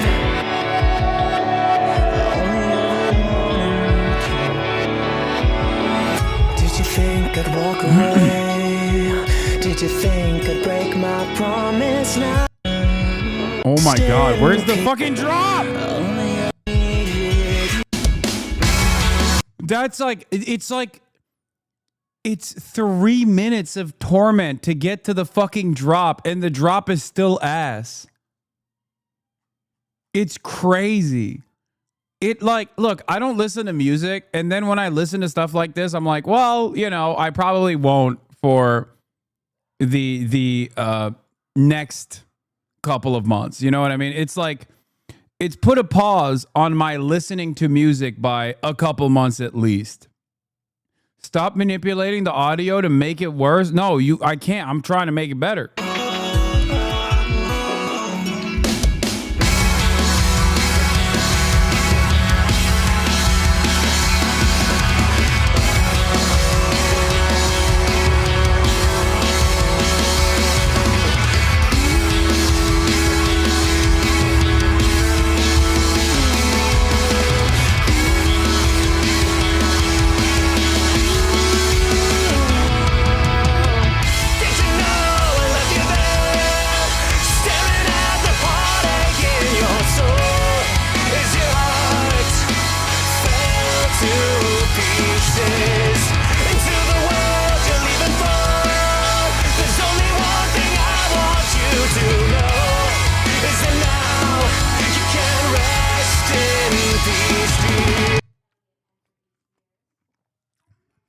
Listen. No, this is disrespectful to CVS music by calling this CVS music.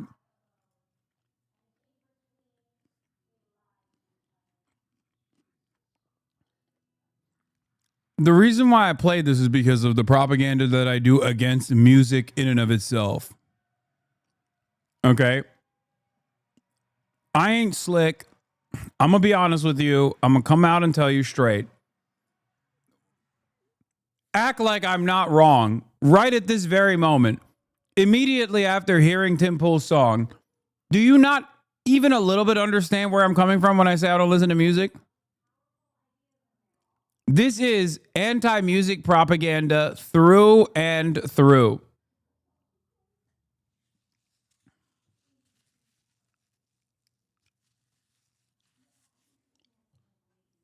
Yeah, every fucking right-wing grifter is a goddamn failed artist, dude. Oh my God. And respect the fact that Laura Jane Grace in her own art and work has actually like tried to explain and contend with these changes that she's had ideologically over the course of her lifetime in her music, actually presenting them to her fans to try to give them some sort of understanding. Meanwhile, Tim Pool over here is a million times more the sellout than Laura Jane Grace could ever be. And he gets to sit there on his shady billionaire funded podcast YouTube channel and pretends like he's not the textbook definition of a political internet grifter. Ukraine is the enemy of this country. Ukraine. This is infinitely better content than his music. Can we all agree? Him doing the Ukraine is the enemy of mankind shit was like, that was Kino. You know what I mean? That in and of itself was like way better content than anything else he's ever produced before or after. This is the best Tim Pool clip with the weak ass fisting of the table. Is our enemy, being funded by the Democrats. I will stress this again. One of the greatest enemies of our nation right now is Ukraine. But yeah, wow, you really got to give it to Tim Pool for uncovering the Laura Jane Grace billionaire trans woman grift. Because as we all know, all rock singers, all punk rock bands, if they want to become famous and want to become millionaires and just sort of like, you know, get really big and get really huge and see tons of success, but only for a little bit though, only for a little bit, they all have to become trans. But yeah, there you go. Tim Pool exposed once again as a dimwit, and I think I'm going to leave it there. Over here next to my head is another video you can check out. Hit that up or the link to subscribe to the channel. Anthony Fantano, Tim Pool. Things are not going well at the Daily Wire. They're losing talent, laying off staff, and their CEO, Jeremy Boring, has resigned. With all the rumors swirling around the company, I think it's a good time to take a look at how they got here and just how bad things may be. Let's start with the beginning. The Daily Jew-hating Obama administration strikes again. They monitor Congress to target Israel.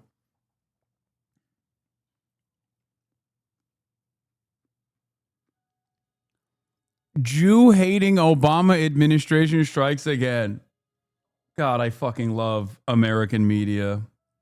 Just the most unhinged group of charlatans on the planet.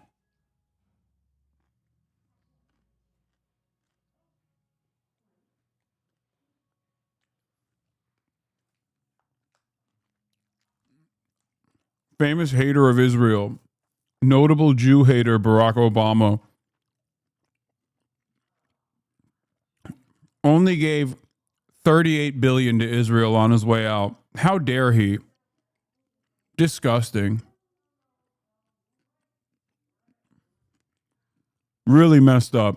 Daily Wire launched back in 2015 from the humble beginnings of being cooked up in Jeremy Boring's pool house. Boring and Ben Shapiro would start the Daily Wire through their LLC, Bentkey Ventures. The Daily Wire found early success marketing its content on Facebook, where Ben Shapiro in particular gained a large following. The outlet got massive engagement for its articles, often dwarfing news outlets like CNN and HuffPost. However, an investigation by Popular Information detailed how much of this engagement was driven by sock puppet accounts that hid their affiliation with the Daily Wire to help spread their stories. Although it violates Facebook's terms of service to do that, the Daily Wire didn't face any real penalties after they were exposed, aside from being asked to mark accounts with names like American Patriot and America First as being run by their company. The Daily Wire also saw growth in podcasting and on YouTube, in part through their aggressive marketing strategy, which included a large number of paid ads. And over time, they began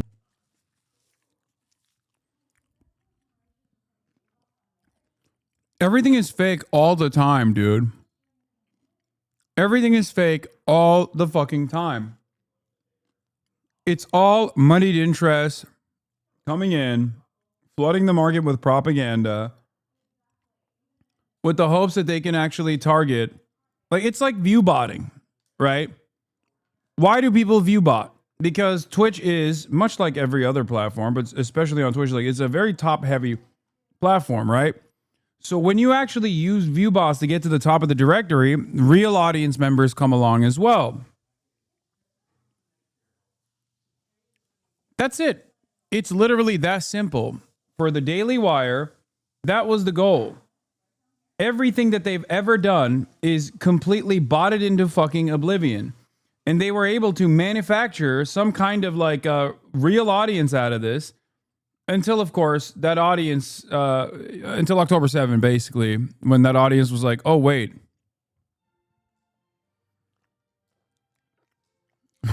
You guys love Israel. And to develop a loyal audience. They later launched a subscription service where they provided members with exclusive material. And for the first few years, things were looking very rosy for the company. By 2022, the Daily Wire seemed to be reaching its peak. They celebrated by renaming their subscription service Daily Wire Plus, and it had gained hundreds of thousands of new subscribers throughout that year. According to Jeremy Boring, revenue figures were projected to be reaching $200 million. That money was used to sign high-profile talents such as Jordan Peterson and Candace Owens. In short, things were looking very good for the company. At some point, things began to take a turn. It's difficult to say exactly where this was, since the Daily Wire is very selective with the metrics it makes public, and there are many different parts of this company to consider. But I want to highlight a few of the reasons I think the Daily Wire is in some trouble right now. I believe the first major catalyst was the company's foray into the world of movies and television. Many of the people at the Daily Wire have, at various times, tried to make it in the world of entertainment. Jeremy Boring had produced and written several shorts, Ben Shapiro was an aspiring screenwriter, Michael Knowles was an actor, and Andrew Klavan has writing credits for a few produced movies. Their levels of success vary. I did call this at the time, yes. Yes, I did. And if you remember, chatters, when they launched their scripted division, I said this was destined for failure. And it's not because I saw the future. I simply looked at the past. The example I used, yep, this chatter is correct. You guys are so good at recall. The example I used was NRA-TV. The NRA is one of the most powerful lobbying arms in the United States of America. And yet, the NRA fell apart. Why did the NRA fall apart? Not because they were mismanaging funds, even though that took place as well. But the reason why the NRA fell apart was because of their ambitions of entering the marketplace of content creation. The NRA took a lot of risk to create a steady flow of propaganda that directly came from the NRA, cutting out the middleman. It created the careers of Dan Bongino and numerous other Kalayan Noor, numerous other people. Having said that, however, it caused the collapse of this massive fucking organization. Because content creation is an expensive endeavor, especially when the people doing it are not, organically charismatic and are requiring, or they require a tremendous amount of marketing dollars to be spent. Okay? Same problem that the Daily Wire also landed on. There is a reason why these fucking dipshits don't make it in Hollywood. Here's the clip.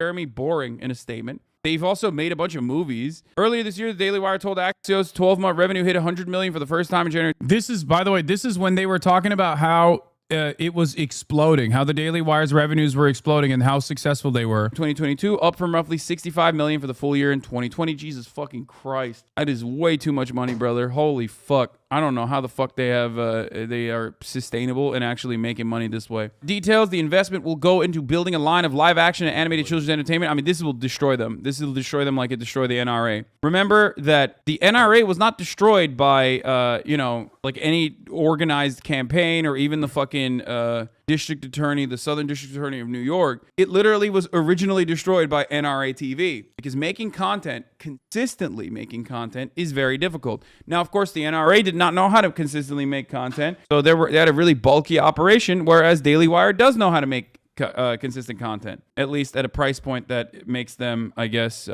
make money or generate some revenue. NRA was destroyed by internal embezzling, wasn't it? Yes, internal embezzling, but also the media operation. Internal embezzling certainly played a role in it. The media operation literally fucking was a revenue sink. It was, I mean, it literally was just the unlimited amounts of fucking money being pumped into the NRA TV side. And wild how I didn't know you yet. Thank you, Ethan Klein.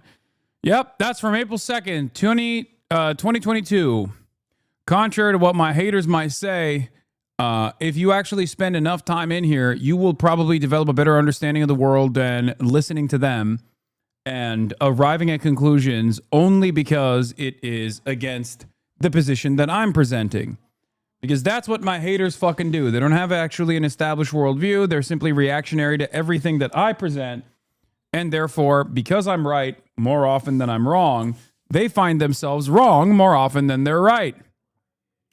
So cut out the middleman, and instead of watching me through clips that are framed out of context, that are framed in a nefarious way, come directly to the source itself, and perhaps you will understand the world much better than you currently do. Oh, Van Jones is on! Talking about Biden. Is he going to cry?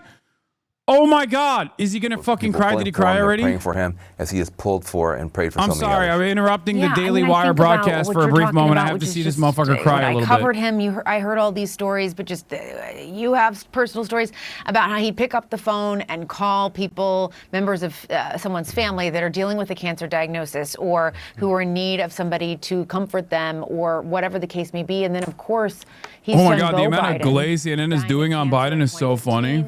Him really getting behind the cancer. This also presents Jake Tapper in a unique predicament, in a unique position, because like he literally is ass blasting, no pun intended, Joe Biden right now because of his own career ambitions. Him and Alex Thompson have gotten together and written a book. Alex Thompson was one of the reporters that actually criticized Biden's age. Jake Tapper came in after the fact, after everybody was on board. Having said that, Jake Tapper, ever the ambitious media demon he is, has joined in on the fun of ass blasting Joseph Robinette Brandon. Again, no pun intended. And therefore, this is going to kind of ruin their book tour, I think. Because they're going to turn around and say like, oh, dude, look at this. You're releasing this book. Joe Brandon is not even dead yet. He can read it. Like, you're going to attack a man with cancer? The second time I think that pun was intended? No. Now is 38 years old. Joe Biden has been in public life for 50 years, so longer than most Americans have been alive. Joe Biden has been walking the halls, marble halls, pressing the flesh, trying to get things done for Americans. Cancer is just one of the many causes that he has championed. But this one now strikes very close to home. Yeah, I think we do have a clip of him talking about this. I want to just play it. The fight against cancer, the fight to eliminate racial disparities in cancer, and claims he wants to fight against cancer, gets cancer. Unwilling to postpone. Okay, I don't care. Him saying he's going to fucking fight against cancer is meaningless. Everybody says that. It's like saying, Dude, saying he's going to cure cancer was one of his dumbest campaign promises. Who gives a fuck? Anyway, I'm sorry to see this news. Cancer is truly awful. My dad passed away in 2021 with cancer. Praise for Joe Biden and his family. Nope. I hope Jill is next. What the fuck? What did Jill do to you? President Trump reacts to the news of former President Biden cancer diagnosis. Melania and I are saddened to hear about Joe Biden's recent medical diagnosis. We extend our warmest and best wishes to Jill and the family. We wish Joe a fast and successful. Oh my God. Oh my God. Oh my God. I would have expected Trump to be like, to at least have one snide remark in there. Yeah, he didn't write this. What is this? Oh, they hired Reza Keller of Crisis PR.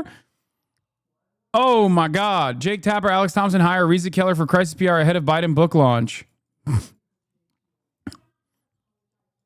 I wonder if they knew ahead of time.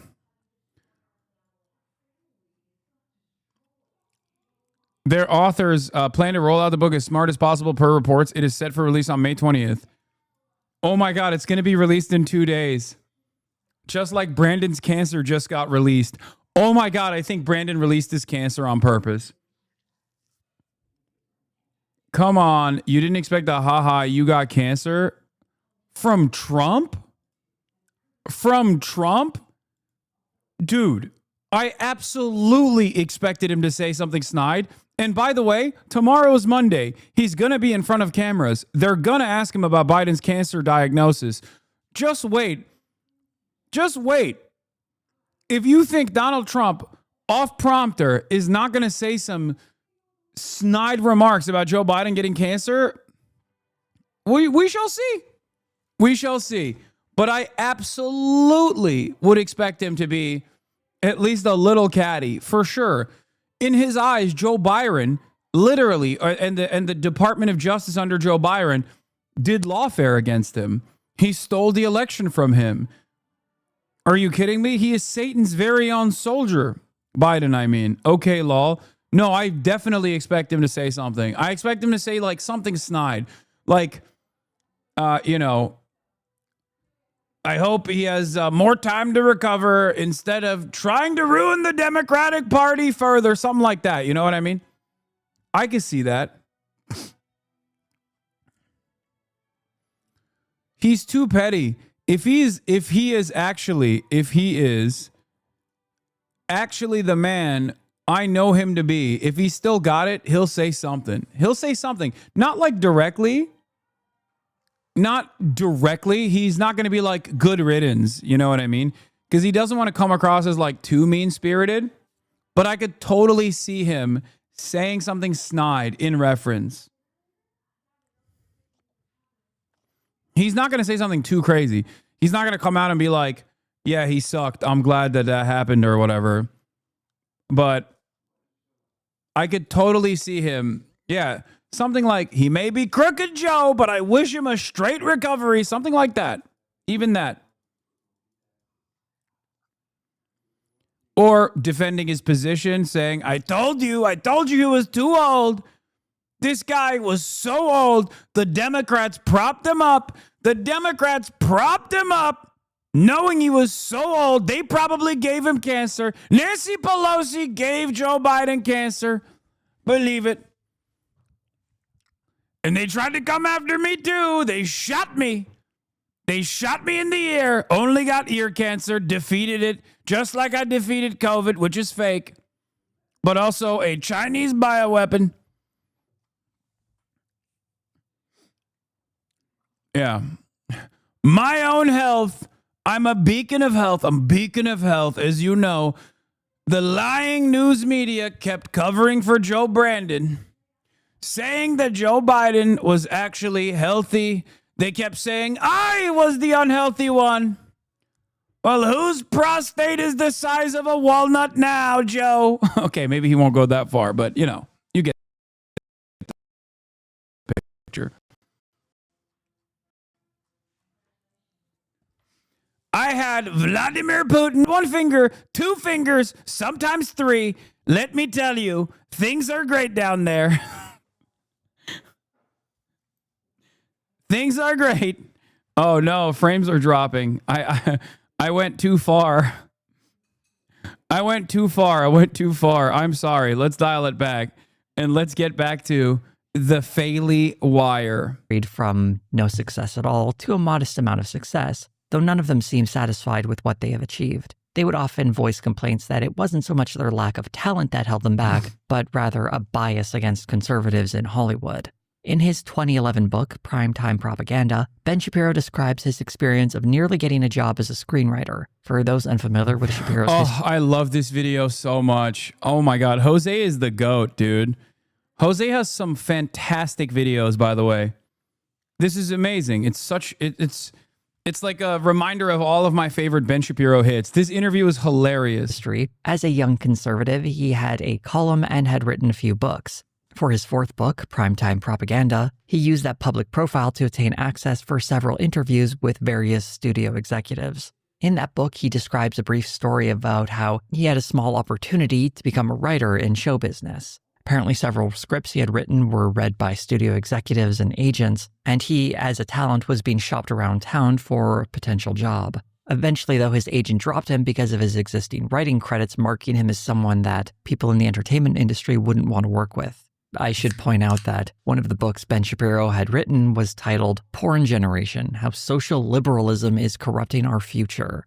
More than just a provocative title, that book is also an absolutely wild read. I've never read something by a 21-year-old that calls so many female celebrities whores. There's a real incel energy to all of it. Oh, yeah. A lot of people forget that, like, Ben didn't become the intellectual giant of the right overnight. He spent many, many years writing the most Hitlerian stuff about Arabs, Palestinians in general, including demanding a final solution for them. Okay, quite literally demanding a final solution for them all the way back in like 2002 for townhall.com. I am such a fucking Ben Shapiro. I am such a Ben Shapiro scholar. The Porn Generation was also yet another disturbing book that heavily demanded censorship. Ironically enough, Mr. Freedom of Speech, I used to use this all the time as well. Mr. Free Speech fucking wanted unimaginable censorship with the Porn Generation book, How Social Liberalism is Corrupting Our Future. And it's like incredibly, it's an incel screed. Okay. But who could forget his works of fiction? The homoerotic fan fiction he wrote. I forget what the title of it was. Yeah. The title of the, of course, article from Town Hall is called Population Transfer is Not a Dirty Word, famously. I used to have a running bit where I would translate the speech to German and then read it out in German to help you develop a better understanding of what kind of politics Ben had.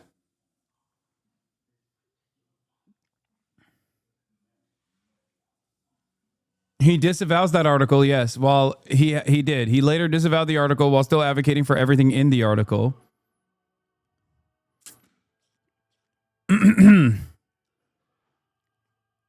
Anyway, let's keep going. And a producer for a show like The Good Wife might not want one of its writers having a credit like that on their resume. Here's an excerpt from the book describing a performance at the 2003 MTV. The book is Allegiance. Oh, thank you. It was Allegiance is homoerotic fan fiction of Barack Obama having gay sex, I think, with like the Iranian mullahs. Video Music Awards. True the video allegiance. is going to be playing alongside his words to give you an idea of how outrageous this supposedly was. The competing princesses of Pop-Tart whoredom, Britney Spears and Christina Aguilera, both dressed in sluttish bridal costumes, popped out of wedding cakes, and began singing Madonna's 1984 hit, Like a Virgin.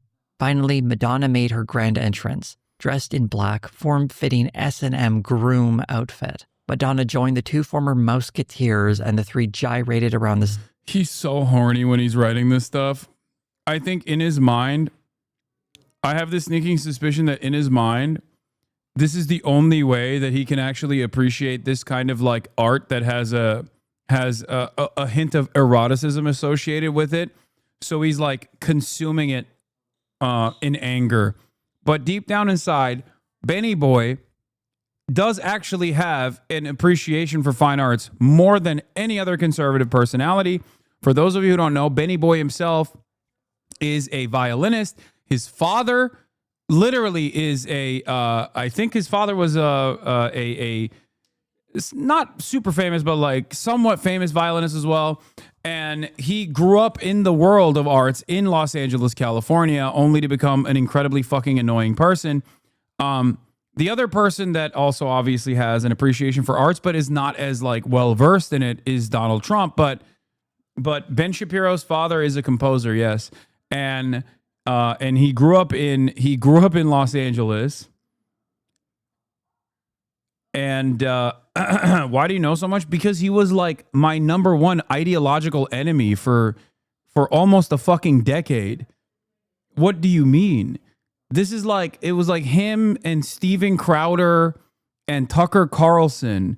Like these guys were the top three. These guys were These guys were my actual ideological enemies. Of course, I learned so much about them over the course of my coverage.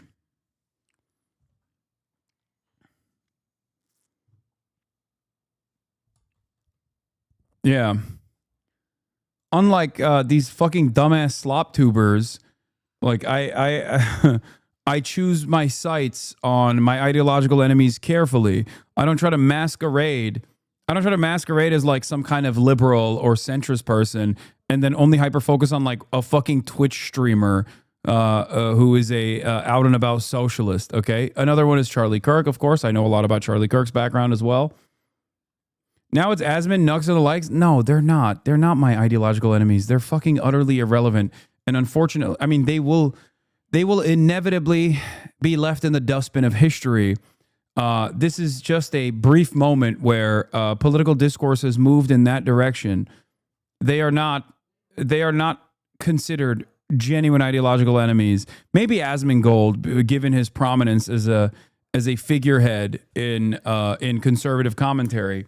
But like, no, I don't give a fuck about some VTuber who wants to make a name for himself by presenting me as their enemy. Just as I don't give a fuck about like Sex Pestiny. Those people are utterly irrelevant. They have no real convictions. They have no real firmly held beliefs, or their firmly held beliefs and convictions are not rooted within a genuine interest in changing the world. Ben Shapiro, on the other hand, is a Republican through and through. He is a party man through and through.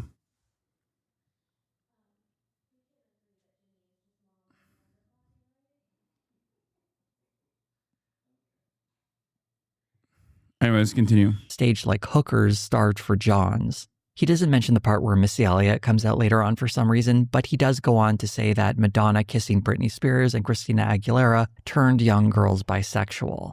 I feel like I have to mention that Ben Shapiro here has the ghost of a point. I saw a clip of Asmongold defending the I'm actually clean allegations, and it lives in my mind. This is really funny. Which fan base is this? I'm gay, white, and racist. Tel Aviv nightclubs.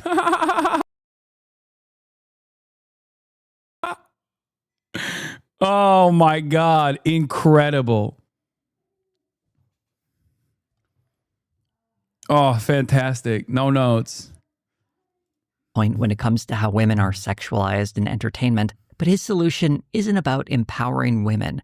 Rather, he calls them whores and says they should promote heterosexual sex after marriage. The irony of this origin story, though, is that Ben Shapiro had more of an opportunity in Hollywood than so many other aspiring writers. He had meetings with former studio executives and offers to develop a pilot. Getting an agent to read your script, never mind being brought on as a client, is a major, major opportunity.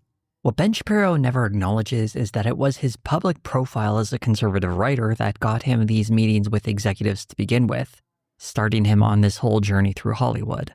That same public profile being his undoing seems to be lost to him. It wasn't the private ideas in his head, but the very public positions he was taking as a writer. Here's an excerpt from the Primetime Propaganda book. The quote here comes from an agent telling Ben he can't work with him. I don't know if this is a direct quote or if this is simply Ben Shapiro citing something from his memory. Listen, I have no problem with your politics. It's just that my agent started sending your sample around and it got to a producer on one of the shows. He said that he knew who you were and that he'd never work with you. The whole reason I'm even dealing with you is because your writing has that sparkle. But let me get back to you. Because it needs to be said, Ben Shapiro's creative writing is not good. I've done two. It's not. But True Allegiance is the gay fan fiction. But also, listen. It's not like Hollywood doesn't have its fair share of freaks and conservative writers and conservative directors. There are plenty of them out there, okay?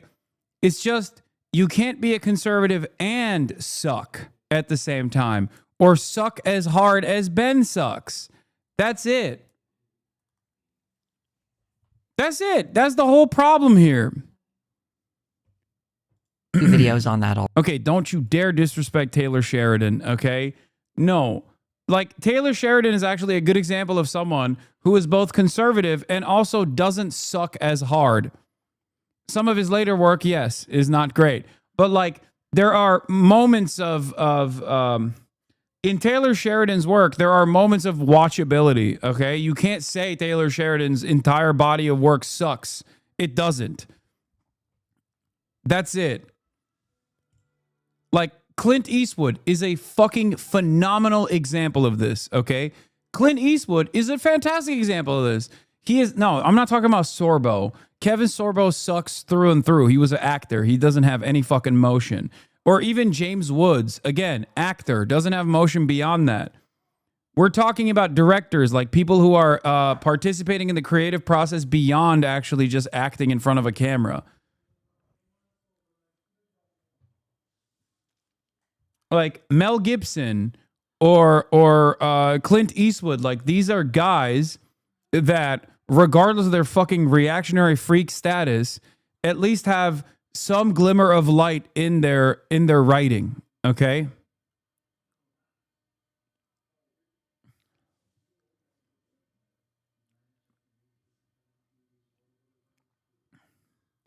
Denise Villeneuve is pretty right. Wait, what? No, he's Quebecois. He is a victim of colonial oppression. I will not let this slander go on. No, the man who is responsible for the Dune series is actually a man who is primarily guided by the experiences as a francophone living under the brutal colonial occupation of Anglophones in Canada. No, he is not. First of all, he's Canadian. So I feel like if you're a Canadian and also known as a Canadian, your conservatism is nothing in comparison to like the American hog. Bro has CIA cinephiles in here spreading misinformation. I know. Andrew knows a lot more than I do about this stuff, so I assume he's correct. Frank Herbert was a speechwriter for Reagan. Yes, Frank Herbert is actually a great example of this, except he also became such a fucking hyper obsessed like Arabophile that, and also an incredible environmentalist as well simultaneously, that like it doesn't, he's all over the place. Like he doesn't count. He is a major Arabu.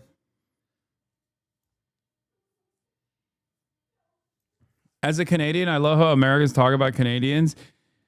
It's because your worst fucking freaks are down here ruining our politics. Yeah, Herbert was a little bit of an eco-fascist for sure. But again, I think Frank Herbert became such a fucking Arabophile that like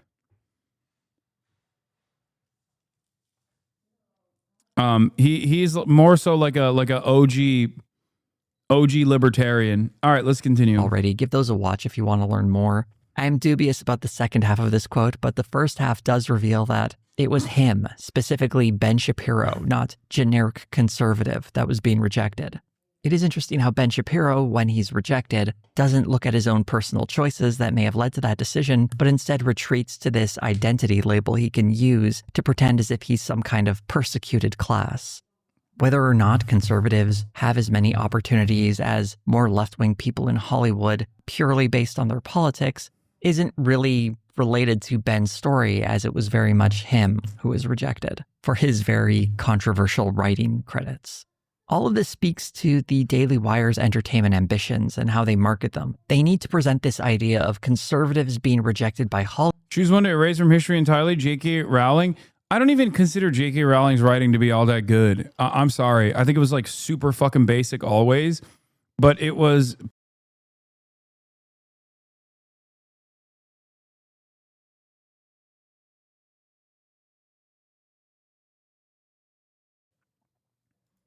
What the hell? What the heli? What the heliante? J.K. Rowling, CIA, clapped me. We're back though. Obviously, it was a brief, minor blip. It's fine. It's not the biggest problem. The back and forth was shorter than people fucking spamming. Oh, you got killed by the turfs. But yeah, I don't think J.K. Rowling is a brilliant author. A millennial never read Harry Potter? No, I did. I read all the books. I didn't watch the movies. I read the books. And as a child, it was a fascinating universe to delve into, but I wouldn't consider that universe to be like think about J.K. Rowling and then think about Tolkien. Or think about even George R.R. Martin. Okay? Which one is a better author? Like, it's not even on the same fucking planet. Do you see what I'm saying? Like, in the field of fantasy, people like Tolkien or people like George Martin are so fucking above and beyond in comparison to J.K. Rowling. J.K. Rowling was great at making like a super simple concept. That's it. You're talking about a person who literally named an Asian character Cho Chang. Get the fuck out of here. She is not a fucking good author, dude. Are you joking? She made the most like heinous depiction of Jewish people in Nazi Germany, the fucking goblin representation, as people who handled the money. Like, she is literally the most basic author of all time. But obviously that helps. It helps for children.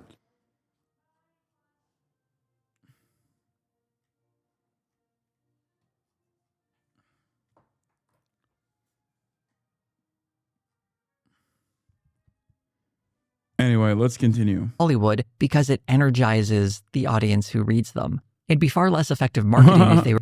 Wait, a partnered streamer, Asmon on top, you a whole bitch, FN? Who the fuck is this? Hasanabi, big fan. I love you. I love Hasan. I love Hasan. I love Hasan. What is this meow meow? Lol, what is this meow meow ad? Help me. And then in February, he says, Lamau.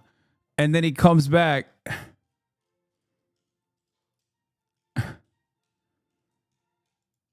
To say Asmongold on top. I have to look at his clips right now, right? I gotta see something.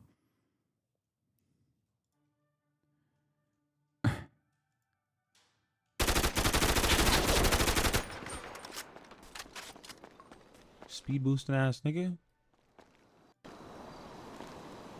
Yo! Ya biraz sesi kısın ama ya. Kendimi duyamıyorum lan. God damn. Like, what is that?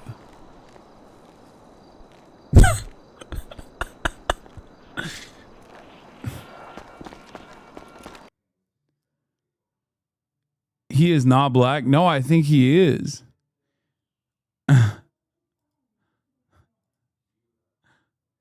Which makes this thing even funnier.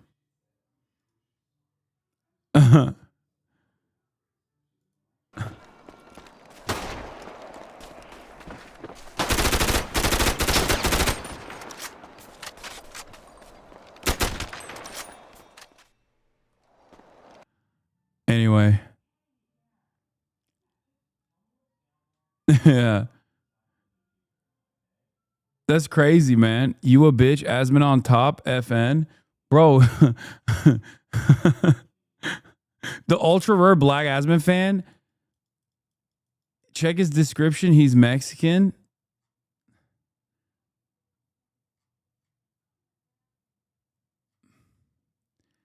Dude who uses AAVE but is an Asmon fan is fucking amazing. Okay, I love that. Respect. Oh my lord.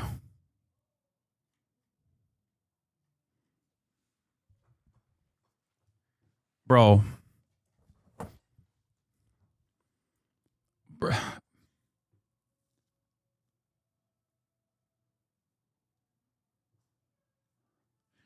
I apologize. As you guys know, Mexicans are Turks, Flexicans are Turks, but La Raza is not recovering from this. I'm sorry. No recovery. Get baited. W clout. Asmongold on top. Bro, Asmongold thinks dudes that look like you should perish from the national borders of this country. And he's literally, he's like, Asmongold be like, you're close enough in San Diego. Might as well move to the other side of the border. And this motherfucker's in here being like, riding for him. Oh my Lord.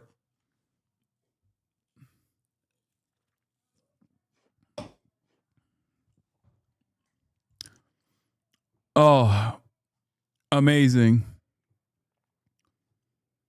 For the fact that his first clip of him saying the N-word, wait, why would that be shocking? That's the least shocking thing that we found. Hit me, hit me, hit me.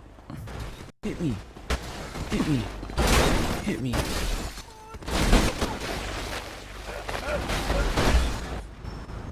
Nigga, I'm dead, bro. I'm dead. Bro, what the fuck? That shit was funny as shit. Yeah, fuck yeah. Nigga. Let him up. Let's go. Big party. Yo. Oh, shit. Okay, this wasn't him saying the N-word, by the way. Chatter, you are a liar. It still wouldn't be shocking, but...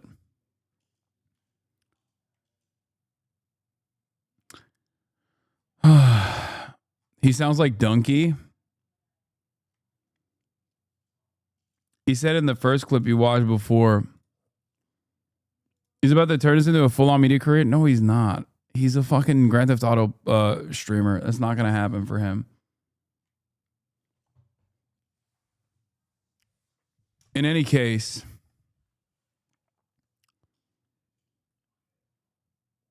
I hope you're doing all right, Mickey's World.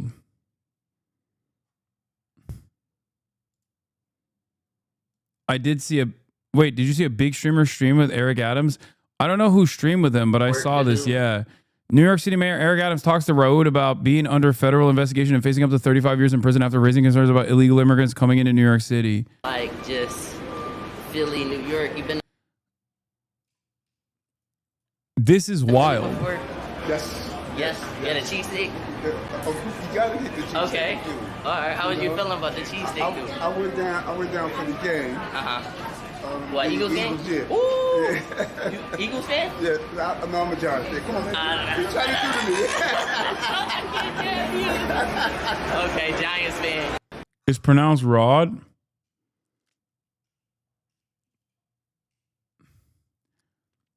Hey, listen.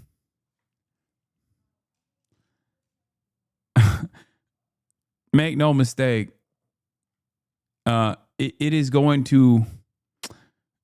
Sites such as this one will be more commonplace in the future. I do fear that my impact on American politics has been for the worse. And this is basically all that I've gotten, all that I've created.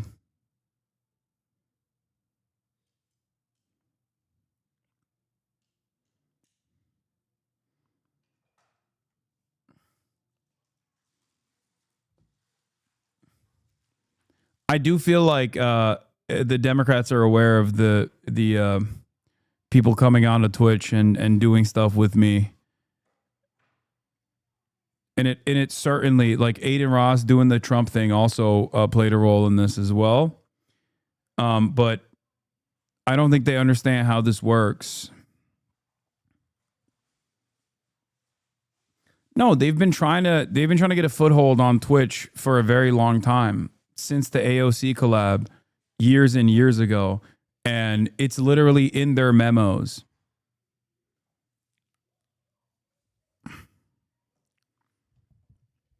They've been trying to do it.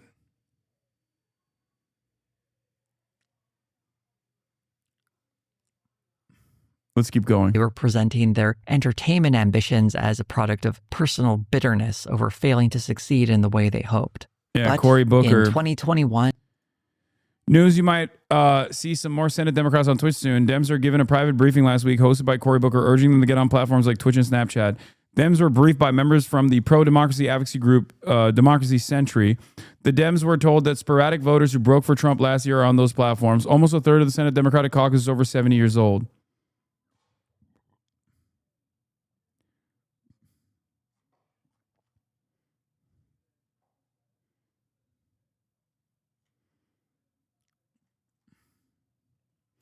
Finally, your chance to grift to the left? Yeah. they had an opportunity to make those dreams come true, and they were going to leverage their conservative media company to make it happen.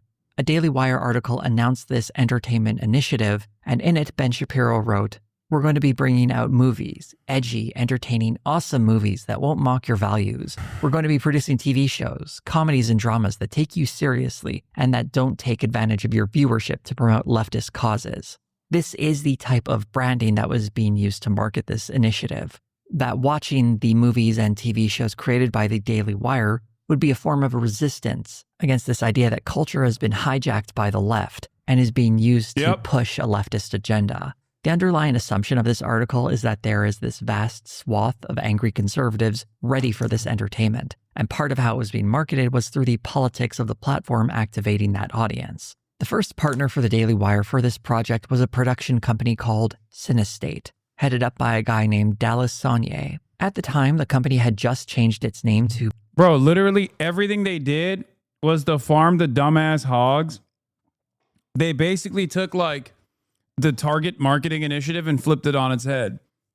Where you know how like Target doesn't really give a shit about gay people or whatever, but like once a year, they'll be like, here's some t-shirts for you queers, you know? They do that once a year. Basically, that's what the Daily Wire was trying to do, but for racists. Where he was like, oh, you want chocolate, but you hate gay people? Eat our homophobic chocolate. And obviously, it's a failure on both fronts. Like, I don't think it's like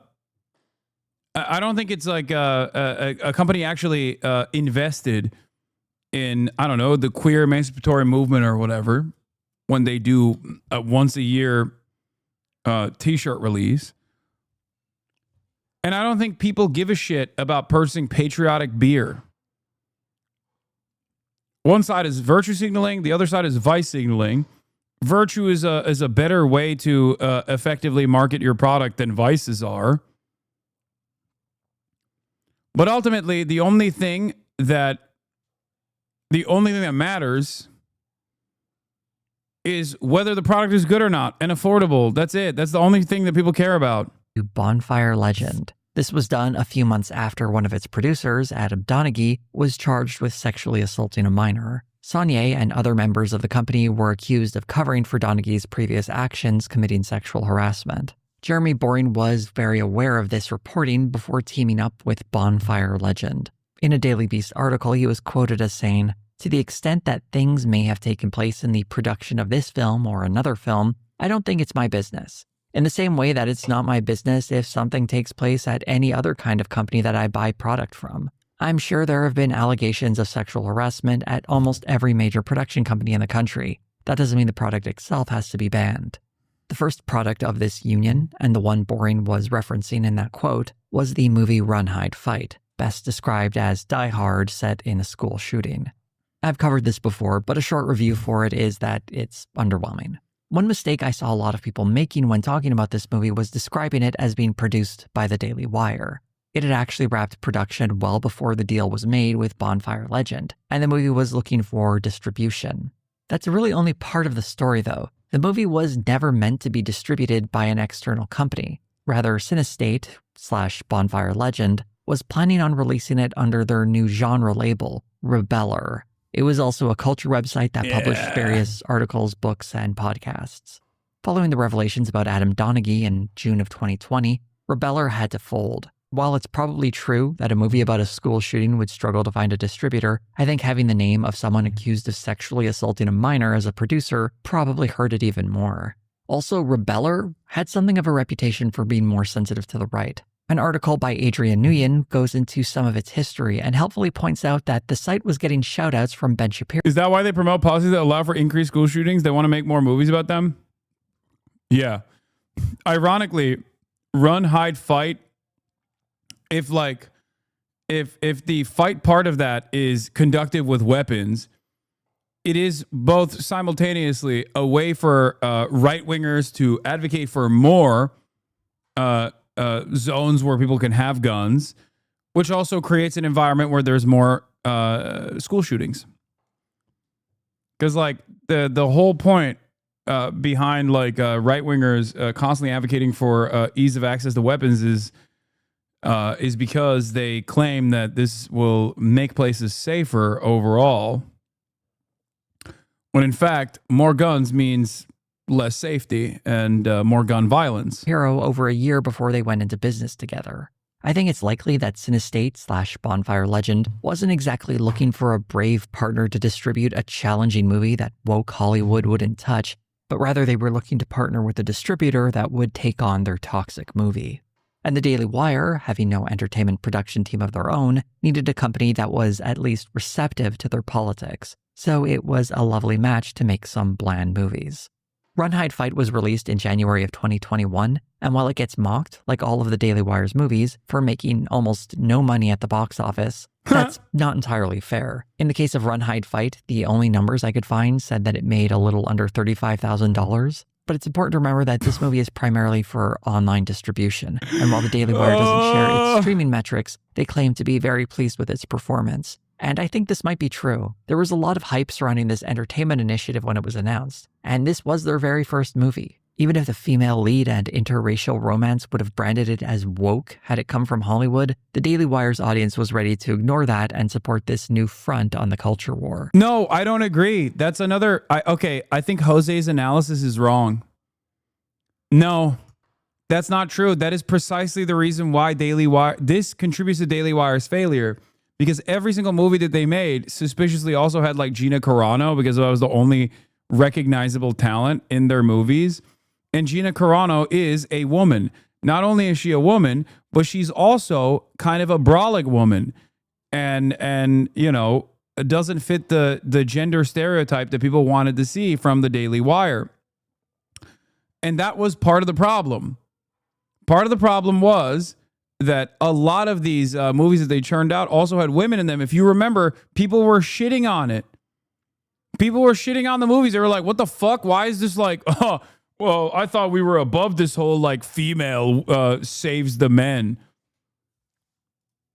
Back when they first announced their entertainment initiative, speaking to Deadline, the Daily Wire claimed to have 1 movie and 2 TV shows in development, but it takes a long time to produce programming. From here, we got a very long dry spell of new releases. The next release for the Daily Wire was Shut In, a thriller about a woman trapped in a closet while her drug addict ex threatens their children. Whereas Run, Hide, Fight was a finished product that the Daily Wire distributed, Shut In was the first movie they took a hand in producing. The script had been found by Dallas Sonnier, and originally Jason Bateman was attached to direct. But the pandemic threw the project into disarray, and it ended up at the Daily Wire instead, with DJ Caruso now directing.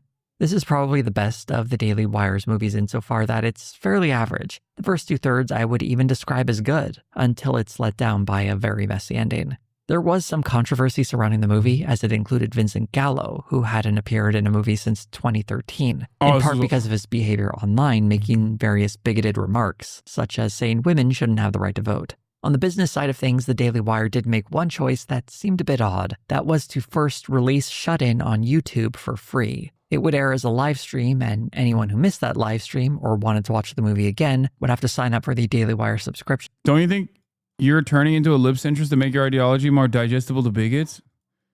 I'm turning into a lib-centrist? The fuck? I spent the first couple of hours shitting on Joe Biden after his cancer diagnosis. What are you talking about? I'm turning into a lib-centrist. In service. They had actually done this for Run, Hide, Fight as well, although that movie had already premiered at the Venice Film Festival. Sir, and had... I'm not a liberal, nor am I a centrist. I'm apolitical. I'm looking for my apolitical hat, but I can't find it. It's not within reach. But I'm apolitical. Take my word for it. A very limited international release. That led to a write-up in Deadline where the strategy was briefly described like this. The film is also being sold to international distributors by Voltage Pictures. Those buyers may not be thrilled by the update. Jeremy Boring explained that the stream would be limited to the US only, though I'm not sure how successful that was since I was able to watch that just fine in Canada. It's possible viewers of the Daily Wire might have had a hint on where to get a VPN. We use ExpressVPN. The only numbers I could find for Shut-In pegged its box office at roughly $715,000, which is actually the most a Daily Wire movie has made at the international box office. The broadcast on YouTube first strategy would be used again for their next movie, The Hyperions. Like Run, Hide, Fight, this is another movie that had been produced prior, but failed to... You aren't apolitical? You're a terror sympathizer? Excuse me, I'm apolitical. Find distribution. There isn't much to say about this one aside from it being pretty forgettable, and that since none of the actors involved had any idea it would be on the Daily Wire, we don't have to hold it against Carrie Elwes or anybody else. What's probably most notable about this initiative so far is just how little impact it made. Unless you're a longtime viewer of this channel, or like digging through my older videos, you've probably never heard of or don't remember any of these movies. This isn't really a surprise. It's incredibly difficult to break through to mainstream attention in the movie space. But considering the money being spent, the Daily Wire was falling well short of its lofty goals. In spite of Shut-In and the Hyperions landing with a thud in the first half of 2022, the Daily Wire was still riding high. It began releasing publicly numbers of its subscriber count and total revenue, declaring that it had 600,000 subscribers and revenue was projected at $100 million. By the end of the year, these numbers would be revised. No politic here. Israel number one. No politic here. Israel number one. To over 1 million subscribers and up to $200 million in revenue. The movies I mentioned likely weren't fueling most of the growth. In fact, what was fueling that growth was almost certainly the June 2022 release of the Daily Wire's biggest success, Matt Walsh's What is a Woman? According to comments from Dallas Saunier, who produced the movie, its budget of $1 million was returned roughly 30-fold, and it became the most watched thing on the Daily Wire Plus platform. Israel high. Israel high. Israel number one. That's right. Israel high. Didn't exactly come out of nowhere, as anyone who was on YouTube at the time remembers just how ubiquitous the ads for this movie were. Yeah, oh my God, bro. They fucking pumped the ads so aggressively on this shit, dude.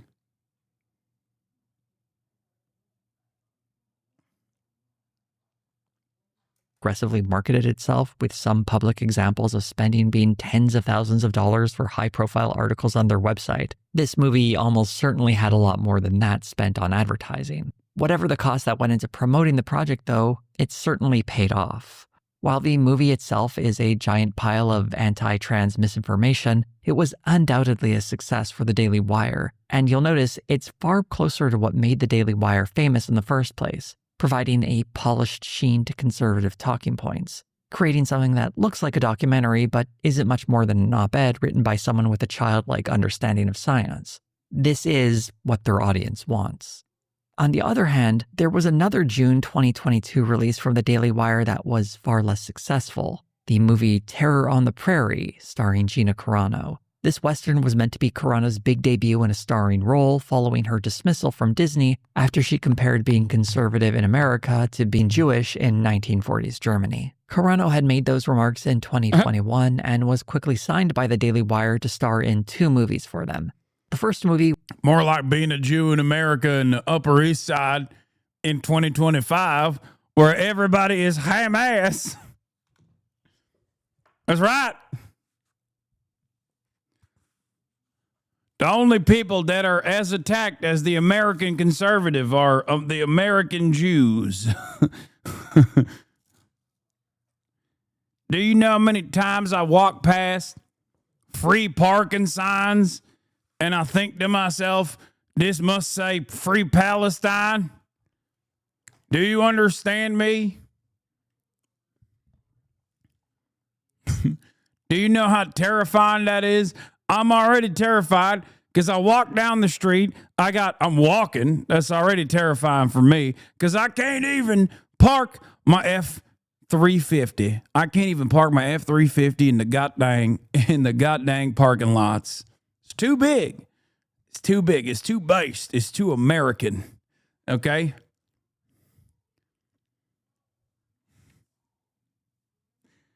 And then I see Mexicans everywhere, which is also terrifying. Who knows what they're up to? Probably illegal. And then Hamas propaganda everywhere.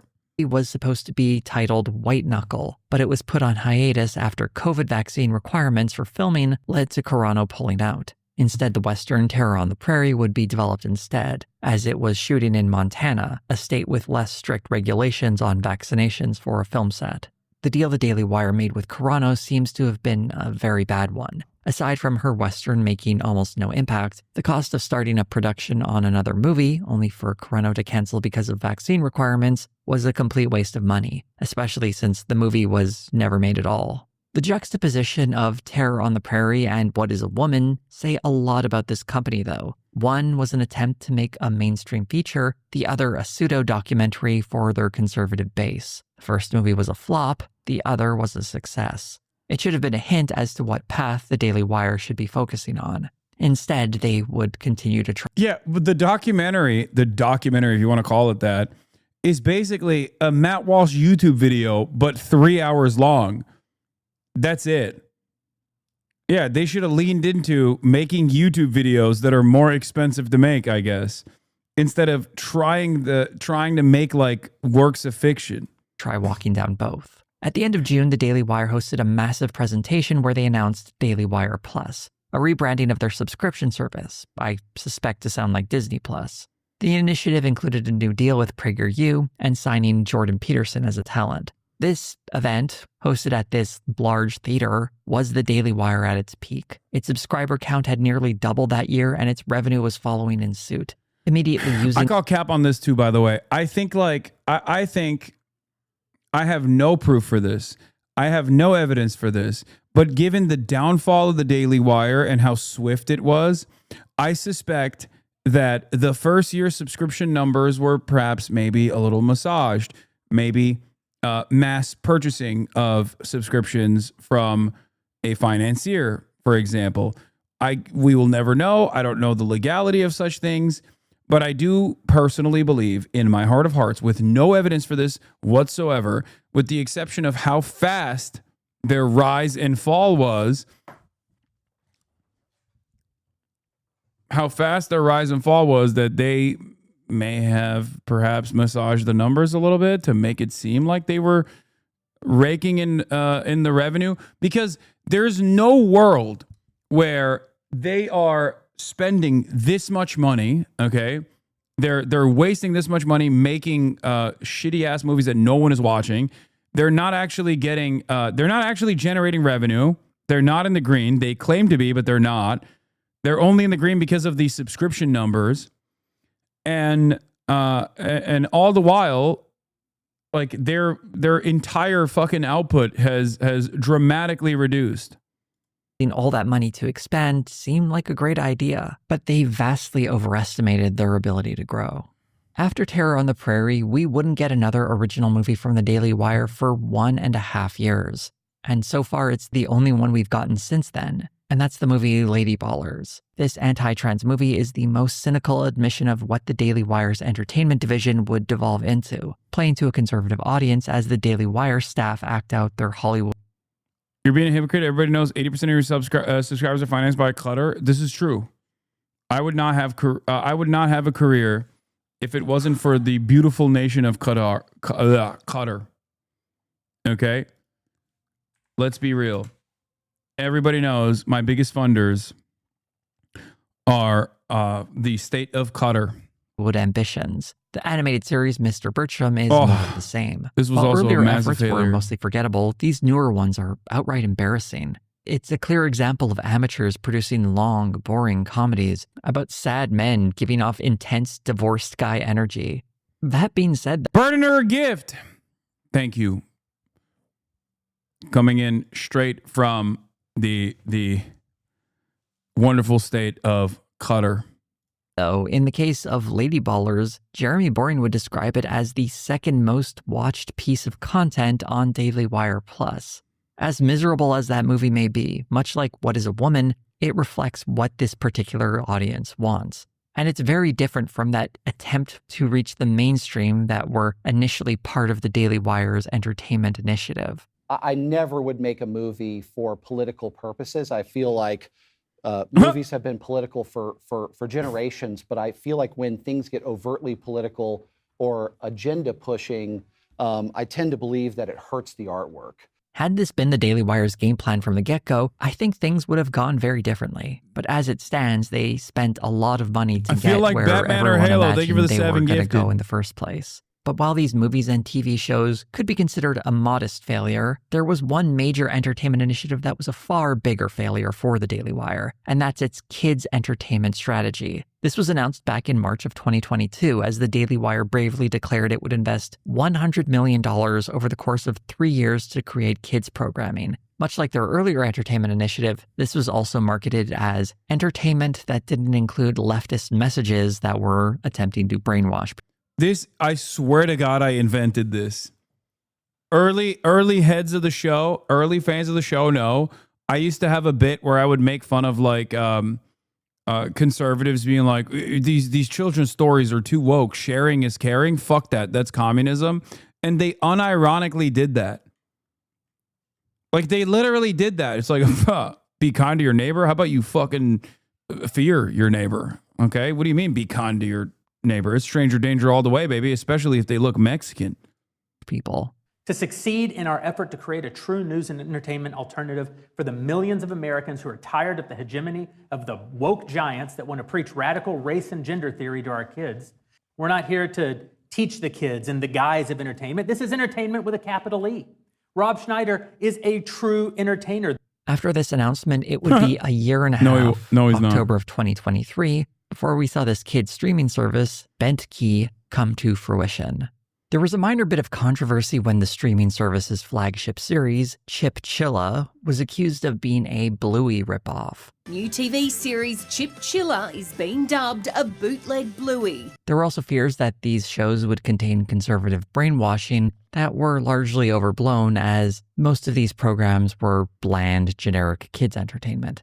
After the launch of Bent Key, no one really paid much attention to its lineup of original titles and licensed kid shows. I kept an eye on it myself to see if its metrics ever changed, and the few I could spot weren't particularly encouraging. When it first dropped, there were a flurry of downloads for the Bent Key app, and these were almost certainly largely members of the Daily Wire audience with kids or those who simply wanted to support the platform. While the Daily Wire wouldn't release how many people had subscribed to it, we could at least check the Google Play Store, which had the slightly vague metric of 50,000 plus downloads listed on the app's page. The Apple Store likely had similar numbers, as the app had similar reviews on both storefronts. It would be over a year before that number went from 50,000 plus downloads to 100,000 plus downloads. In all likelihood, there are probably less than 400,000 downloads for this service, and we have no idea how many of those free downloads led to someone actually purchasing a $100 annual subscription. Even if every single person who downloaded the Bent Key app purchased a $100 subscription,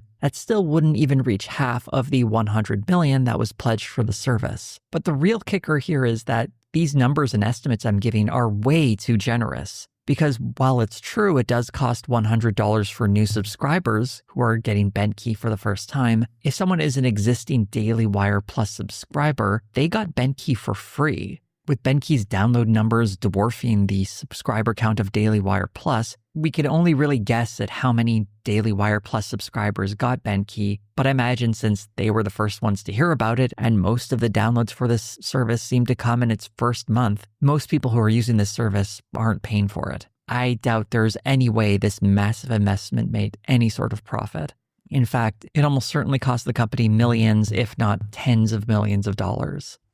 The irony here is that as a streaming service offering entertainment, Bent Key shows a lot of lessons learned. One of the biggest problems with the Daily Wire Plus, presenting itself as some kind of hub for entertainment, is that it only has a few movies. The overwhelming majority of the stuff on there are conservative documentaries or video versions of their podcasts. In short, it's for people who want conservative news commentary. Sticking a couple of movies on there isn't going to make someone think they should get that instead of Netflix unless they want that conservative news commentary. No one signs up to Netflix to watch one movie a year. That part only happens when you forget about your Netflix subscription and it auto-renews because you keep forgetting that you have it.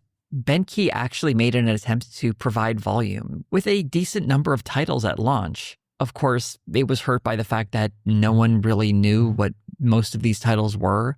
And with services like Disney Plus actually having shows and movies parents have heard of, there's no reason to take a chance on a streaming service with shows that have no cultural footprint in your primary market of the United States. The one high-profile show they did eventually add to the Benke service was the original G.I. Joe cartoon, which is something people have at least heard of, although it seems like it's more for dads looking to relive their childhood than something a kid would be into. One move that might have helped salvage Benke was when they announced their own version of Snow White. Yeah. It was a bit baffling a move because it was done entirely despite Disney, which is part of how they got in the whole Benke debacle to begin with. But by attaching a conservative personality like Brett Cooper to it, they could maybe tap into that same resentment that made a movie like Lady Ballers a hit. But it seems like that movie might never happen for several reasons. The first one being that in... This is the worst part about the Daily Wire's fall from grace and turning into the Faily Wire is that we'll never see our queen as Snow White. Yes. Brett Cooper, also known as Femme Shabibo, left the Faily Wire. In late March, it was reported that the Daily Wire laid off a number of its staffers, specifically in its kids' entertainment department. I guess they could do reshoots with Ben in a dress, if we're being real, considering there's not much daylight between the two, in terms of looks especially. So I don't know why they didn't just keep going with Ben in drag, but... Nicole, who left the Babylon Bee to help develop programming for the Daily Wire, confirmed that everyone who created original programming for Benke got laid off. The Snow White movie had another big problem as well, as its star, Brett Cooper, had left the company a few months earlier, and we have no idea how far into production that movie got before her departure. More on that later, because I should also mention the other big entertainment investment the Daily Wire made, the Pendragon cycle. The rights to produce a series based on the Pendragon cycle books was announced in 2022, alongside a new plan to adapt Atlas Shrugged. The Ayn Rand adaptation hasn't been mentioned since, but we have seen Jeremy Boring go hands-on to direct the Pendragon cycle series. The various production diaries that have been posted online reveal a very expensive production. There's a big crew, stunts, special effects, and all the requirements that make TV productions of fantasy shows so expensive. This series is a very big bet. It was originally scheduled to come out in late 2023, though that release date has been pushed back, and as of early 2025, there's still no sign of the series. Similar to Benke, the Pendragon cycle appears as though it's a passion project for Jeremy Boring, something he personally championed and invested enormous resources into. Boring's departure from the company... Oh, it's so awesome.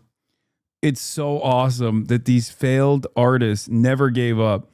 Listen, I will say fair is fair. Okay, because sometimes a failed artist can't get into art school and then, Nazi Germany. At least these guys are failed artists who just kept trying to make art. You know what I mean?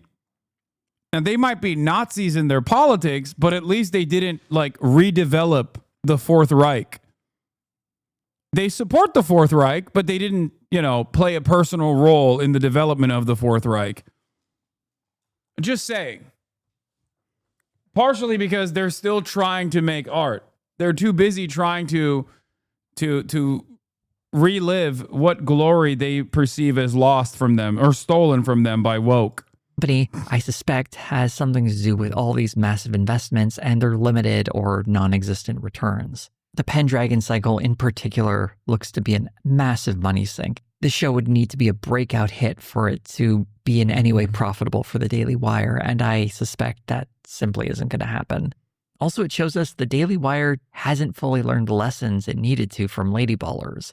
Its audience doesn't want mainstream entertainment. They want conservative coded movies that speak to their biases. In essence, they want a right-wing version of what they imagine Hollywood to be. It's not that they hate political messaging and entertainment, they just want it to be their political messaging. One of the big assumptions made by Jeremy Boring in this whole entertainment initiative was that there was a massive audience waiting for productions he considered politically neutral.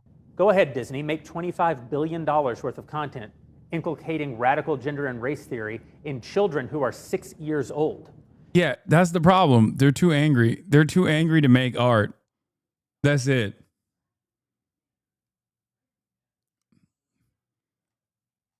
They are entirely too angry to make art. It's the same principle behind like all these right-wing dipshits that spend all of their time criticizing the video games that do come out. And when you ask them like, where's your video game, Grums? They have nothing to show for it. So many people basically in the gaming sphere have completely dropped any sort of interest in like playing video games whatsoever. They just care about the drama of shitting on developers that they perceive as being too gay or woke. I don't have that money to spend on marketing. I'm glad you do. I know that 50% of everyone who encounters that content is going to want to come over to dailywire.com and subscribe here instead. What Boring fails to understand is that, while a large percentage of Americans vote Republican, they aren't all clamoring for a platform like his to start presenting movies and TV shows. If someone really wants politically neutral entertainment, why would you go to a partisan political platform? Yep. The only thing that might have made them have a chance is if they had a large selection of quality entertainment that people have actually heard of. But less than a dozen movies and a weak animated series after 4 years isn't nearly enough to win over a mainstream audience. This is especially true for Benki, which failed spectacularly and was so obviously a bad move. There were signs of a better strategy, where they actually licensed programs and produced several originals to come out at the same time, but the $100 price point for a service with no recognizable shows in a landscape filled with competitors offering better deals with more programming wasn't realistic. And to have invested so much money, reaching roughly $30 million in its first year, is just a spectacular waste. If that massive audience waiting for conservative branded TV and movies exists, it certainly didn't show up for the Daily Wire. Investing into money pits like entertainment weren't the only mistakes made by the Daily Wire. Their terrible management of high-profile personalities was also another mistake. There was a minor blow-up in early 2023 when Steven Crowder went public with a contract he considered unfair that the Daily Wire offered him. This double oof. Oh my God, this was such a glorious day. God, all my enemies died. And from the ashes of their fucking blossoming media careers came a cockroach that can withstand the nuclear holocaust. Asmongold is pretty crazy. Like, he basically sucked up most of these guys' audiences. It is wild to think about. More or less blew over when footage of Crowder being verbally abusive to his pregnant wife before they eventually divorced surfaced. There were a few slave contract, $50 million slave contract. Not just withstand, but thrive. A roach rose from the ashes like the phoenix of filth. Yeah. Look, everyone's time will come. Okay. And I'm not just saying that for hopium or copium or whatever. It's just when you don't have real moral conviction and the only thing you care about is just engaging in reactionary slop agenda is only going to take you so far. There will come a day when the political tide will change. There will come a day where you fly too close to the sun and you won't be able to withstand the negativity that is associated with such things. And the reason why I say that is because I fly too close to the sun all the fucking time. I live in this space filled to the brim with death threats and doxings and swattings and all this shit. But the reason why it doesn't bother me as much, and the reason why I can still continue, is because I believe in the things that I'm saying.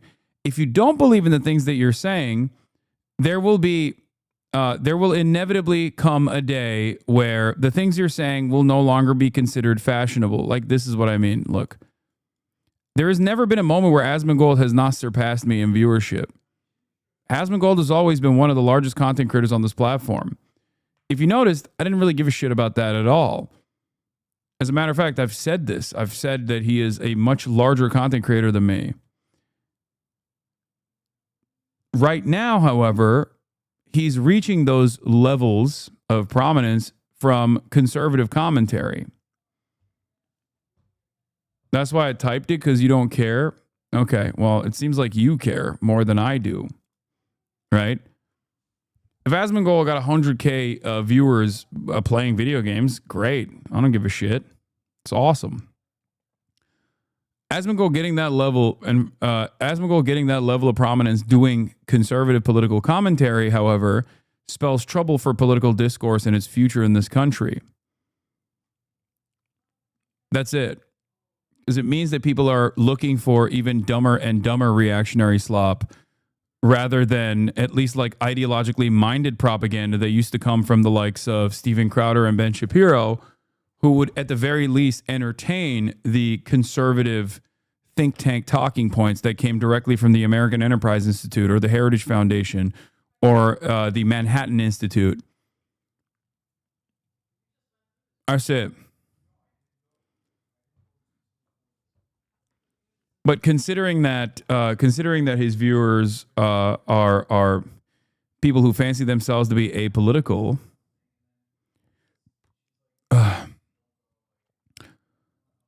those guys will change with the tides. They will change their political perspective with the tides. And the Trump train will inevitably run out of gas or coal, if you want to extend the analogy.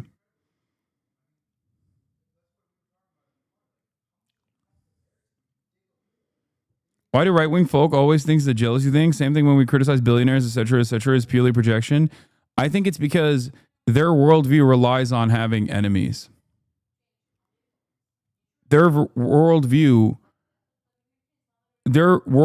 relies on having ideological enemies, because you can't really build a vision for a future society as a reactionary if there's nothing to react to. Because if you were to be honest about a conservative future and were to design it,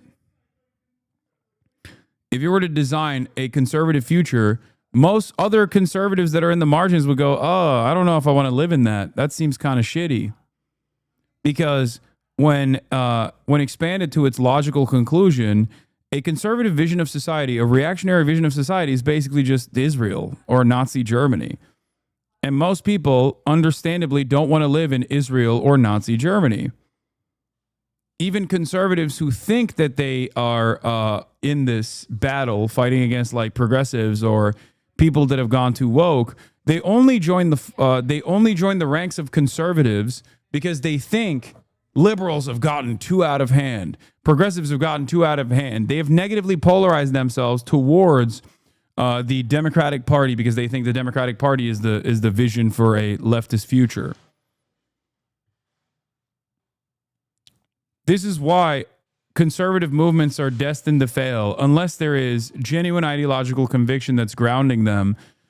And I don't think there is. I mean, I'm sure there's like some real ass Nazis in there in those groups, but for the most part, I think it's an ideology destined for failure.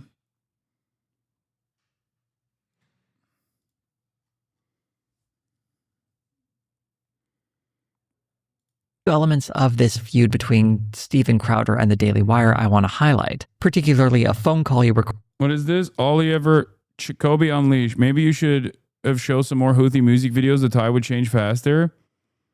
What? Chatter, what's interesting about this is you're in here mentioning him. You're the one who mentioned him. And you're not him. Like, I'm a content creator. You're a chatter. You're a chatter fighting his battles in this chat. Who do you think is more pathetic in this regard? And the person that you're defending is fucking Asmongold. Under normal circumstances, if you were to show his content or commentary to like average people in your life, I think they would probably think less of you. I'll be honest. Like, imagine showing, let's say you go to school. You probably don't. I assume you're a NEET. But let's say you were going to school and you were like, hey, you want to see my favorite content creator?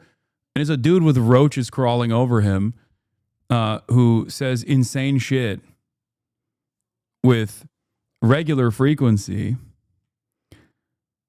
I feel like most people would think less of you in the real world. That's it.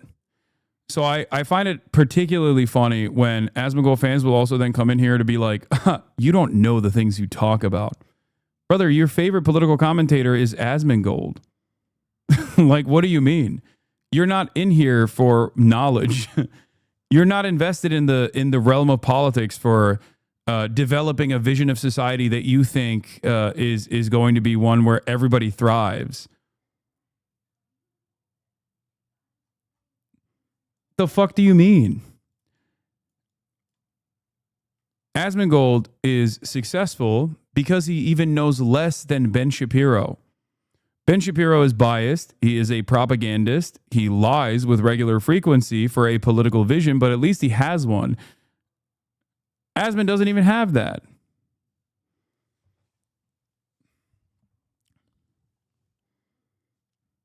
At least he, went to college and went to law school and knows how to write, even though his output is disgusting.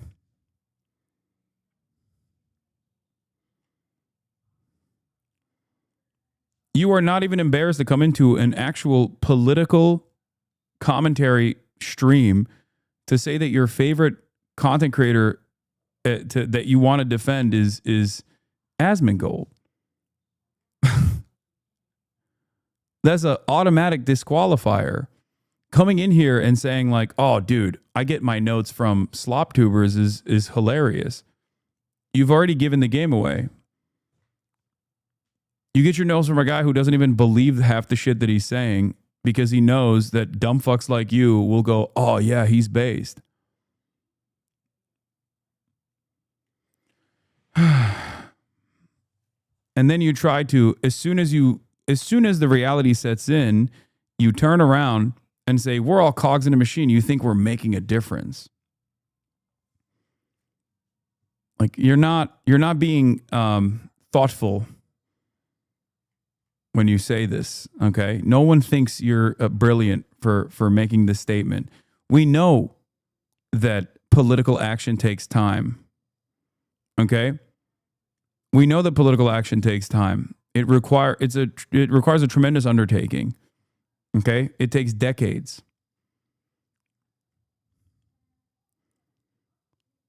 That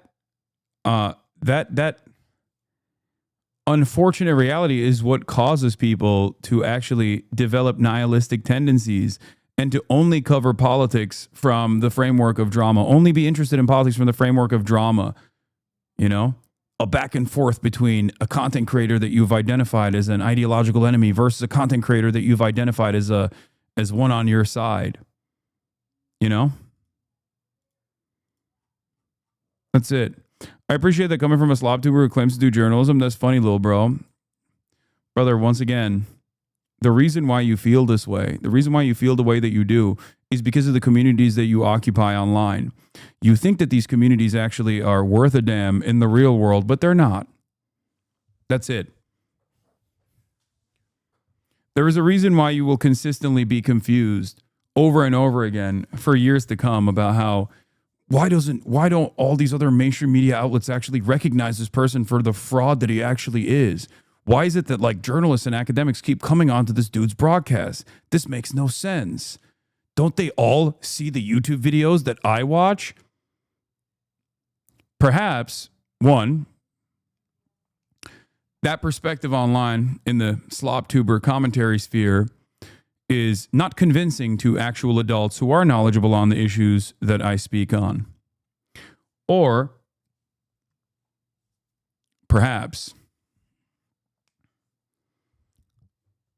it's not enough to develop a comprehensive perspective of a person's worldview or commentary on any subject matter when the only introduction you have to said subject matter is a negatively framed 17-second clip.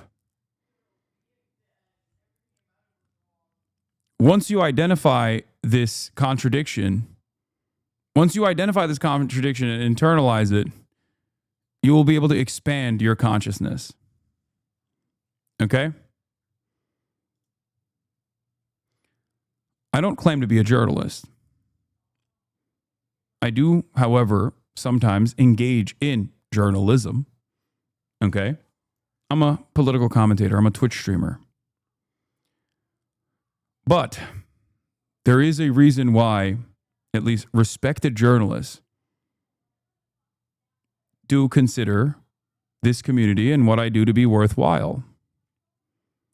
Once you identify what that reason is, you will perhaps open up your mind to new concepts that you never thought was previously possible to understand. Recorded with Jeremy Boring about a contract he was offered. It gave us some insight into the Daily Wire's hiring policies. Bench talent, young talent, they don't get deals like this. So they don't get deals that...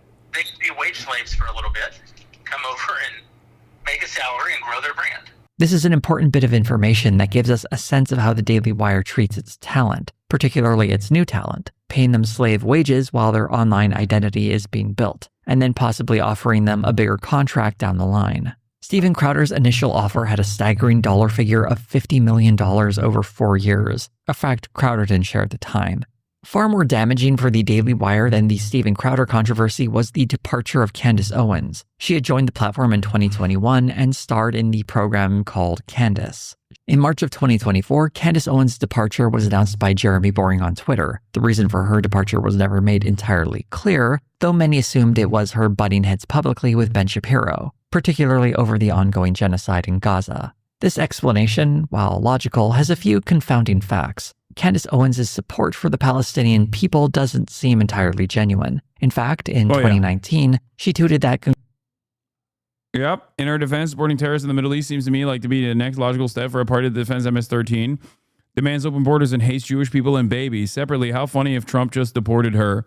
That's Candace Owens on May 6, 2019. Jose, once again, coming in hot with the now, I assume, now deleted Candace Owens tweets. Congressional Representative Ilhan Omar should be deported for criticizing the ongoing violence in Gaza. While it might be tempting to say her turn on Israel was a result of the state's actions after October 7th in 2023, it appears her pivot started almost a year prior when she retweeted an anti-Zionist statement from Max Blumenthal, leading to a public confrontation with Ben Shapiro. I'm not sure why or how Candace Owens turned in her Zionist card in these intervening years, but she seems very aware that making comments like the ones she made in November of 2022 would annoy her boss. Owens would continue to make comments like... I think Candace Owens knows that the pro-Palestinian route is not necessarily enough to launch her career into the next level, but the anti-Semitic route certainly is.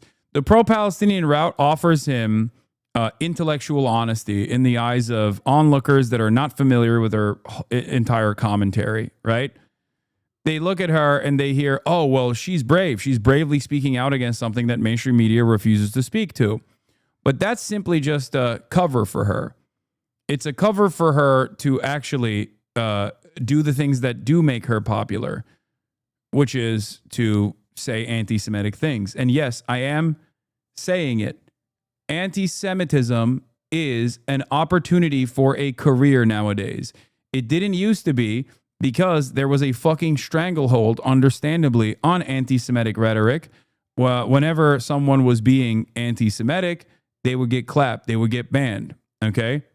Understandably, because anti-Semitism before October 7 either was used as a weapon against those who dare criticize Israel still, but also anti-Semitism before October 7 was seen as like the primary marker of fascist sentiment. I think it still is the primary marker of growing fascism in this country, But unfortunately, fascism has become infinitely more normalized in the commentary sphere.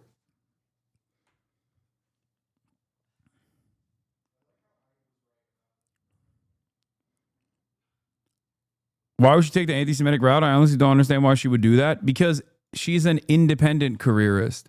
And as someone who wants to develop an audience, in the independent sphere, you might have noticed there are very few content creators on the right-wing side that aren't anti-Semitic, that are still popular.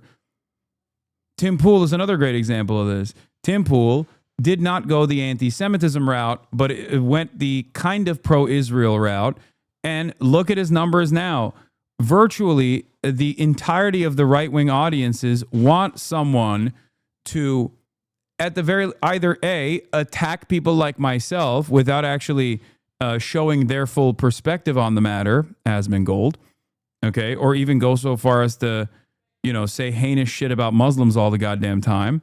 Or they want people to come across like they are straightforwardly anti-Semitic and anti-Israel. It's very difficult to be right now. It's very difficult, I think, in the right-wing commentary sphere to be a pro-Israel content creator, especially for younger audiences. They've completely dropped it. Right-wing audiences have most audiences under a certain age demographic have completely dropped support for Israel. It's over. I don't pay attention to the numbers. Did Tim Pool fall off? Yes.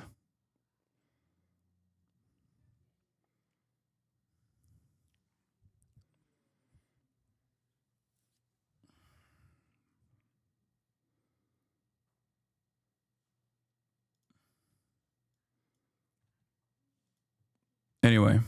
Like these until eventually she left the company. Literally the only thing I type about is how identical Asmongold chat and Hasan chats are, and how identical Asmongold and Hasanabi are streamers who cater to the hive mind chat. Ironic because you're in here, but if you were to actually show a point of contention to Asmongold in a similar vein, he probably wouldn't pull you up. He would probably ban you.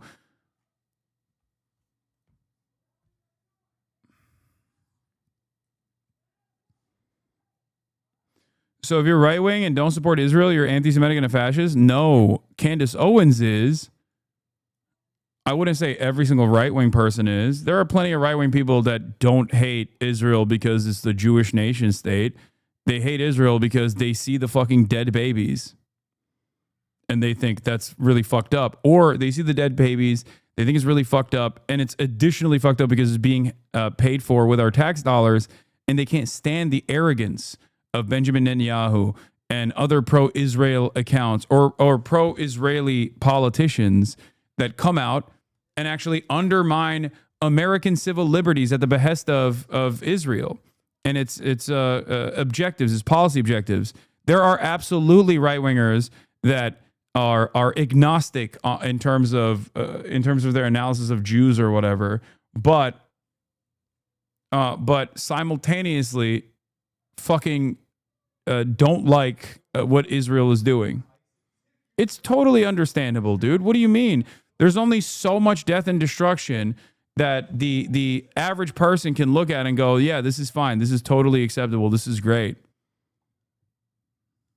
There are rumors floating about saying that she wanted to get out of her contract or that some sort of gag order was placed on her, but it's been difficult to confirm any of that. And it's quite likely that Candace Owens is happy to play into controversy that raises her profile. What is undeniable is that Owens' departure is a huge... Go look at it. Asmongold's chat never stops talking about Hasan. Hasan's never stopped talking about Asmongold. Asmongold's chat never stops talking about me because they have no other way of understanding politics. They have to see it from the framework of drama. My chat talks about Asmongold every now and then because he says some fucking insane shit as a prominent right-wing content creator. That's it.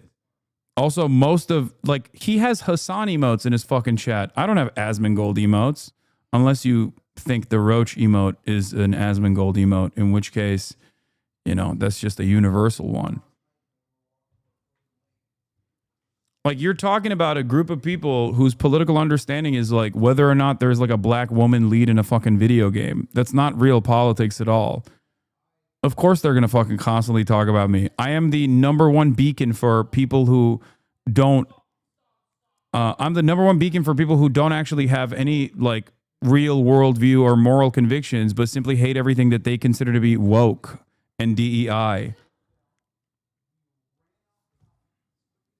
Huge loss for the Daily Wire, as she has gone on to have massive success since leaving. She is getting millions of views on her YouTube channel, which mixes celebrity news and absurd conspiracy theories.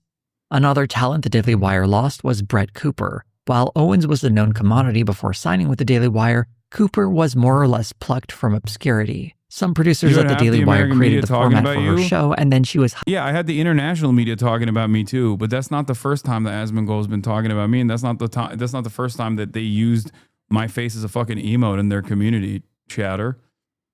It's been going on for quite a while. For someone like, listen, dude, look, it's this simple. Are you ready for this?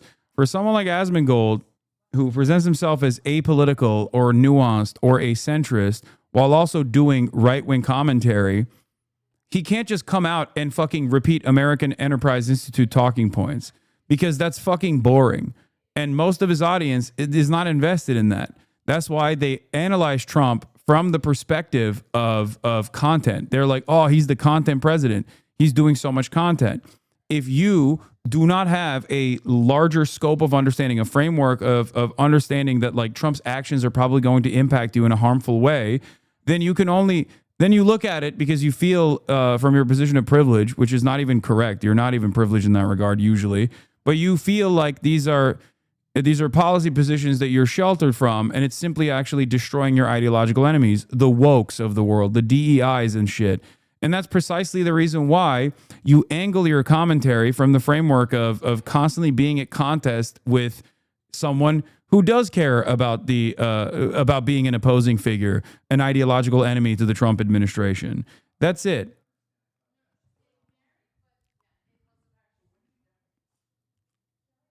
That's it.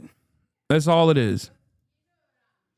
Hired to fill that role. Shortly after, she became very popular at the Daily Wire, with her show, The Comments Section, being one of the most viewed at the company. Cooper had become so ingrained into the Daily Wire that she was set to appear in the Snow White movie and the Pendragon cycle, only the latter of which actually wrapped filming, so we know she'll at least still be appearing in that, assuming it ever gets released. Brett Cooper announced she was leaving the Daily Wire in December of 2024. Much like Candace Owens' departure, Cooper has largely remained tight-lipped about why she left, although she did offer a diplomatic farewell. Today, December 10th, will be my last day hosting the comment section and working for the Daily Wire. It is not true that I am being forced out. It was my own choice to leave. And believe me, this is bittersweet. The comments section has gone on without Brett Cooper, with her producer Reagan Conrad taking on hosting duties. I can only assume the Daily Wire believed that since they created the format, they could swap hosts and move on like normal. Only this isn't like replacing Johnny Carson with Jay Leno on The Tonight Show, because it's easier to click on a new video than find a different TV show to watch at 11:30 on a weekday evening. The response to Conrad has been very hostile, with lots of nasty comments and a huge drop-off in views. And undoubtedly, the comments section is a shell of what it once was. This cynical host swap is very much what you'd see on Fox News or some other traditional media outlet, completely misunderstanding the digital space and the importance of personalities. What's funny about Brett Cooper's goodbye is she expresses this vague desire for new challenges and new endeavors.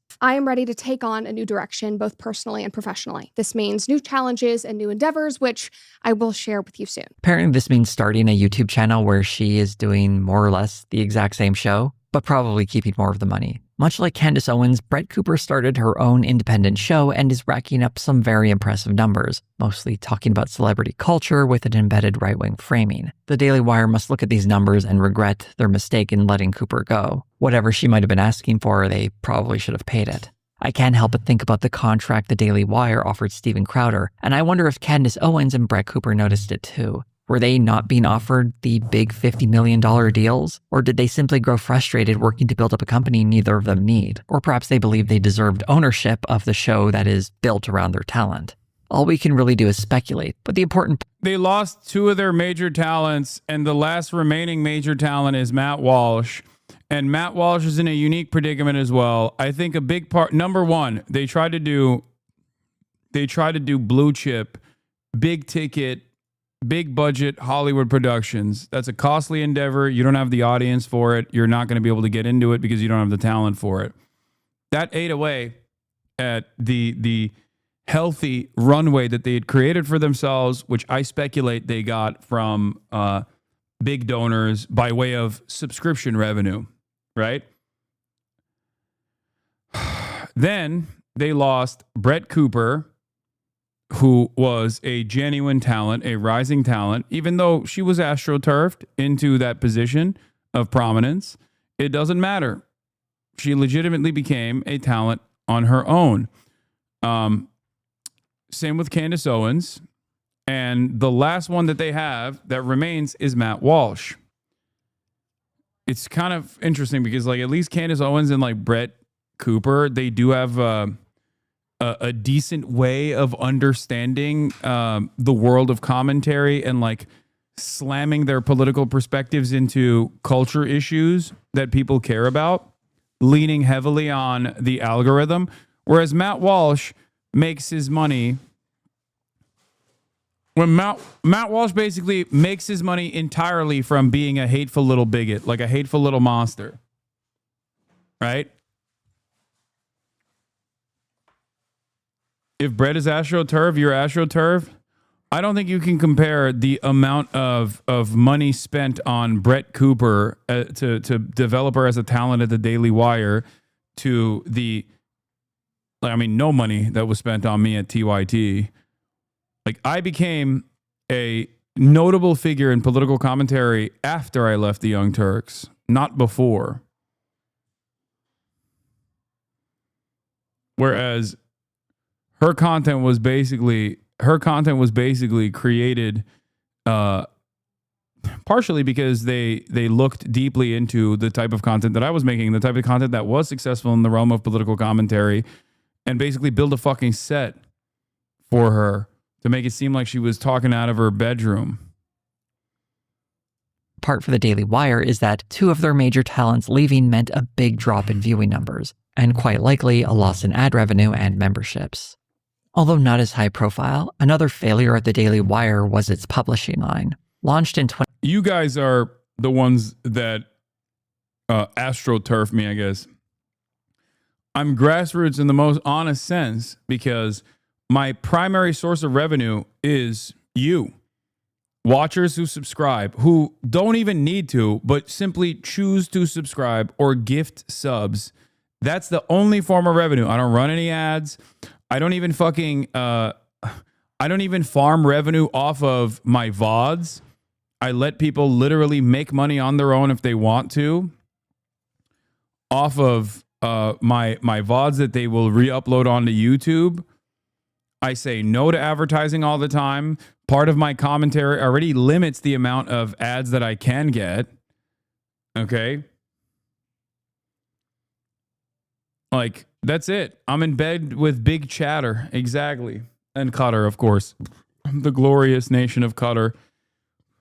And the Emir of Qatar. Ugh.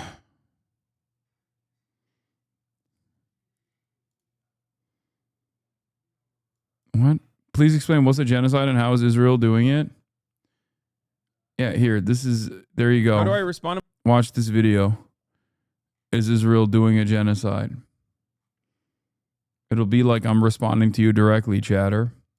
2021, it featured books by Ben Shapiro, Matt Walsh, and other figures on the right. Although most of its books you probably wouldn't recognize, you might at least be familiar with the Johnny the Walrus children's book that Matt Walsh published, one of the few successes for the line. It eventually closed up in August of 2024. Alyssa Cordova, who was leading the imprint, spoke to Semaphore and said, Daily Wire was actually quite successful with the books we did publish by industry standards, but traditional book publishing is high effort and low margin and doesn't make sense for the pace of our business right now. The article goes on to highlight comparative sales between traditional publishers and conservative upstart publishers, showing how most of the titles offered by conservative publishers in the last few years have struggled to find the same level of success as books by conservative authors coming from traditional publishers. Cordova was reportedly part of the layoffs that hit the Daily Wire in March, though she would later clarify that she voluntarily resigned. This small failure represents one thing that I think is actually kind of neat about the Daily Wire, and that's its tendency to try out weird and different things. What other media company lets its hosts sell board games they make, advertise novelty cigar brands, start a random sports channel, sell weirdo plushies or candles that smell like a monastery? But the reason most companies don't do this is because it's obviously a huge waste of money, because it's hard to find an audience that wants to buy and watch all of this. When researching the Daily Wire, one of the few sources of actual numbers for their inner workings usually comes from Axios, specifically from articles by Sarah Fisher. Unlike a lot of other sources that speculate based on announcements from press releases, Fisher seems to have an in with Jeremy Boring. In fact, Jeremy Boring stepping down from the Daily Wire was an exclusive. Yeah, which means that I would question the authenticity or the legitimacy of the information being presented for her. This isn't that unusual. Fisher is a journalist who specializes in media analysis, so naturally she'd be dealing with a lot of these stories. But something interesting in the last few articles where Jeremy Boring was quoted reveals some interesting hints about the inner workings at the Daily Wire. In May of 2024, there was an article highlighting the success the Daily Wire has had with its commerce vertical, making $22 million in 2023. The article goes out of its way to highlight how Jeremy's Razors, a line of shaving products with Boring as their face, has earned the company $19 million of that $22 million total. That number is revenue though, so it doesn't really tell us how profitable any of this is. And for those keeping track at home, that means roughly $3 million was earned in revenue from all those hoodies, t-shirts, and embarrassing fan merch that I mentioned a little earlier. That's okay. That sounds like a very high number for, a chatter. But I will explain to you.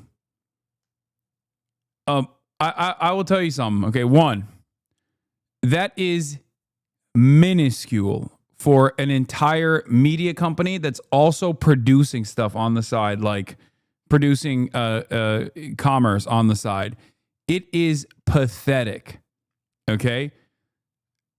Especially when you consider what their profit margins might look like.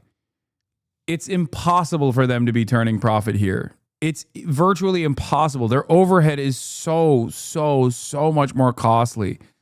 Okay, if that's their revenue numbers, their overhead is probably so much more costly. And the other thing I will mention is this. From what I understand, and I don't know if this is like actually correct or not, I keep hearing this number over and over again because like Liver King is back with this Netflix documentary on him. And apparently he was able to generate $100 million of revenue with all the fucking... with all of the shit that he was selling.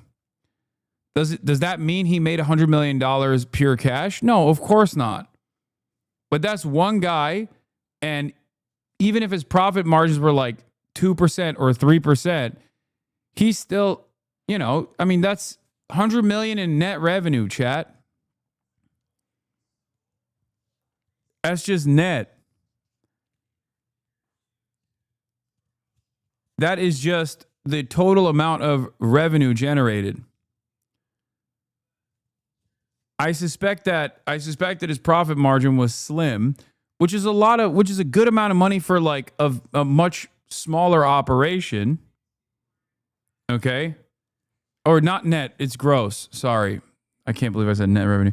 It's gross. It's gross revenue. Yes, I meant it's gross revenue. Thank you for correcting me. My point is, he was just a fucking TikToker. He wasn't like an entire media operation. Like he had at max like 10 people that he was paying. And then also the additional, on the commerce side, I'm sure that's like a self-sustaining business to a certain degree. These guys, on the other hand, are definitely not raking in the dough with a much larger operation. Speaking of those razors, I want to go on a little tangent here. I managed to find out where these razors are coming from. Originally, they were being manufactured in China, but in a recent commercial for Jeremy's Razors, there's this little line about how they've moved production. We moved our manufacturing out of China. According to TradeMo, a website that tracks international supply chains, Bentkey Ventures, the LLC that owns the Daily Wire, imported $1.84 million in products from a company called Dorco Co. Limited, which is a Korean company that specializes in manufacturing and selling razors. I went on the Dorco website to try and figure out which of their models was being resold by the Daily Wire, and I'm pretty sure that this handle comes from the TRA 4000 or TRD 5000 models. But what's more important than that is the Dorco razor blades are readily available from other retailers, and usually for a lot less. An 8-pack refill of razor... That's so awesome. Yeah. The markup is because not woke. That's what it is. ...blades from Jeremy's Razors costs you $22, while if you were to order those same blades from Amazon, a 16 refill cartridge set will cost you $27. Or if you want a handle on each of those cartridges, you can get a pack of 9 for $21. Or if it's very important for you to support the Daily Wire, I guess you can spend way more money buying those 8-pack refills. The article itself is not that strange, but considering that Boring was the one interviewed for it, it does seem a bit odd that it's highlighting the success that happened to have his face on them, as it's very important for him to be seen as contributing to the financial success of the Daily Wire. This lines up with a lot of Boring's attempt to be the public face of the company, fashioning himself as the God King, starring in expensive commercials for his razors, and he even dropped a single at one point. Jeremy Boring clearly wants people to know who he is and to think that he's doing a great job. On the other hand, if you look at Caleb Robinson, the other Daily Wire CEO, he's almost invisible. He isn't starring in commercials, appearing on public town halls, and he definitely isn't dropping any music on the Daily Wire channel. He seems more content to simply manage the operations of the company without becoming a personality himself. In December of 2024, there was another Axios article about the Daily Wire seeking investment. Again by Sarah Fisher. In their company, with Boring commenting on Fox News possibly wanting to buy the Daily Wire to expand their podcast offerings. It was a bit strange as it came off a brief mention in a Semaphore article that mentioned that the Daily Wire was a possible option for Fox. But by commenting on that rumor, Boring was given the opportunity to mention that he believes the Daily Wire is worth more than $1 billion and that it had raised a round of capital in 2023 based on that estimate. That seems like a pretty big admission, as the Daily Wire had always prided itself as operating. What's funny about this is also, look at this. I already did this the other day. Well, folks, a big question. Ben Shapiro is probably one of the largest, if not the largest content creator on the Daily Wire roster. He's the most recognizable figure in the Daily Wire. Here it is, talking about something that is a popular issue, Diddy's downfall. 46,000 views. Ben Shapiro's takedown of the left's horrible border plan, 22,000 views. Okay? He very rarely ever breaks 100K. And when he does, he rarely ever breaks 200K. Ben Shapiro destroys Kanye's pro-Hitler song, 139,000 views.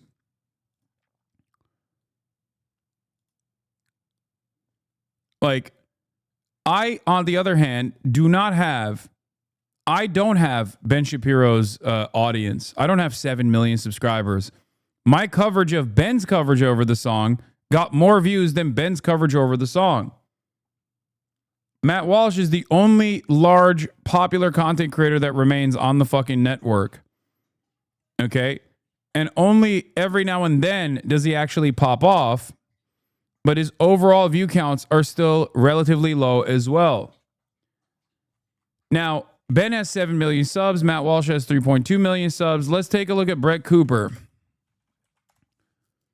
Brett Cooper, when she was doing her own show, You all probably think that was absolutely popping on Daily Wire. Brett Cooper went on her own, and look at her numbers now. Now, of course, she releases videos less frequently than Matt Walsh does.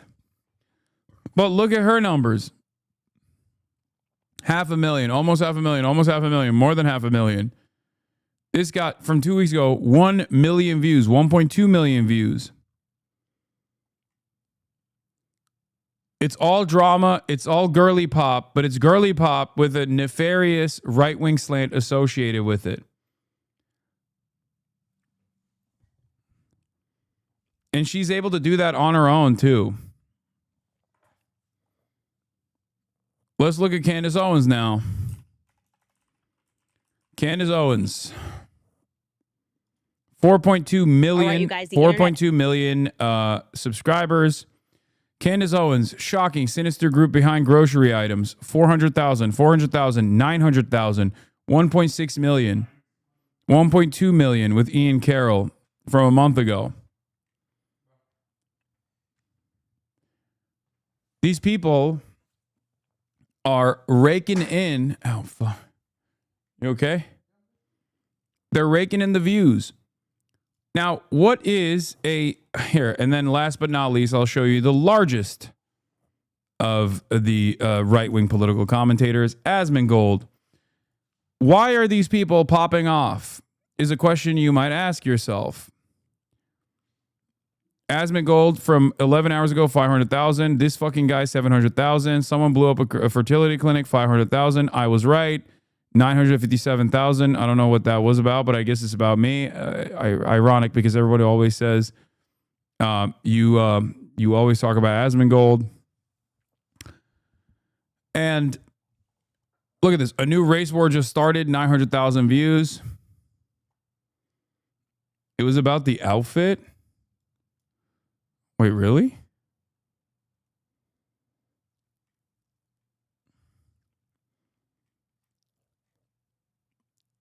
Yeah, Expedition from the same hour. Look, anti-woke slop, 500,000 views from 11 hours ago. Video game, defending a video game, 127,000 views from only 8 hours ago. This video has already passed. Fertility clinic bomber was a 25-year-old Redditor, 151,000 views. His gaming content doesn't do as well, especially if it's pro, a specific type of game that he actually enjoys. Doesn't do as well as his, slop adjacent right-wing political commentary. The point is,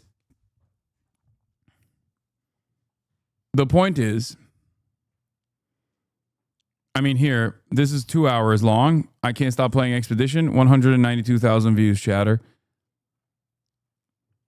I played more Expedition, 254,000 views. So it's actually crazy. He legit killed his gaming career, alienated a lot of his older audience. I don't think so. I don't think he would have the audience that he has playing video games right now if he didn't do the political commentary. I think he's farming the reactionaries, and then some of them do stick around for when he plays video games. I think you're wrong. Who knows where he would be at right now playing video games? Yeah, he'd probably go from 30K. He probably would have like 30K at most. Yes, right-wing political commentary is very popular. Okay? Very popular for a specific subsect of watchers, viewers. Viewers that don't necessarily want to learn the talking points.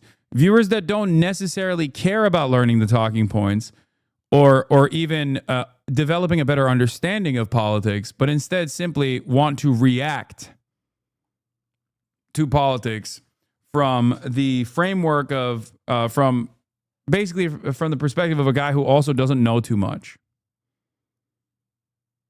Okay? They just want confirmation bias. They don't want the nerdy shit that Ben Shapiro presents. And I think this tide started shifting with Andrew Tate. Andrew Tate is a lifestyle guy with his only introduction to like actual politics as a lifestyle guy, as a guru, basically like a dating coach, was when he was hitting the culture war buttons over and over again. I think in this modern era, people want less of the actual meat, the less of the actual substance, and they want more a guy who is mostly doing cultural critique from a right-wing perspective in a way that is digestible, that has a lot of right-wing opinions baked into it. Because that's what Candace Owens does now, as opposed to what Candace Owens used to do during her Daily Wire tenure.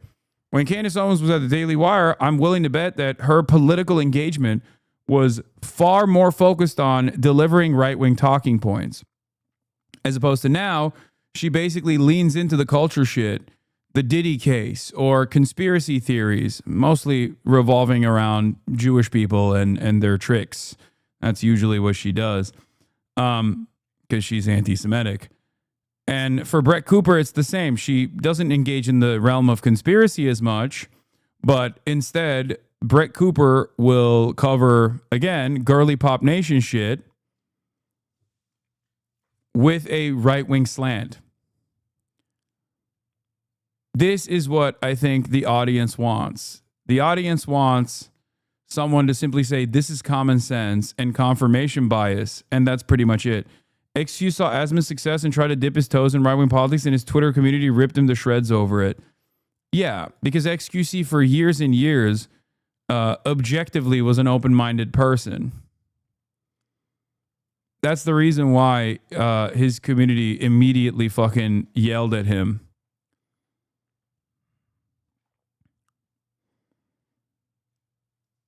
He was actually apolitical but empathetic. You know? They want to have something that feels casual to them but reaffirms their views. Exactly. This is a model becoming widespread across subcultures, and it's only going to grow, in my honest opinion. It's like a grift-drift phenomenon to secure the right's money. It's not even the right's money necessarily, but it's also the right's audience.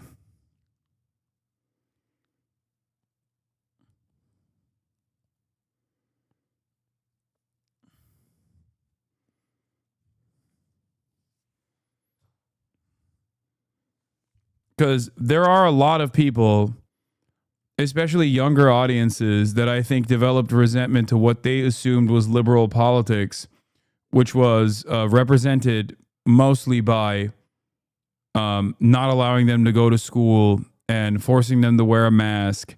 And young kids developed a lot of resentment towards that and what they assume is like liberalism, a manifestation of like leftist politics or socialism, whatever. Americans don't really make differences between leftist politics and socialism and the Democratic Party.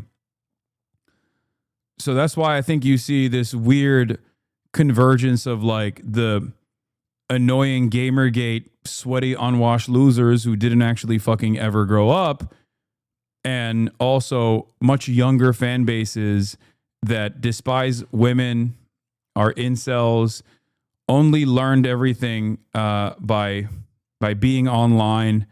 They developed their understanding of the world in very scary circumstances during COVID, when they were sheltered and didn't have the capacity to develop socially through interpersonal communication. And now this is what they require. For those young people, however, they can change. I'm not so certain about older people. Like the NEETs that are 35 to 40 in Asmongold's community, I think they're firmly going to hold on to right-wing politics to a certain degree. But for the young people, I think they can change. I mean, they got their introduction to political discourse came from like the Aiden Ross and the Andrew Tates, and now maybe the Asmongols of the world.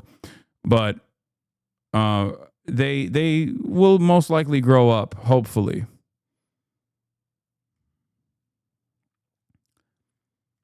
But I look at this stuff all the time to develop a better understanding of what people are responding to. And I think for a lot of people, the tide will change when they finally come to the recognition that Trump is actually not giving them the bounty that they thought they would get from the Trump administration, right? They're just not. They're not going to see that. Just like the older Gen Z developed their political opinions under the Trump administration as a reaction to the Trump administration. They were very woke. Millennials and older Gen Z developed their pre-COVID anti-Trump slant political perspectives against Donald Trump. This is why I say the younger Gen Z are, for the first time experiencing what it looks like, truly what it looks like as they come into adolescence, what it looks like to exist under the Trump administration. They will inevitably realize that all of this like anti-trans panic and owning the libs is not actually changing their material conditions, is not actually creating a more positive future for themselves. And once that moment of realization comes, for them, they will have another option. They will seek out alternative forms of political commentary. And that's when they come here. And that's part of the reason why I've been able to maintain an audience, even through the ups and downs, regardless of who's in charge, because I offer an alternative vision for America, an alternative vision for the future that I truly believe in.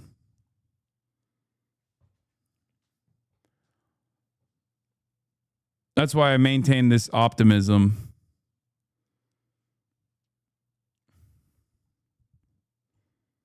Independent of financial backing. There might be a clue as to how much money the Daily Wire was raising in 2023, as in October of that year, a filing with the SEC revealed that they were seeking $120 million. Of that $120 million, they had already raised $50 million, and the filing mentions that there are 2 investors so far, although it doesn't give us any names on who those people might be. I'm not sure if the Daily Wire got that additional $70 million or who they might have gotten it from, but it does reveal that they were certainly looking for a lot of money. If it's raising capital, it suggests that either the company was on the cusp of expanding or perhaps just really needed the money. Even this whole play of coyly saying that they would be open to being purchased by Fox is another admission that they need an infusion of capital, that either they're looking to expand or that money. Who do you think are the investors? We know who they are. They're the Wilkes brothers, Ferris Wilkes, and the other one, it's the Koch brother that remains. These are the open funders of Daily Wire that gave the Daily Wire millions of dollars in its inception. Might be tight.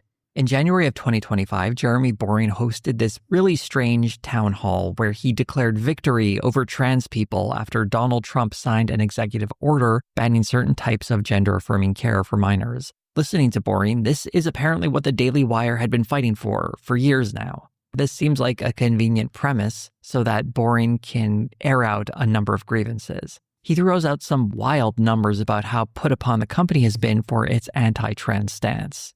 The total cost of the additional shadow banning and removing from recommendation engines and inability to retarget the audiences that we weren't able to engage with in the first place, and all the other consequences of our stand on the trans issue are well in excess of $100 million.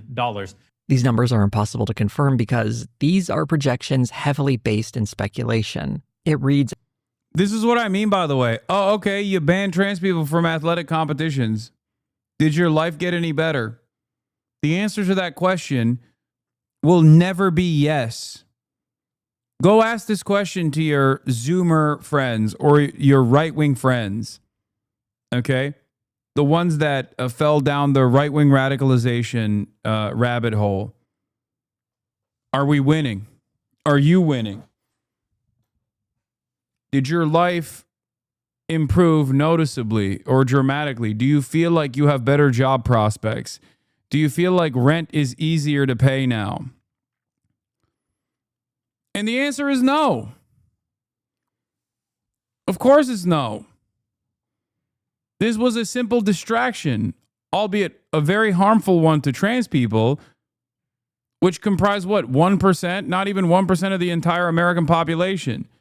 Constantly dunking on marginalized communities is only an effective tool of organizing until you actually win power. And then when you win power and all of your other promises of economic prosperity don't come to fruition, then people are going to go, okay, well, we dunked on trans people. I thought this was it. I thought this was it. What happened? What? You can say that about literally anything, Lol? What do you mean? The person that gets 5th place because a trans swimmer got 4th place is only now getting 4th place. That's not a victory. And that only happens maybe maximum like 10,000 times in a decade. Okay? Do you think that you can build a coherent political movement off of the individual gripes of 10,000 people? A lot of rules that are important don't make my life any better. This is the signature achievement.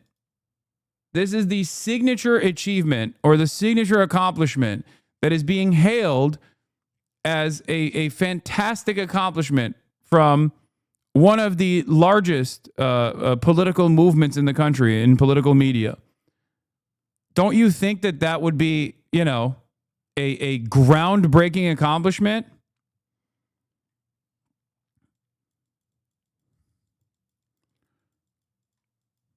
It does not improve people's material standing. That's it.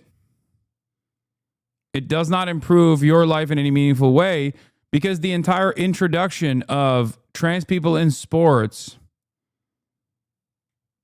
is simply a mechanism of distraction away from the real issues, like being able to make rent, okay? Having better job prospects, better pay, better wages, better benefits. These are the real things that people struggle with. But the more Republicans make you think about trans people in sports or whatever, the less you think about those other issues. As an explanation as to why the Daily Wire is not earning as much money in January of 2025 as it did in January of 2024 or January of 2023. Trying to emphasize that the only reason... Dude, I'm going to tell you right now, when you hear something like that and you say based, that doesn't, like, your life is still awful. You know that, right? Like, deporting 20 million migrants is not going to make you a more fuckable person, okay? Your crush is still never going to talk to you. You're still a pathetic loser, and your family most likely is embarrassed, and that's why they don't tell you when they're having family gatherings. You assuming that cruelty that others are going to be subjected to is going to somehow elevate your status in society is a lie, okay? Fix your own damn self instead of fantasizing about the state enforcing violent mechanisms against those who are more marginalized than you are.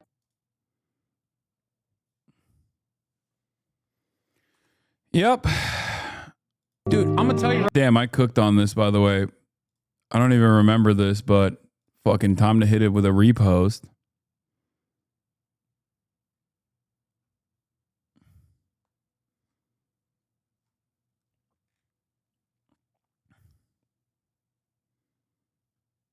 And this has happened is because Facebook limited their reach or that YouTube has demonetized a channel or some videos. Not mentioning the very obvious problem of letting go popular hosts or investing heavily into entertainment divisions that have had very limited appeal. Boring gets to the point right here. Taser face. The courage of our convictions to stand up when others were not standing up, that maybe that audience would have our back.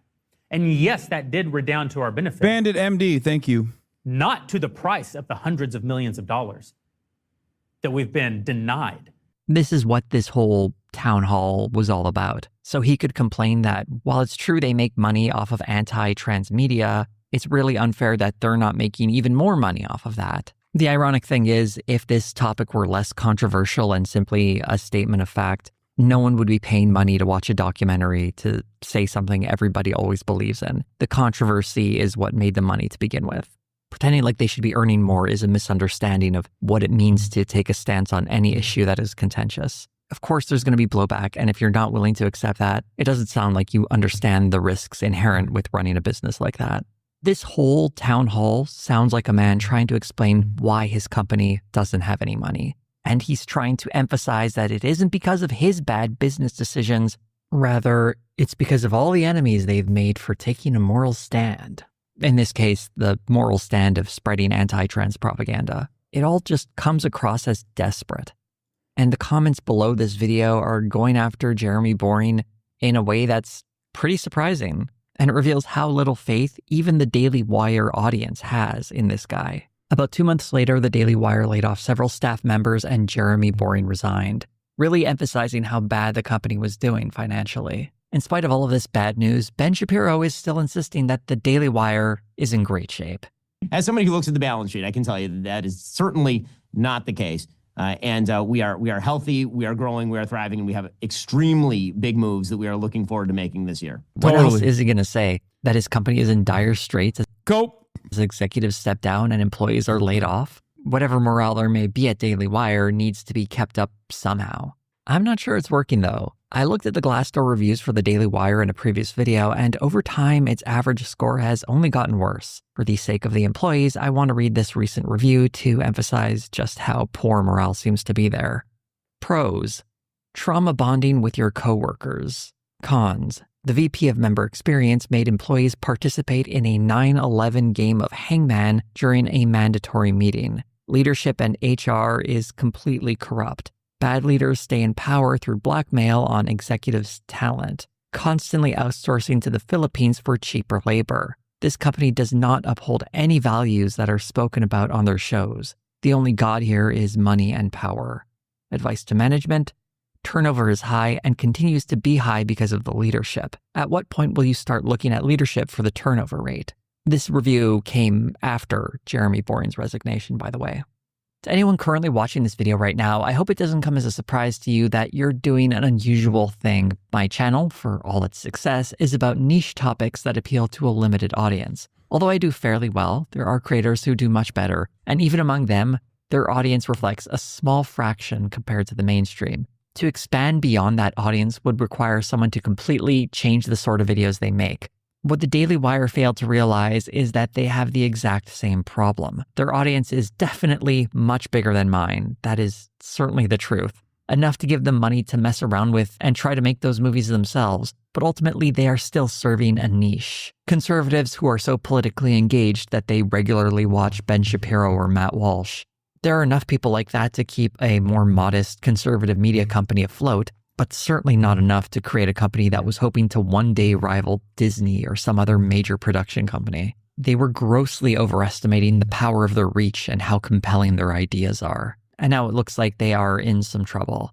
That said, I don't really think the Daily Wire is destined for ruin. It's certainly at a low point, even if Ben Shapiro tries to say otherwise. But one major asset conservative media companies have is a nearly endless number of backers willing to open their wallets to keep things going. The only drawback might be that, since the Daily Wire is such a big operation, some investors might scoff at the high price tag to keep it running. That could be another reason why they got rid of so much staff. By ending its failed kids' entertainment experiment, they might be hoping to find new investors to give them a new influx of cash. I have no doubt they'll probably have some announcements later in the year that are meant to make their company look like it's actually doing fantastic. But until they actually release numbers to tell people otherwise, we could only really guess that they're spending money that they don't have or making investments that will never come to fruition. Regardless, I'll try to keep a close eye on the company just in case they do have a reversal of fortunes and suddenly are doing much better than they appear to be at this moment. I'll probably have that update when the company finally drops the Pendragon cycle, because I still think that thing might actually come out at some point. I don't think a company spending millions upon millions of dollars on its production are going to let it just sit on a shelf. I think it's...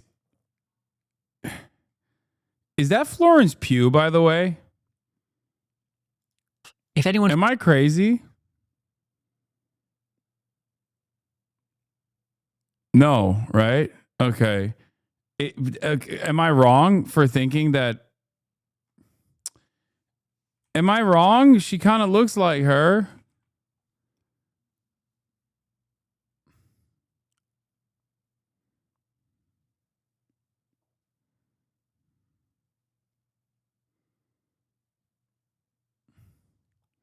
No, that's Florence Pugh. Okay, calm down. If anyone from the Daily Wire is watching this and wants some advice about how they can turn their fortunes around so the company won't go broke, I would suggest you guys consider going woke.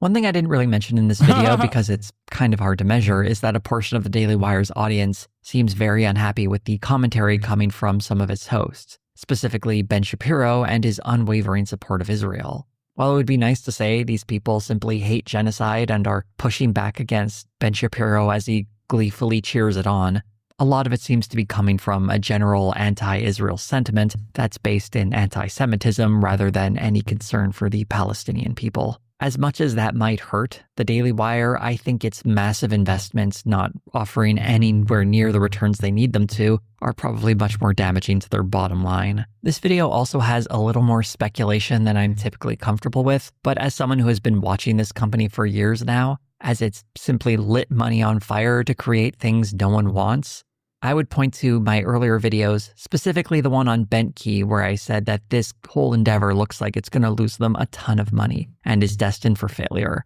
And I'm curious to how this is going to turn out, though, because while I think it's probably going to get worse before it gets better, it's always possible that things could turn around if something dramatic happens. If you'd like to see something dramatic happen on this channel, such as more great videos like this,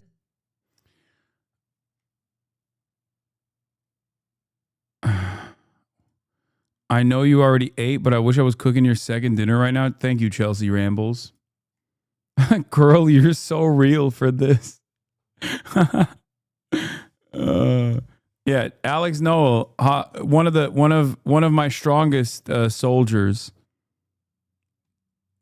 once famously tricked the Daily Wire into hiring him. He also did that fantastic video on the guy who does rage bait as well. Great editor.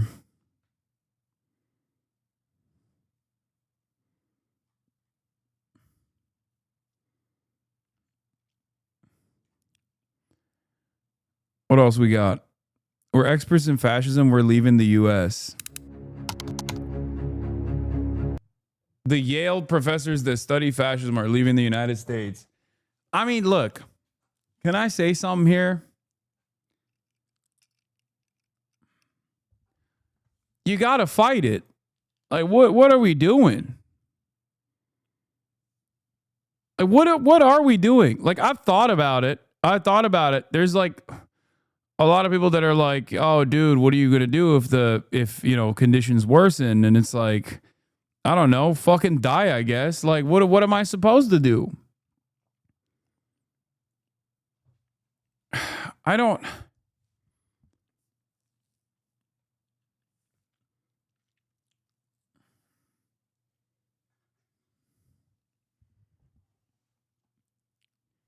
Especially because the way I see it, like, America spreading fascism is more nefarious than even other countries having their own fascist movements. Not only because, one, there is clearly a network of fascists have a more internationalist perspective than socialists do, or leftists do in general, or even progressives do. That's number one. And number two, if America is like full tilt fascist, where are you going to go? China? Iran is authoritarian in meaningful ways as well. You know what I mean? Like, where do you go? Where can you go that America can't get to you? No, you can't go to Mexico. What are you, crazy? Mexico is the fucking underwear of America, or America is the hat of Mexico. But regardless, you think America can't get to you in Mexico? What are you, crazy? You can't go anywhere. Maybe Thailand, Russia. That's it. But a lot of the places that you could go to outside of the sphere of American influence, where America can't reach you, is already like not great in their own way, you know? There are obviously some benefits.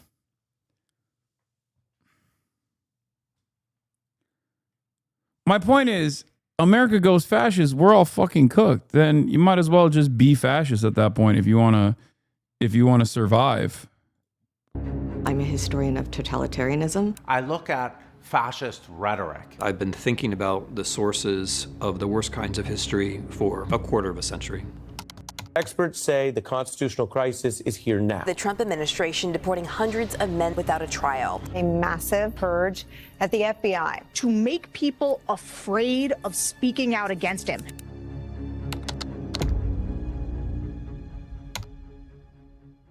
I'm leaving to the University of Toronto because I want to do my work without the fear that I will be punished for my words. The lesson of 1933 is you get out sooner rather than later. I've spent a lot of time in the last decade trying to prepare people if Trump were elected once, let alone twice. Look what happened. Is this crazy? I did not flee Trump, but if people are going to leave the United States or leave American universities, there are reasons for that. One thing you can definitely learn from Russians is that it's essential to set up centers of resistance in places of relative safety. We want to make sure that if there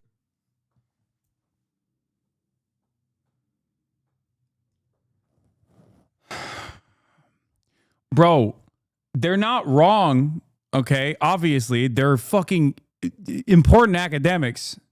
Like, these aren't random dickheads, chat, okay? These are the guys. Like, that's not an exaggeration. These are the fucking guys, okay? When they're ringing the alarm bells, understand that the alarm bell is being rung for a decent reason. The problem is, like, you have to fight right now. This is the last best moment to fight against growing fascism in this country. And I feel like tucking tail and running away is the exact opposite of what you're supposed to do. there is a political crisis in the U.S., that Americans are organized. We've just gotten started. You haven't even seen anything yet. It's all just kicking in.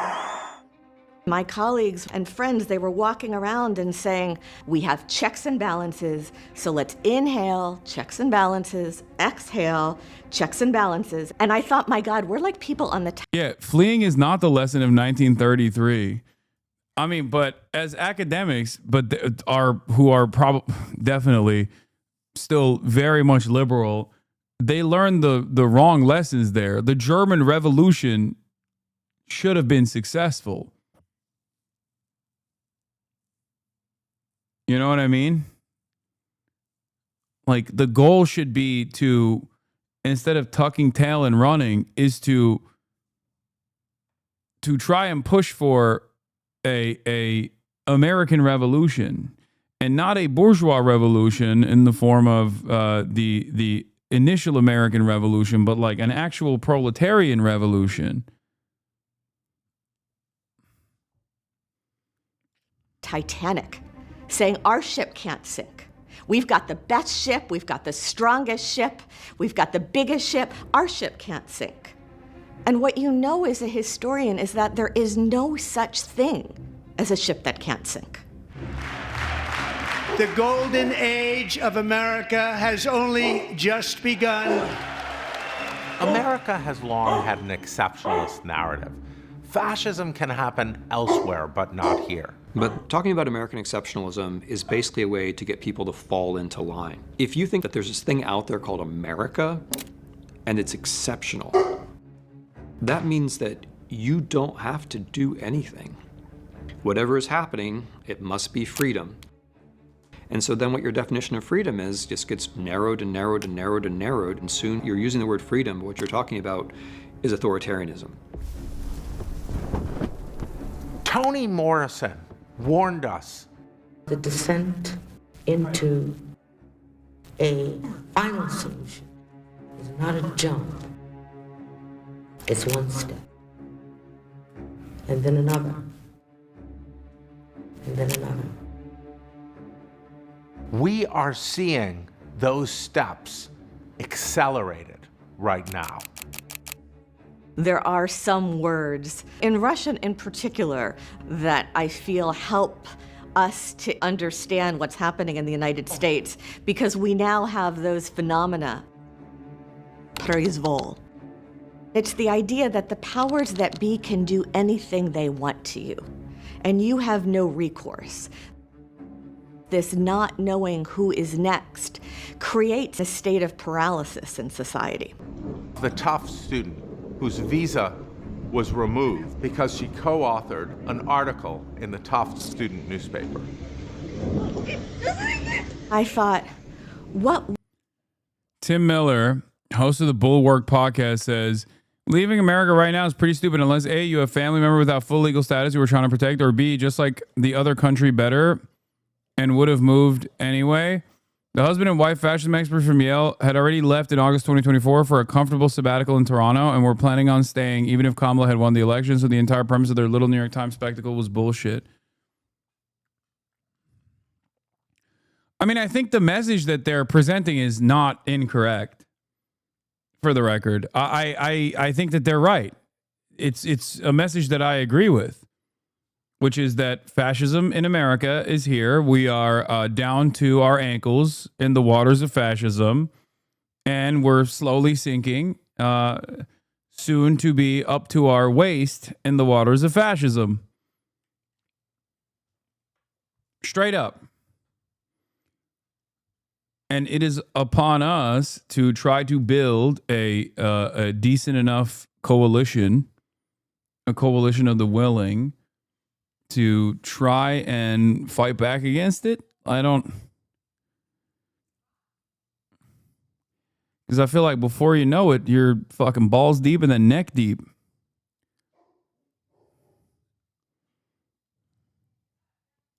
Would I do? If guys in masks tried to grab my student, would I scream? Would I run away? Would I try to... Lying as usual. If you want to change, you guys just need to win the next election. Yes, bourgeois democracy. That's certainly what didn't get us into this mess to begin with. Norm Finkelstein thinks it's silly that we are saying fascism exists in the U.S. Yes, the reason why he says that, and I totally understand his position, even though I disagree. Like, I use the term fascism or Nazism colloquially to help people understand by making a comparison to a historic wrong that everyone is positioned against, okay? I get why he's saying that, because from his perspective, it's understandable to say that, like, there is no fascism in America because there is no other. There is no, there is an other. There's the undocumented migrants. It's like immigration enforcement, but what he means is like that it's already fascist. Like it's already so capitalist that there is no need for some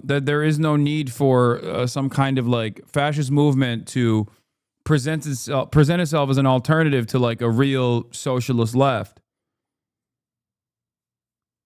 The real socialist left is so ascetic and so powerless that, I mean, look, what am I? I'm a fucking Twitch streamer, and like, yeah, sure, I get like harassed a little bit from Customs and Border Patrol, but like under different circumstances, I think I'd probably be imprisoned, right? If I was a genuine, real game-changing, system-changing threat to the American administration.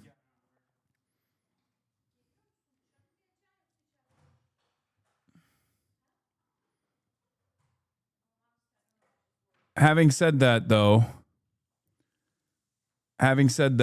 UB is correct on this. Not connecting the rise in fascism to America's undying love of aiding Israel makes this nothing more than a grain of salt in my eyes. You can't mention the tough student being kidnapped for a newspaper article without talking about the content of that article. Yes, Israel already is a fully functioning fascist state. And by the way, Israel is a fully functioning fascist state in the way that you understand historic fascism. That's why I say it's a Nazi state. That's why I say Zionism is Nazism, and defenders of Israel are Nazis.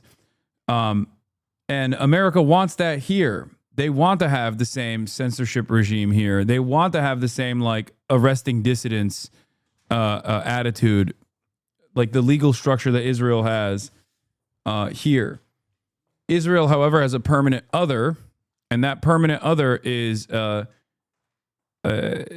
dehumanized indigenous population of Palestinians.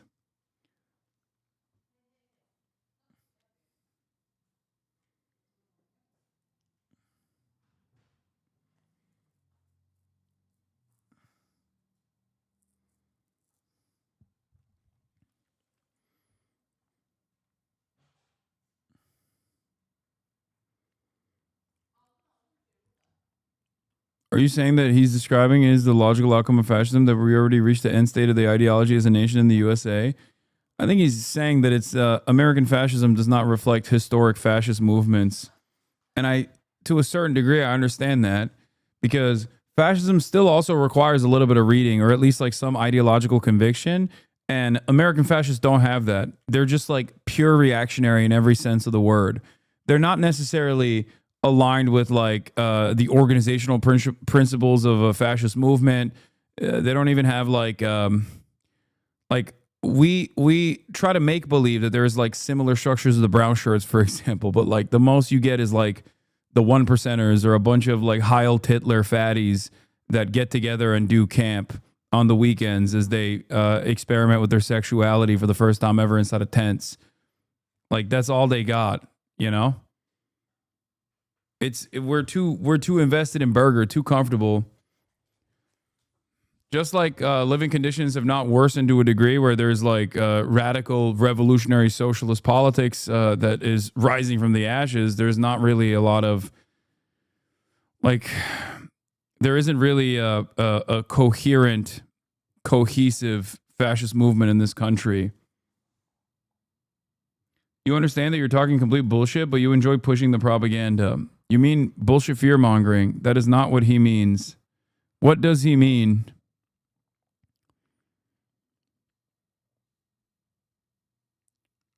Fascists are more internationalist than socialists. Why? What do you mean? They have moneyed interest. Capitalism is one. And consolidated power in the hands of capitalists can create a more robust network of international fascist movements. Why the fuck do you think there are, why the fuck do you think there's like way more cooperation between like right-wing fascism, the AFD, and like, I don't know, American leadership or Le Pen or the Reform Party with Nigel Farage here in the United States of America or Viktor Orban, as opposed to as opposed to no real alternative to that here in America.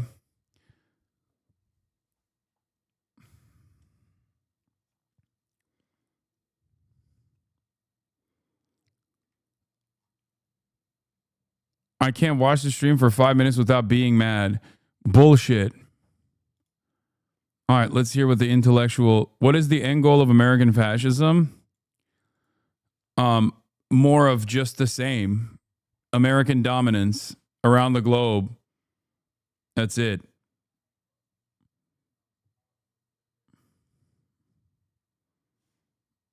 A preservation of American capital and American dominance. We already have it.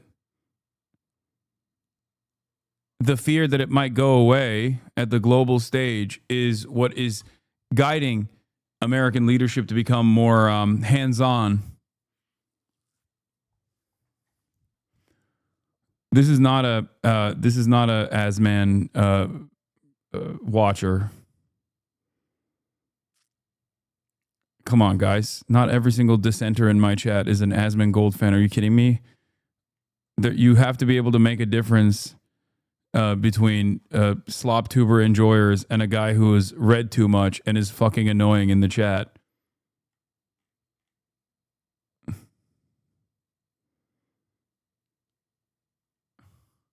Click his profile. He's hosting him. Yes, I do watch Asman. Wait, really? Oh my God. Wait, you're an Asmongold fan who knows who Norm Finkelstein is? What the fuck is going on? I have cognitive dissonance from watching Asmongold and Nick Fuentes. Oh, you're a fucking Nazi. Oh my God. Oh my God, wait, what? Wait, are you a neo-Nazi that watches, that listens to Norm Finkelstein? What the fuck is going on? It's gotta be, this Destiny has to be the guy that fucking actually is the connective tissue here, right?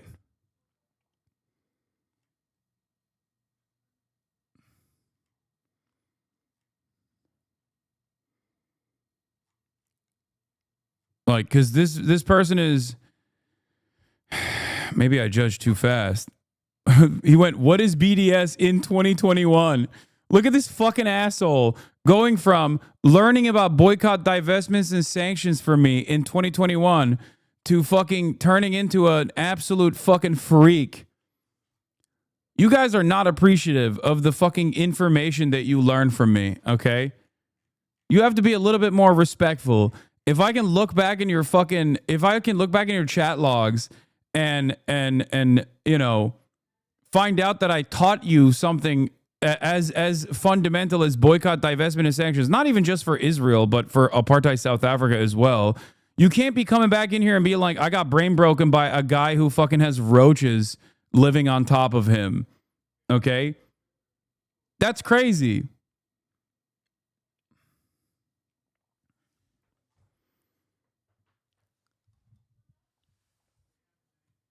You know, you didn't actually answer his question. No, he didn't ask. Or sorry, rather, he didn't answer mine. I responded to his statement, and then he moved on. I just don't think there's enough in common. I just don't think there's enough in common with Nazis. Yes, I do watch Hasman. Nah, you do teach me things. I listen to everybody. I just got annoying by like fascists being used over and over again. Oh my God.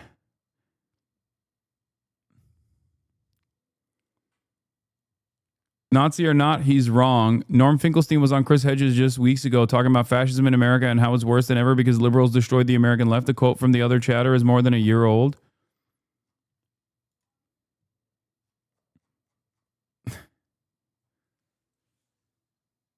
Wait, so your anger is that I think that like American fascism is more burger oriented than like ideologically minded in the way that historic fascist movements have existed?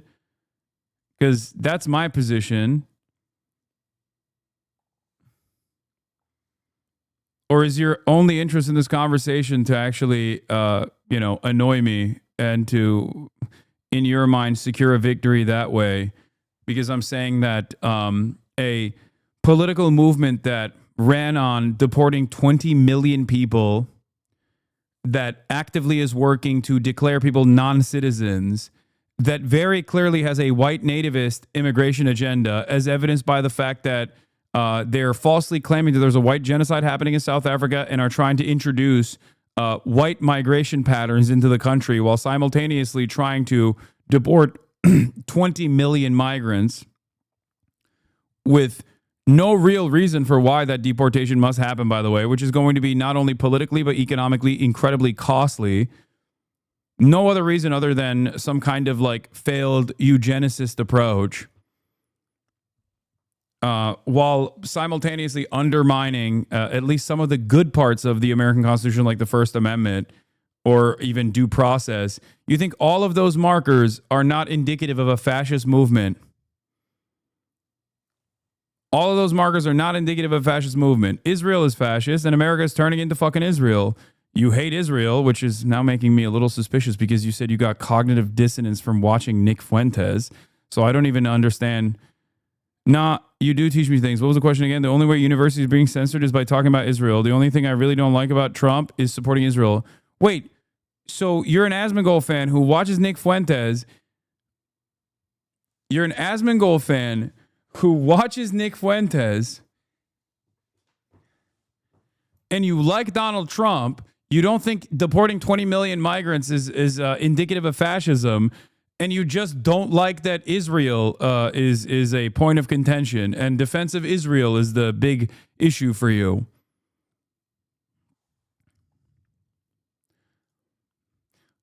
I apologize to every single person. Yeah, I'm not going to deny the allegations. No, we understood what the allegations are. I like that he's also admitting that he's a fucking Nazi. The average Asmongold fan that seemingly is more well-read than the guys who come in here and they're like, you're fucking terrorism, you hate. You're terrorism, you hate fucking white people. I hope you get deported. Like that's the type of guy that we normally get. And now we caught one. We got him. Guy who's hosting Asmongold openly admits to being a fucking Nazi and is only upset about me using the terminology, using the political marker of fascism for Trump because Trump is not fascist enough. Amazing. Now I wish I got the dumb fucks more often than this fucking dipshit. Oh God. Goes to show you when you can have a normal back and forth with someone, and someone can present themselves as intelligent, that doesn't necessarily mean that they actually have a good worldview or a coherent one or one that is good for themselves even. I remind you, I swear I'm an open-minded person. Dog, you just copped to being a fucking Nazi and a Nick Fuentes watcher, and now you're saying you're an open-minded person. Let me explain something to you, okay? This fantasy of creating a white America, white being a socio-political construct to begin with, okay? This fantasy of a white future for America is not going to save you. You are still going to be bitchless, okay? You are going to get no pussy. You know who's going to get the pussy under your fucking Nazi America? The Aryan Chads are going to get the pussy. You're probably going to get fucking sent to the salt mines, okay? So you better push back against that when you have the option, when you have some semblance of freedom, and stop being a fucking Nazi in the nicest ways that I can urge you to change the trajectory of your life. That's crazy.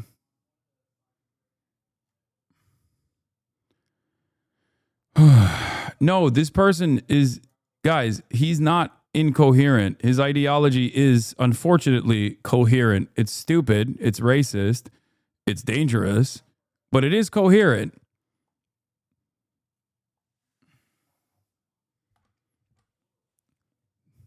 That is interesting, though, that that an out and about open fucking Nazi in the chat is just like, yeah, I love Asmongold and Nick Fuentes. My bad. Yo, get my face off there. The classic no pussy argument. Yeah, because I feel like that's a major motivator for you, brother. That's why I'm saying this, because you're too young. Otherwise, okay? How the fuck did you arrive at your worldview? I suspect that somewhere along the way, a girl that you had a crush on probably, dated someone else, and that resentment carried over to you going on a fucking political journey that ended up with you believing in whatever the fuck Nick Fuentes is saying because he looks very similar to you in many ways, and you find him to be a charismatic figure. And Asmongold too.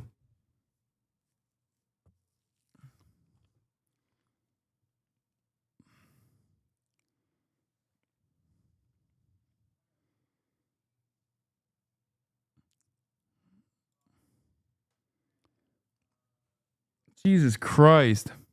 I think that's a simplistic analysis of what's going on here.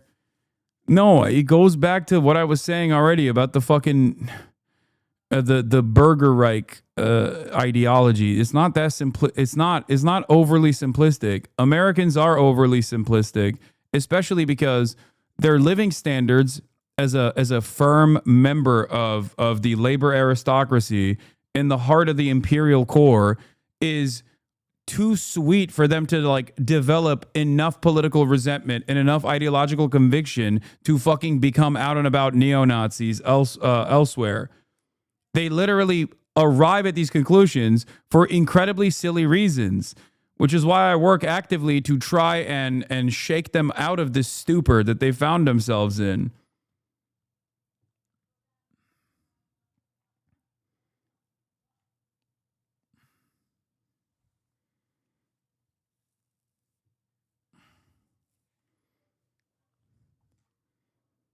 Like, why do you think the average fucking American gives a shit about trans people?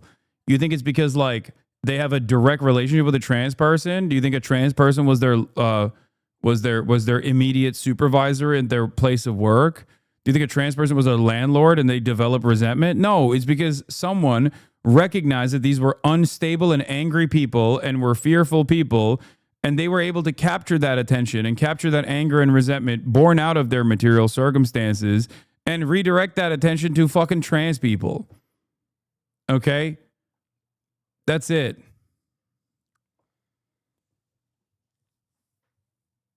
And for the most part, for a lot of young men, it unironically comes from having an interaction, something as simple as like having an interaction, especially after a shit ton of entitlement that they've developed for themselves, thinking that they're supposed to experience a future that their great grandparents thought they would experience, upward social mobility, everything's given to you with a fucking handshake. Women are servile ultimately, and that they date you unconditionally because you show promise. When none of those things happen, your brain starts breaking a little bit, where you're like, at the first sign of conflict, at the first sign of failure, you turn around and you go, well, I guess the systems are at fault here. And to a certain degree, there is truth. The systems are at fault. It's just the systems that they perceived to be at fault are feminism or I don't know, emancipatory, queer emancipatory rhetoric, shit like that. Like, look at, oh fuck, you guys found it. Is naturally eradicated as people become more educated, less insular? I would disagree. It's about being more educated.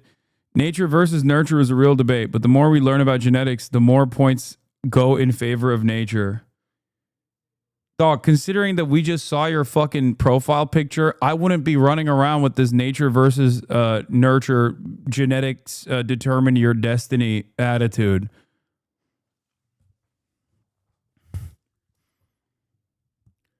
Why is it that none of the Nazis are ever fucking Chads? It's literally always some pimple-faced dipshit, like a little weasel that fucking presents themselves as this like master race guy. I think it stems from insecurity. Yo, that's not my political account. That's my tame Twitter account. We get it. You're getting off on this interaction.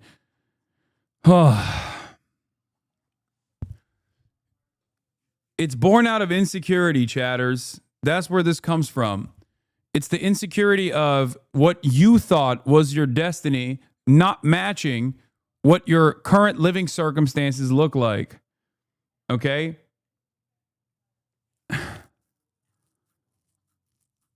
That's where it stems from. You think you have this, you're determined for some kind of positive future that you were supposed to have. This future was supposed to be given to you. And at the first sight of failure, you immediately go, okay, fuck this. Everything is broken. I'm not getting what I thought I was supposed to get. And it's not me that's wrong. It must be society that's wrong. And while societal analysis or systemic analysis is appropriate in this situation, many people, given that there is no leftist thought that is broadly popular, many people have two options: woke liberal bullshit that is, again, mostly just distractions and no real change for a better future for anyone in the next generation, or right-wing reactionary nonsense that is also a chock full of distractions, but at least distractions that they will follow through on. Any sort of aberration from the norm that is presented is seen as an aberration that must be excised. And these guys falsely think that if you fucking deport, again, 20 million undocumented migrants, which we don't even know if there's 20 million, but even then, they're not doing anything wrong. As a matter of fact, they're not a burden, but a boon on America. Okay? We got to deport those guys, and then things will be better for me. That's not the case. That's not the case at all. It's the same fantasy that people have about the same fantasy that like libertarians have, right? Where they think like, oh, anarcho-capitalism. Once we have a society without rules, once the government stops getting in the way, I will have a fucking mega corporation. It's like, no, you won't. You'll be a slave, you fucking idiot. You'll be a slave. You're a slave right now. What makes you think once the fucking rules that at least kept your company from not executing you at the first sign of discontent is once those rules go away, what makes you think you're going to be the fucking manager of the factory? You can't even manage the Auntie Annie's pretzel shop at the fucking local mall. What are you talking about? If you're not cutting it right now, what makes you think you're going to cut it in this like anarcho-capitalist future? And the same goes for a neo-Nazi authoritarian future. What makes you think you're Hitler's top guy? You're not. You're fucking cooked. You're cooked. Plus now there's been so much death and destruction and the American economy has collapsed in and of itself. Holy shit. Yeah, you're not him and you're not Himmler, bro. Okay? You're not.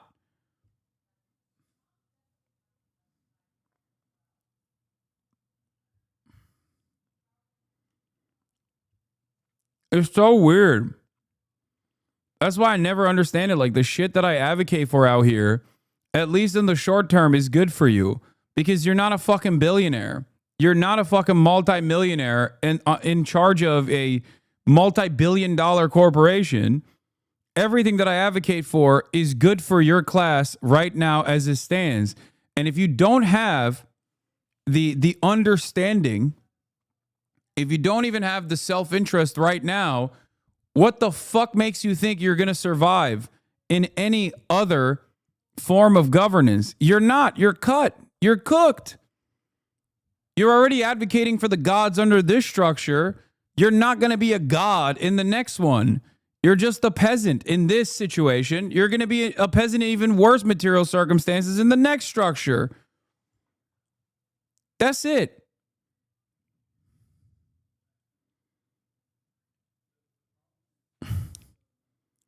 Motherfuckers would be like, oh, Hasan, you claim to be a socialist, but you have money. It's like, okay, you're defending capitalism. You got no capital.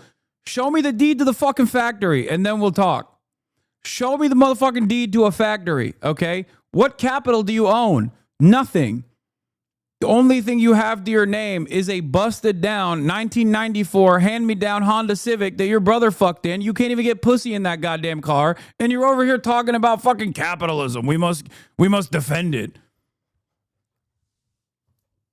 You don't got shit.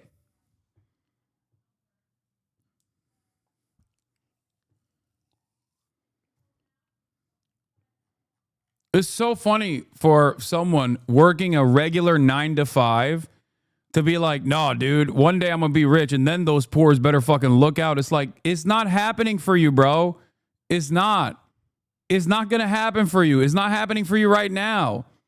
Why the fuck do you think advocating for something that helps the super wealthy even further at your expense, at the expense of your living circumstances, why the fuck do you think is one day going to flip in your favor? It's so dumb. It doesn't.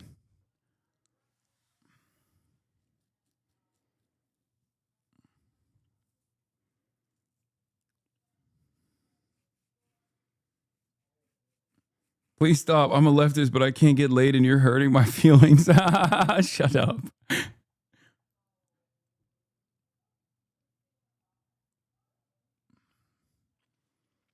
Lamau, your takes have truly remained the same for like almost a decade. Not a bad thing, by the way. Yeah.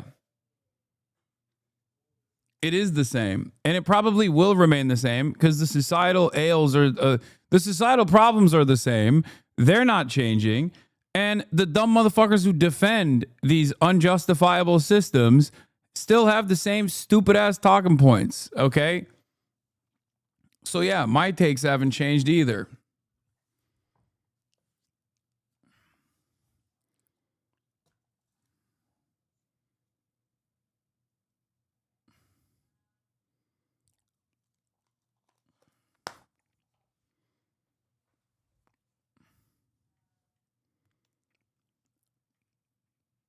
I can't believe we arrived at a dude that was literally hosting Asmongold.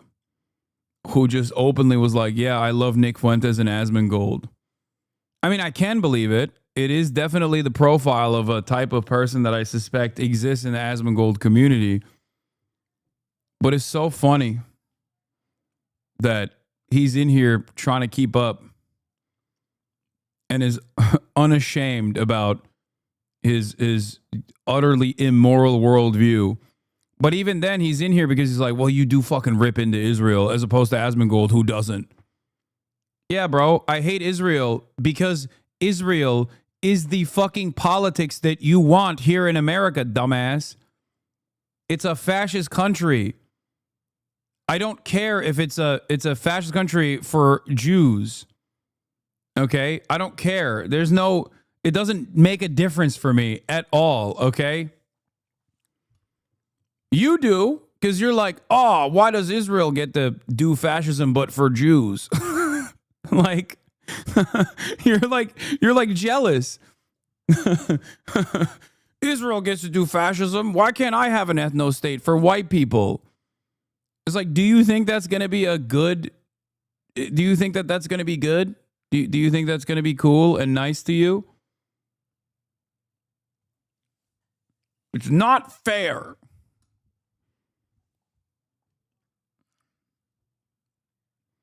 You don't know why he hates Israel? I think I know why he hates Israel, big dog.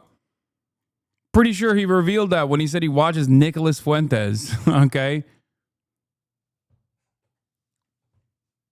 That's it. When you're a Nicholas Fuentes fan and you hate Israel, you're basically jealous. You're jealous that, like, you know, the Jews get to do it, but you, as a Christian white man, don't get to do it here.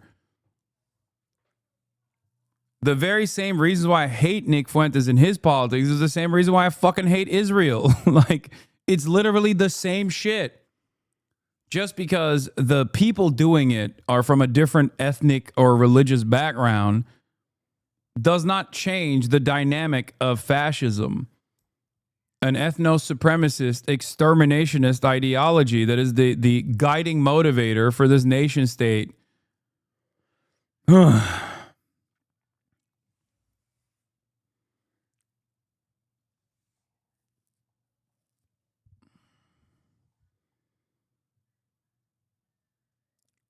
All right, let's continue. To pull the mask off? Would I try to videotape the scene? Would I try to pull the guys off of her? Maybe I would get scared and run away. The truth is, I don't know. Not knowing. You're right there, but then again, you're crippling yourself. Your takes on illegal immigrants and terrorism will keep a lot of former Dems from coming back. Asman is more appealing than you. The more shit on his comm, the more people you push away. You're right there, but again, you're crippling yourself by saying you hate Israel, full stop. Yeah, I think I'm going to be all right.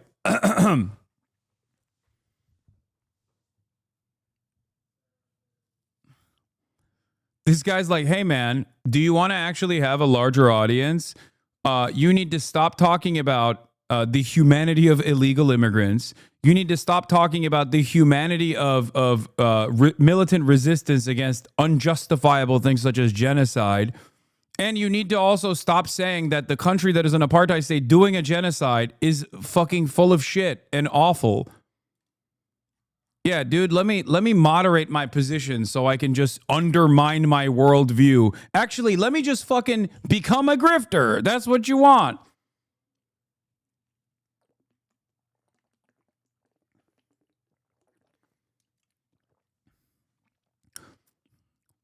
Is the diametrical opposite of what I seek to do here, dumbass. It's not me that has to change his mindset here. My goal is to make a convincing argument that you change your mind, but you want your cognitive dissonance slop served to you so hard that you'll go and get it from a fucking smelly dude who has cockroaches crawling out of his fucking ear. That's how low the bar is for someone to be like, well, I agree with this guy. He's telling me, as a former Dem, he's telling me what I want to hear, which is we got to fucking dress up as Ash Ketchum and catch them all and do Pokemon style catches on mass deportation runs where 90% of the people that have been sent into the fucking slave labor prison in El Salvador have no criminal record whatsoever. Yeah, let me find middle ground with that shit, dude. No, thank you. God damn.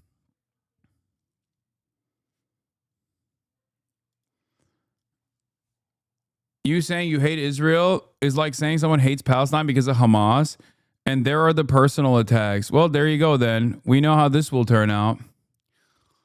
Oh, this is so fucking lame, dude. Just immediate victimhood. Yes, your ideology and your worldview is dumb. I'm sorry to fucking say, okay? I'm sorry I can't be nicer to you when you're literally telling me to change my mind as the chatter, okay? Yes, the reason why, first of all, you saying you hate Israel, like saying someone hates Palestine because of Hamas.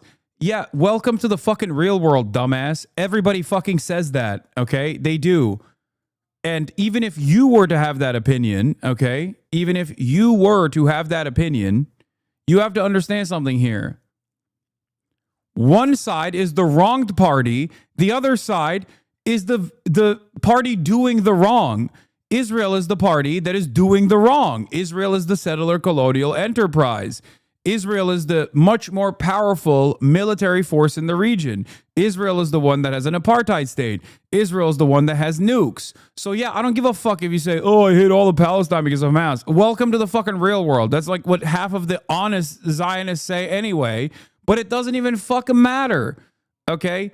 I don't give a shit. You can say that all day, every day, but it doesn't change the dynamic at all that Israel is an apartheid state doing a fucking genocide, and the Palestinians are the ones who are being genocided. Can you tell right from wrong? Or are you so stuck on the aesthetics argument that you just can't fucking comprehend anything? Typical expectations that I have from a former lib. This is why we say scratch a liberal and a fascist bleeds, by the way. Okay? No, you don't largely agree with me on Israel. You say... You can't say I hate Israel. Why the fuck not? Can you say you hate Iran? Can you say you hate Saudi Arabia? Can you say you hate China? Can you say you hate DPRK? Then yeah, I can say I hate fucking Israel, okay? Suck my dick. I don't hate every single person living inside of the Israeli state boundaries, but I do hate every single person that defends Israel's genocide. Yes, I do. And I also, just like I hate the Democrats that are fucking deluded and don't realize the dangers that a fascist America presents to the rest of the world, that think this shit right now is just a game. It's like, oh, Trump is the content president. Like, it's fine. I'm a liberal, but who cares? Whatever. Maybe 20 million migrants will get deported in the fucking process. Like, I hate those people, just like I hate the liberal Zionists that turn a blind eye to the atrocities. Okay? It's the same thing. Especially considering that Israel is simply an extension of the United States of America, most valuable state in the fucking nation. My hatred for all of the people that defend Israel's actions are virtually identical to the hatred that I have for my fellow Americans who don't actually recognize the severity of Trump's actions.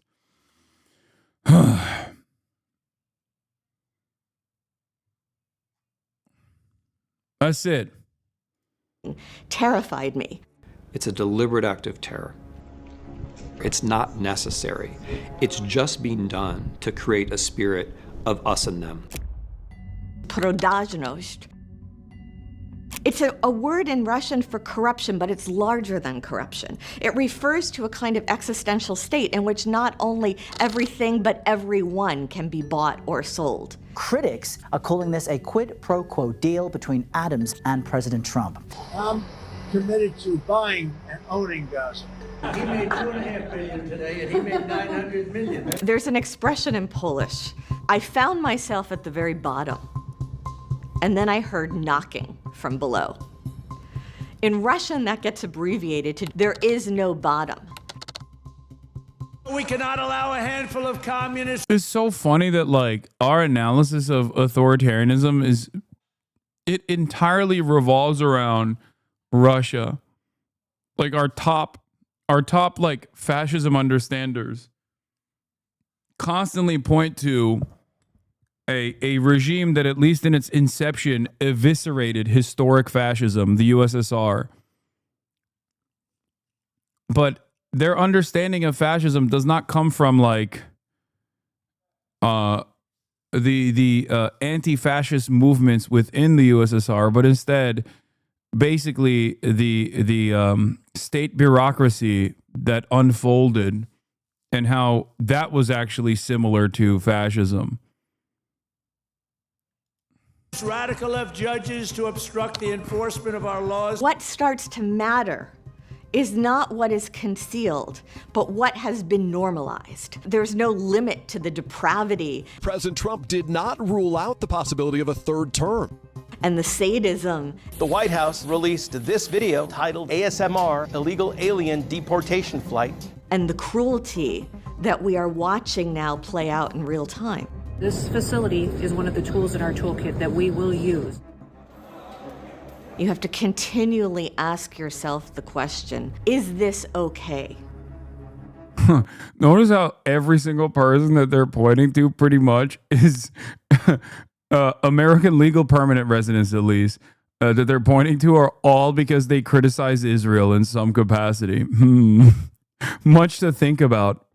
It almost feels like Israel is our laboratory of evil that we are desperately trying to import here to the United States of America. It almost feels like it's not only just a lab of death, finding new and unique ways to fucking eviscerate a captive civilian population, but it's also, its politics are so advanced in comparison to like where we want America to look like. If you can't realize that, you're failing. You're failing the test.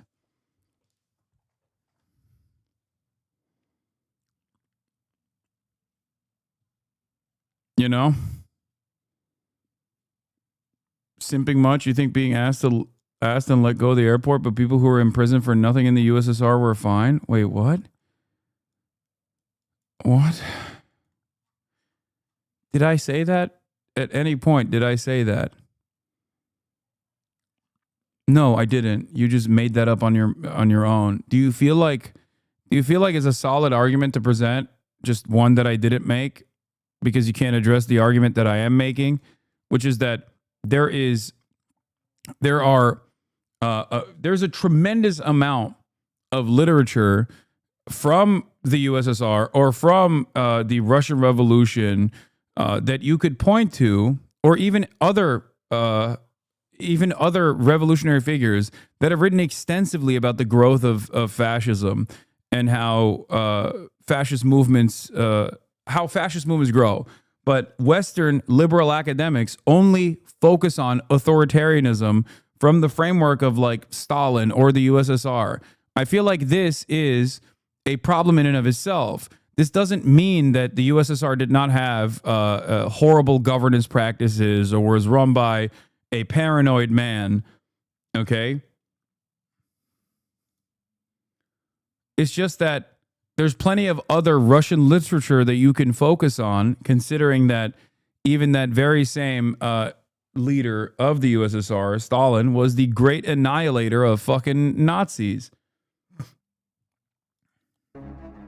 Is there a line I wouldn't cross? Is there something I would not do? People say, oh, the Democrats should be doing more, they should be fixing things.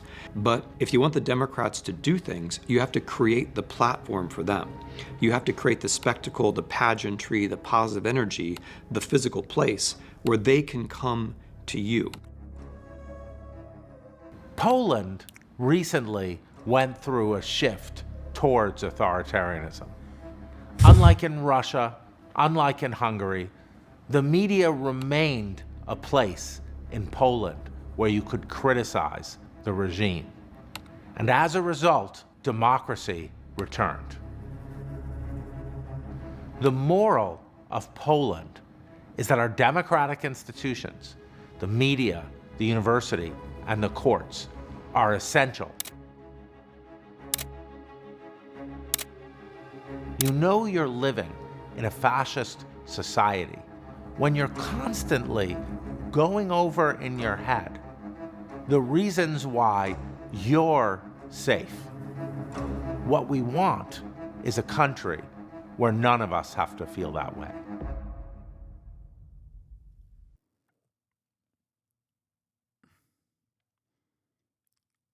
God damn. Yeah. All right. I'm gonna go on the Noah Samson stream soon. So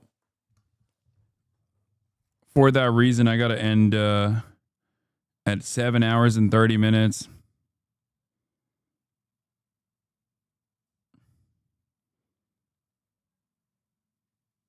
Another fucking half day.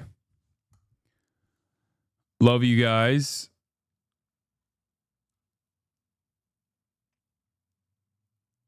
And we'll spam the case of testimony from here. I'll spam the link right now. Okay. Love you guys. And I'll see you on the other side, and I'll see you tomorrow. Okay.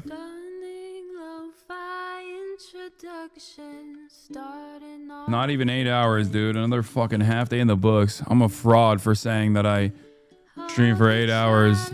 Look who's here. Hello. Hello, Kaya. Hello. Anyway, love you guys. See you tomorrow. Peace.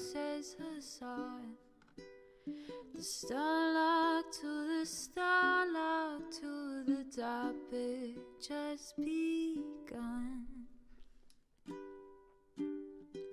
There he is again, Hasan is streaming. Hasan is streaming. There he is again, Hasan is streaming. Hasan is streaming. Review in the P.O. box, Uncle Uger's face. Sudden Discord active prop, great names take embrace. Tiny Bernie Sanders, LGBTQ Air Force. The whole left at your fingertips, Ane at your door. H3 crowded debate, the Young Turks online show.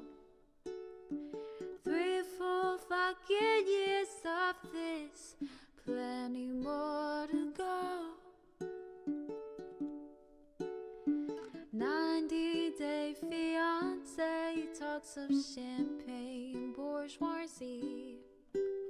A Trump rally live reaction, a mass riot at DC.